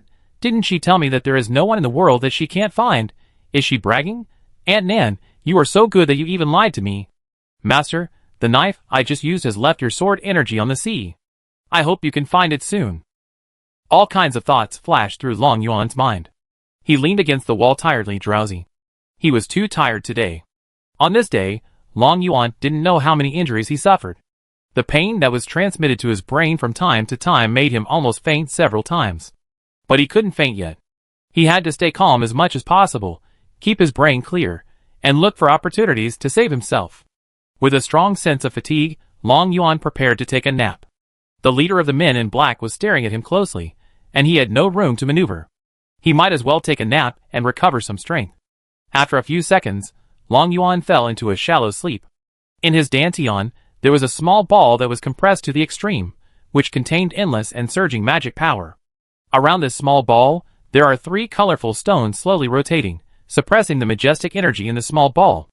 At this time, the energy in the small ball slowly flows out along the gaps between the 3 stones, and flows through Long Yuan's body. His broken ribs, damaged tendons, and pierced flesh are all recovering at a speed visible to the naked eye. The leader of the men in black watched all this quietly, thinking, how many cards does this young master of Longcheng have on him? Will I be like those 2 idiots, and be killed by this kid when he gets the chance? The more the leader of the men in black thought about it, the more he felt that this was possible. He knew how powerful the chosen ones were. When facing the natives like them, any chosen one could almost beat up a strong person of the same level. And Long Yuan's father was the strongest among the chosen ones, Long Wudi. What kind of existence is Long Wudi? He is invincible at the same level, and can still kill people of higher levels. Although Long Woody has fallen for many years, the legend about him is still circulating in the entire primitive world. Who knows how many cards Long Woody left for his son? In the past, the leader of the Men in Black would never believe that a 39-level rookie could kill a 43-level warrior with one blow, and twice in a row. But now he has to believe it, because it happened right in front of him. He can kill a 43-level warrior with one blow. Maybe he can kill me with one blow. The leader of the Men in Black looked at Long Yuan's wound that was constantly healing, and he became more and more panicked. He is a person who cherishes his life very much. In order to save his life, he could throw the 9-layer demon tower into the sea without hesitation, let alone money. He decided not to do this business. The leader of the Men in Black stood up suddenly, drew his sword and walked towards Long Yuan. Long Yuan was not asleep to begin with, and he opened his eyes immediately after hearing the noise. "No, buddy, what are you doing?" Seeing the cold eyes of the leader of the Men in Black, Long Yuan realized that something was wrong. "I didn't say anything just now. Don't mess around. This business is too risky. I'm going to run away," the leader of the Men in Black explained. "If you want to run, just run. Don't kill me." Long Yuan shouted, "You're wearing a mask. I haven't seen your face. If I let you go back alive, I live in fear for the rest of my life." The leader of the Men in Black raised his sword and said coldly, "Go to hell."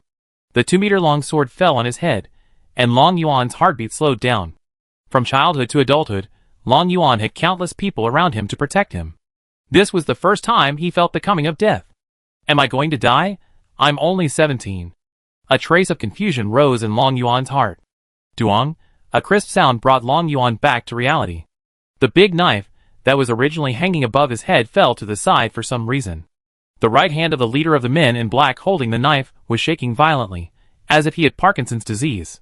"You really have a trump card," the leader of the Men in Black roared, raised his left hand, and slapped Long Yuan's head. He didn't know what happened just now, nor did he know why his knife was shaken away. But he knew that if he couldn't kill Long Yuan, then even if he escaped, he would be found by those people in Longcheng sooner or later. He had to kill Long Yuan before leaving. "Oh, wouldn't it be better to just run away? Why did you have to be so harsh on a child?" Nan Feng appeared next to the leader of the Men in Black, grabbed his wrist lightly, and threw him out. Boom! The leader of the Men in Black smashed through several walls, shook his head, and climbed up. Beside Long Yuan, there stood a hairy monster with several meters long hair, bangs, and beard. "Fuck ape?" the leader of the Men in Black exclaimed. He looked at the long-haired monster's raised right hand, and saw a small tower in his palm. Nine-layer demon tower? How is it possible? Didn't I throw the 9-layer demon tower into the sea? The leader of the Men in Black was shocked. Could it be that you are the spirit of the 9-layer demon tower? 9-layer demon tower? Long Yuan also saw the 9-layer demon tower in Nanfeng's hand, and he instantly remembered what Xiaonan said to him before he went out. "If you encounter danger, shake it hard to shake the beast inside, and he will protect you." Is this hairy monster in front of me the fierce beast in the demon tower? He really came to protect me. "Senior Ape Man, save me, I am Long Yuan." Long Yuan was very excited and shouted excitedly, "You may not know me, but you must know my Aunt Nan. She knows everything about astronomy and geography. She punched the god of creation and kicked Suayana. She is the current lord of Nancheng. You should know who she is after I said this, right?" Nan Feng was silent. "What's going on? I have only been in seclusion for more than 500 years. How dare Xiaonan, this girl, usurp the throne? I, Nan, am the real lord of Nancheng. Okay." Nan Feng lifted up his several-meter-long bangs and gave Long Yuan a wicked smile with a sense of malice. "Haha, your Aunt Nan? Of course I know her. Because it was her who locked me up in the demon tower for more than 500 years. Tell me, how should I repay you for such a great favor? He. Long Yuan's smile froze on his face instantly. He opened and closed his mouth for a long time before he managed to say a word. "You adults' affairs have nothing to do with me, a child." Chapter 841. Your adult affairs have nothing to do with me, a child. Long Yuan explained awkwardly. Besides, I'm not very familiar with Aunt Nan. It's too late to think about severing ties now, isn't it? Nan Feng laughed strangely, and said, "You stay here obediently. I deal with the black-clothed man after I deal with you." As he said that, Nan Feng strode towards the black-clothed man. "This ape-man senior." The leader of the black-clothed man said respectfully, "We have no grudges. Why did you attack me? The person who locked you in the tower is the boy's aunt. I don't know them at all." Nan Feng laughed. "No grudges? Who threw me into the sea just now?" The leader of the men in black secretly thought it was not good. My goodness, this long-haired monster is really the spirit of the 9-layered demon tower. This spirit is obviously a vengeful one. There is no point in saying more. Run for your life. The man in black thought of this, turned around, broke the window, and jumped into the vast sea. I'm the one who lets you run away. Nefong gave a thumbs-down sign, and followed the man in black into the sea. Seeing this, Long Yuan showed a happy expression. Okay, dog bites dog, a mouthful of fur, I yo-yo quickly. His veins bulged all over his body, and he broke the iron chain tied to his body in an instant. Lazy donkey rolling around, Long Yuan rolled forward, picked up the wooden sword on the ground, and strode out of the door. He came to the deck, and what he saw was the endless sea. The front, back, left and right were all the same, making it impossible for him to tell the direction. Where is the way home? After 0.1 seconds, Long Yuan determined the direction and flew in the opposite direction of the big ship. He would most likely be able to return to land. Once he was back on land, everything would be easy. Long Yuan endured the severe pain in his body, took off into the air, and flew back to the way he came. On the other side, the leader of the men in black jumped into the sea, and instantly turned into a pool of liquid, merging with the sea and escaping into the distance. Hey, what is this? Water escape. Nanfeng followed the man in black with interest, his long hair floating in the water, like a water ghost. The leader of the men in black sneered. Do you know why I dare to take this order? It's because this order has to go by water. No one can catch me in the water. In Nanfeng's perception, the liquid transformed by the man in black was floating in all directions, and he didn't know where his real body was, but it doesn't matter. If he doesn't know where his real body is, he can take it all away. Nanfeng stretched out his hand and grasped the air. A huge water ball with a diameter of about 100 meters rose from the sea water and floated in the air. The man in black was naturally trapped in the water ball. He rushed left and right in the water ball, but he couldn't escape. What a terrifying weapon spirit!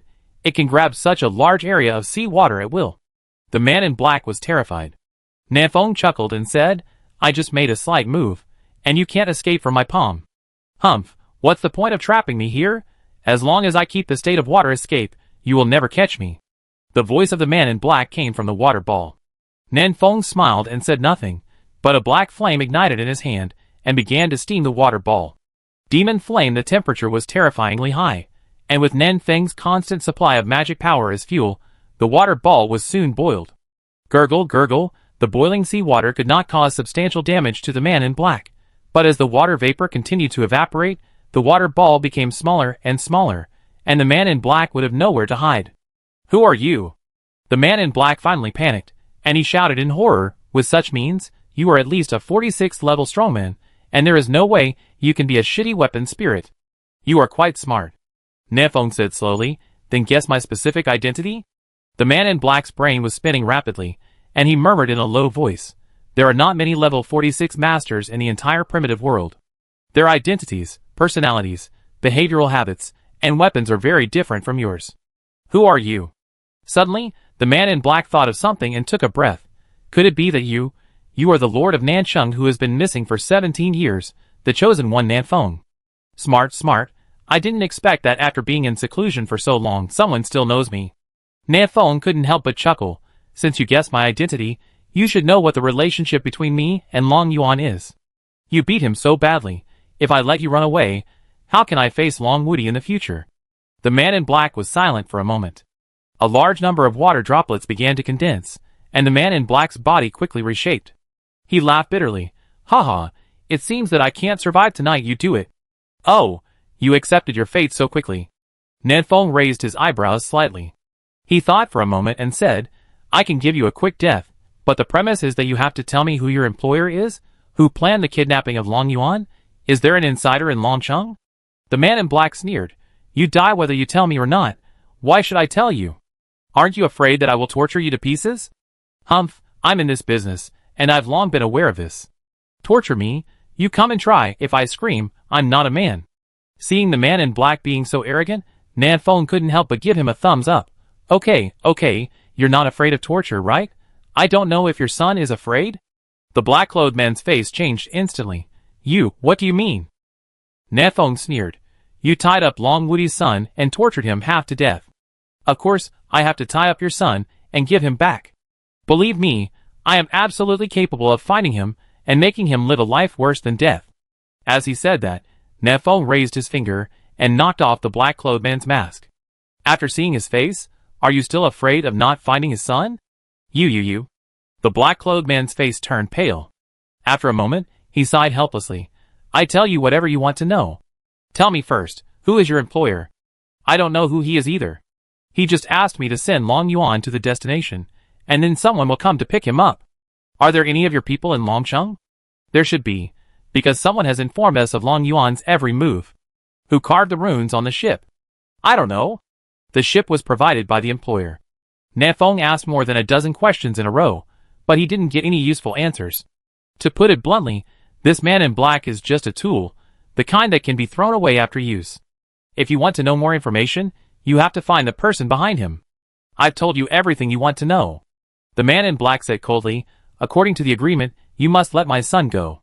Of course, I'm too lazy to bother him. Nefong raised his hand slightly, and a blazing flame ignited in his hand. Do you have any last words? For example, how to distribute the inheritance? What a hellish joke.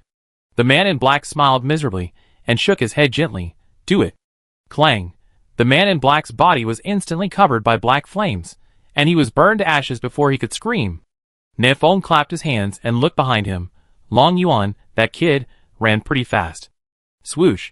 He turned into a stream of light, and disappeared into the night in an instant. 10 minutes later, a human face suddenly appeared on the calm sea. It was the man in black. He was not burned to death by Nefong. Because when he was reshaping his body, he hid part of his body in the seawater, trying to get away from it. The Lord of Nancheng has come out. The man in black murmured weakly, forget it, it has nothing to do with me. I am lucky to be able to save my life by chance. Don't think about other things. Go back to your hometown and live a stable life. He fled quickly in the direction away from Nefong. Suddenly, a light blue beam of light cut through the sky and pierced the black man's eyebrows. His pupils shrank sharply, and he soon lost his vitality. On the sea hundreds of kilometers away from here, Nefong put away his fingers and sneered, Brother, do you really think I am blind? Chapter 842. The sea is wide for fish to leap, the sky is high for birds to fly. Long Yuan, flying rapidly on the sea, suddenly rolled and turned in the air for 2.5 weeks, avoiding the 3 ocean birds that were on the way. The 3 ocean birds made a loud noise, turned sharply, and attacked Long Yuan again. Annoying. Long Yuan took out a stone stick from his storage bag and danced with it vigorously, making it impossible for the 3 ocean birds to get close. This stone stick is made of diamond rock and is extremely hard. It is an excellent weapon for knocking people out in the dark and windy night. No one makes a sound after a knock. One of the ocean birds was hit on the head by a stone stick by accident, and immediately saw stars and fell into the sea. The other 2 ocean birds immediately became cautious and began to circle around Long Yuan, surrounding him without attacking, looking like they had learned military tactics. There are many fierce beasts on the sea, and my wound is still bleeding. I may not be able to fly back. Long Yuan said to himself, and then saw a small island not far away. Go hide on the island first, and see if I can contact Master and Aunt Nan. Long Yuan raised the stone stick above his head, and used it as a propeller to intimidate the other 2 ocean birds. Soon, he landed on the island. The 2 ocean birds circled in the sky twice, made a few unwilling calls, and left here. These 2 birds are both level 40 beasts. They dare not go to the island, which means there must be more powerful beasts on the island. Long Yuan was alert. He did not rush into the interior of the island, but found a secret corner on the periphery to hide. I don't know how the battle between the hairy monster and the man in black went. It would be best if both sides were defeated and both died. Long Yuan thought so, fumbled in the storage bag, and then found a rectangular iron block. If Nefong was here, he would definitely be surprised. Because this rectangular iron block turned out to be a mobile phone. It has not been used for a long time. I hope it can still be turned on. Long Yuan fiddled with it, and the screen of the mobile phone lit up. There is still electricity. Long Yuan showed a happy face, but his smile only lasted for a few seconds before it fell. There is electricity, but no signal. He couldn't contact anyone. I said this thing is useless. There is no signal anywhere. It's not as useful as the mother and child mirror. Long Yuan held up the mobile phone high and searched around for a long time, but still couldn't find a signal. He muttered to himself in a disappointed tone, Alas, if Aunt Nan hadn't confiscated all the mother and child mirrors, why would I be stranded on a deserted island, Aunt Nan has misled me. Putting away the mobile phone, Long Yuan took 2 deep breaths, and soon regained his spirits and began to think about what to do next. Continuing to fly around in the sea is not a wise choice. He is only level 39, and his flying speed is not fast. If this place is not far from the land, it is not a big deal. If it is too far from the land, he may die of exhaustion on the way. In addition, there are many fierce beasts in the sea, and there are many fierce beasts above level 40. It is too dangerous to fly back. What should I do? Long Yuan picked up the wooden sword again and lowered his head to think. If I activate all the sword energy in it and hit the sky with a fierce sword. With such a strong sword energy, even if the master is 108,000 miles away, he can still sense it, right? But if I slash with this sword, I will definitely be exhausted, and then any ferocious beast can kill me. No, it's too risky. How about staying here? Master and Aunt Nan will definitely find me. But what if that hairy monster and the man in black find me first? Long Yuan covered the wound on his abdomen and squatted on the ground, talking to himself. Since he could remember, he had never traveled far away alone, let alone experience such a crisis. This 17-year-old boy was in a dilemma for a moment, not knowing what to do. You are far worse than your father, hesitating and looking ahead and behind. Suddenly, a calm voice sounded in Long Yuan's ears. Long Yuan's heart was pounding. He didn't notice anyone approaching at all. Who was it? A figure appeared behind Long Yuan, blocking the moonlight, leaving Long Yuan shrouded in shadow. Broken Sea. Long Yuan held the wooden sword with his backhand and turned around to make a killing move, but his wrist was tightly held by a strong and powerful hand, unable to move. The sword failed to cut after all. At this time, Long Yuan reluctantly turned back to see the person behind him. It's you? Long Yuan was stunned. The person behind him was the leader of the black-clothed men who had kidnapped him before. Why is it you? Where is the elder ape man? Long Yuan asked suspiciously. The black-clothed man chuckled and said, It's just an ape man, not an ape god. I just made a slight move and killed it. How is it possible? Long Yuan was a little confused. Just now on the boat, he saw clearly that the long-haired monster threw the man in black more than 10 meters away. With such a big gap in strength, he could still be killed? Auntie Nan, what kind of lung mist is locked in your demon tower? Come on, follow me back.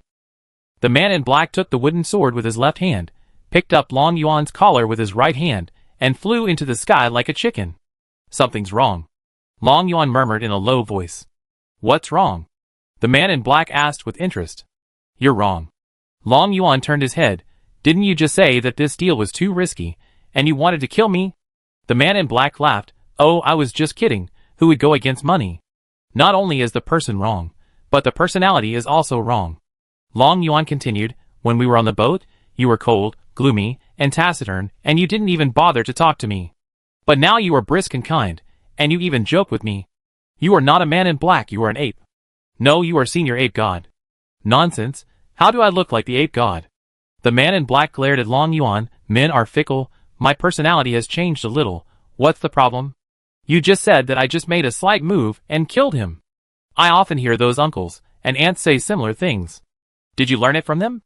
Long Yuan stared at the mask of the man in black, as if he wanted to see through the face behind the mask. Senior ape god, did you kill the man in black? Also, why did the long hair on your body disappear? That's not long hair, it's... The man in black fell silent halfway through. Haha, you are indeed senior ape god. Long Yuan laughed. Are you here to take me home? I knew Aunt Nan wouldn't cheat me. The man in black's face and body twisted for a while, and after a few seconds he turned back into a weirdo with long hair. It was Nan Feng, who hadn't cut his hair for more than 500 years. Nan Feng sneered. Go home? You are dreaming.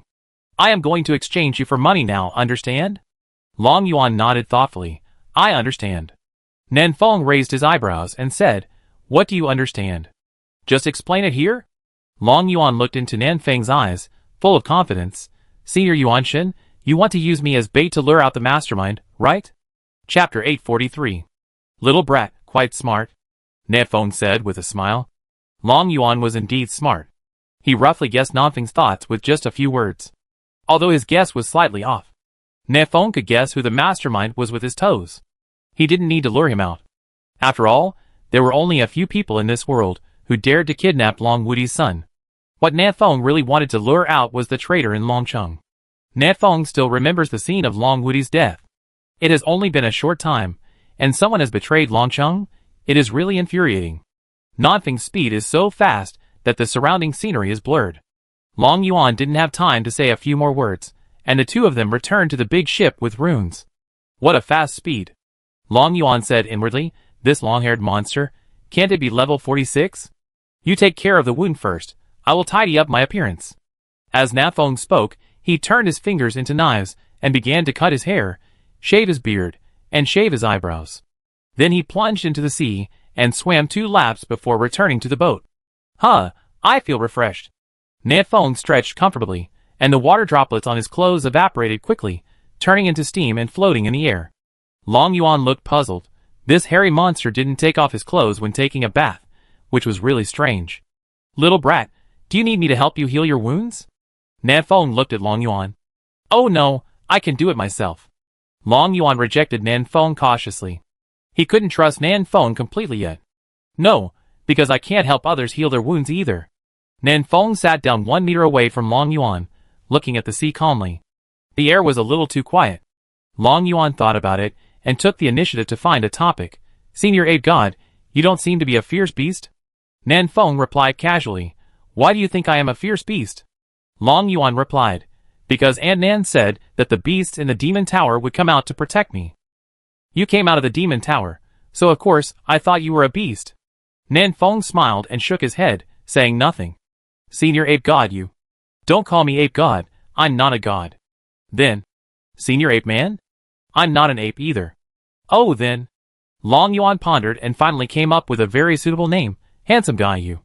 Nafeng looked at Long Yuan speechlessly. You call me brother? You want to lower my generation, right? Call me uncle. Ugh, call me uncle. Okay, Uncle Yuan. Not Uncle Yuan, Uncle Feng. Okay, Uncle Feng. After confirming the name, Long Yuan asked with some gossip, Uncle Feng, what is your relationship with Aunt Nan? Why did she lock you up in the 9-layer Demon Tower? Everyone knew that Nafeng had gone into seclusion, but except Xiaonan and Xiao Luo, no one knew where Nafeng was in seclusion. Even the brothers in Nancheng, including Nanfeng's parents, didn't know, and Long Yuan was no exception. In fact, this was also to protect Nanfeng's safety, and prevent Suyana from setting her sights on the 9-layer Demon Tower. You are a little kid, why are you asking so many questions? Nafeng didn't answer Long Yuan's question, but asked back, tell me, what has Dragon City become now? Dragon City? Long Yuan looked at the starry sky, tilted his head and thought for a long time, then said, I grew up in Dragon City, but the population of Dragon City is getting smaller day by day, and everyone has moved to the capital because it is better developed there. As far as I can remember, I was raised by my grandparents and Aunt Nan. Because my mother was very busy, she didn't have time to accompany me. After I turned 10, I could go to the capital for 2 weeks every year.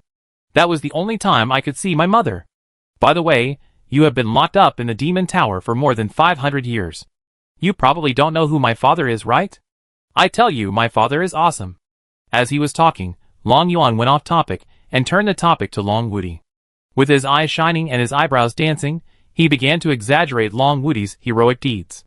When he got to the exciting part, he would stand up and punch twice. His figure seemed to overlap with Long Wudi in the story. Nafeng listened quietly. He saw some shadows of Long Wudi in Long Yuan's eyebrows and eyes. This child was about 60% similar to Long Wudi, and inherited his talkative personality 100%. After telling a story, Long Yuan licked his lips and said with unsatisfied meaning, Uncle Feng, let me tell you the story of my father, and the Lord of Nancheng joining forces to fight against Tian Yuan and Yuan. Nafeng interrupted him and said, you should have met all the high-level officials and all the people in power in Longcheng. If I say that someone has betrayed Longcheng, who do you think is most likely to be the one? Long Yuan's expression suddenly became serious. He recalled the process of his kidnapping and realized that things were not that simple. You mean, someone in our Longcheng has betrayed us? Long Yuan hesitated. Nafeng nodded. Actually, I don't believe that anyone will betray us, but according to the current situation, this is very likely to be the case. The more than 200,000 chosen ones in Dragon City, each of them is full of respect for Long Wudi. Will they really betray Long Wudi and join forces with outsiders to kill Long Yuan? Nafeng thinks that no one should do this. But some things cannot be based on feelings alone. People's hearts are separated from their stomachs. Nafeng must investigate in depth before getting the answer. Long Yuan lowered his head and pondered for a long time, and slowly said, "My mother said that when I come of age, I will be the Lord of Dragon City." But the huge Dragon City, 43 cities, more than 200,000 chosen ones, millions of Blue Star people, plus tens of millions of natives in the primitive world. How can I convince so many people? I can't convince them, because I'm not my father, I'm not Long Woody. Everyone in Longcheng has shed countless blood for Longcheng. They don't allow a child like me who is young, weak, immature, and rash to lead Longcheng into the abyss. I thought they would just sideline me, and make me a nominal city lord without real power. I didn't expect. They actually wanted my life. Nanfeng's eyes gradually turned cold. Do you have someone in mind? Who are they? Long Yuan shook his head. No. A few years ago, Longcheng was divided into several parties. The major parties are competing with each other in secret. They compete in development, economy, strength, and everything else. Anyway, no one is willing to give in to the other. I don't have much contact with them, so I don't know who wants to kill me for the time being. After listening, Nefeng fell into deep thought. Nefeng could understand that those people prevented Long Yuan from taking the position of city lord. After all, Long Yuan is still young.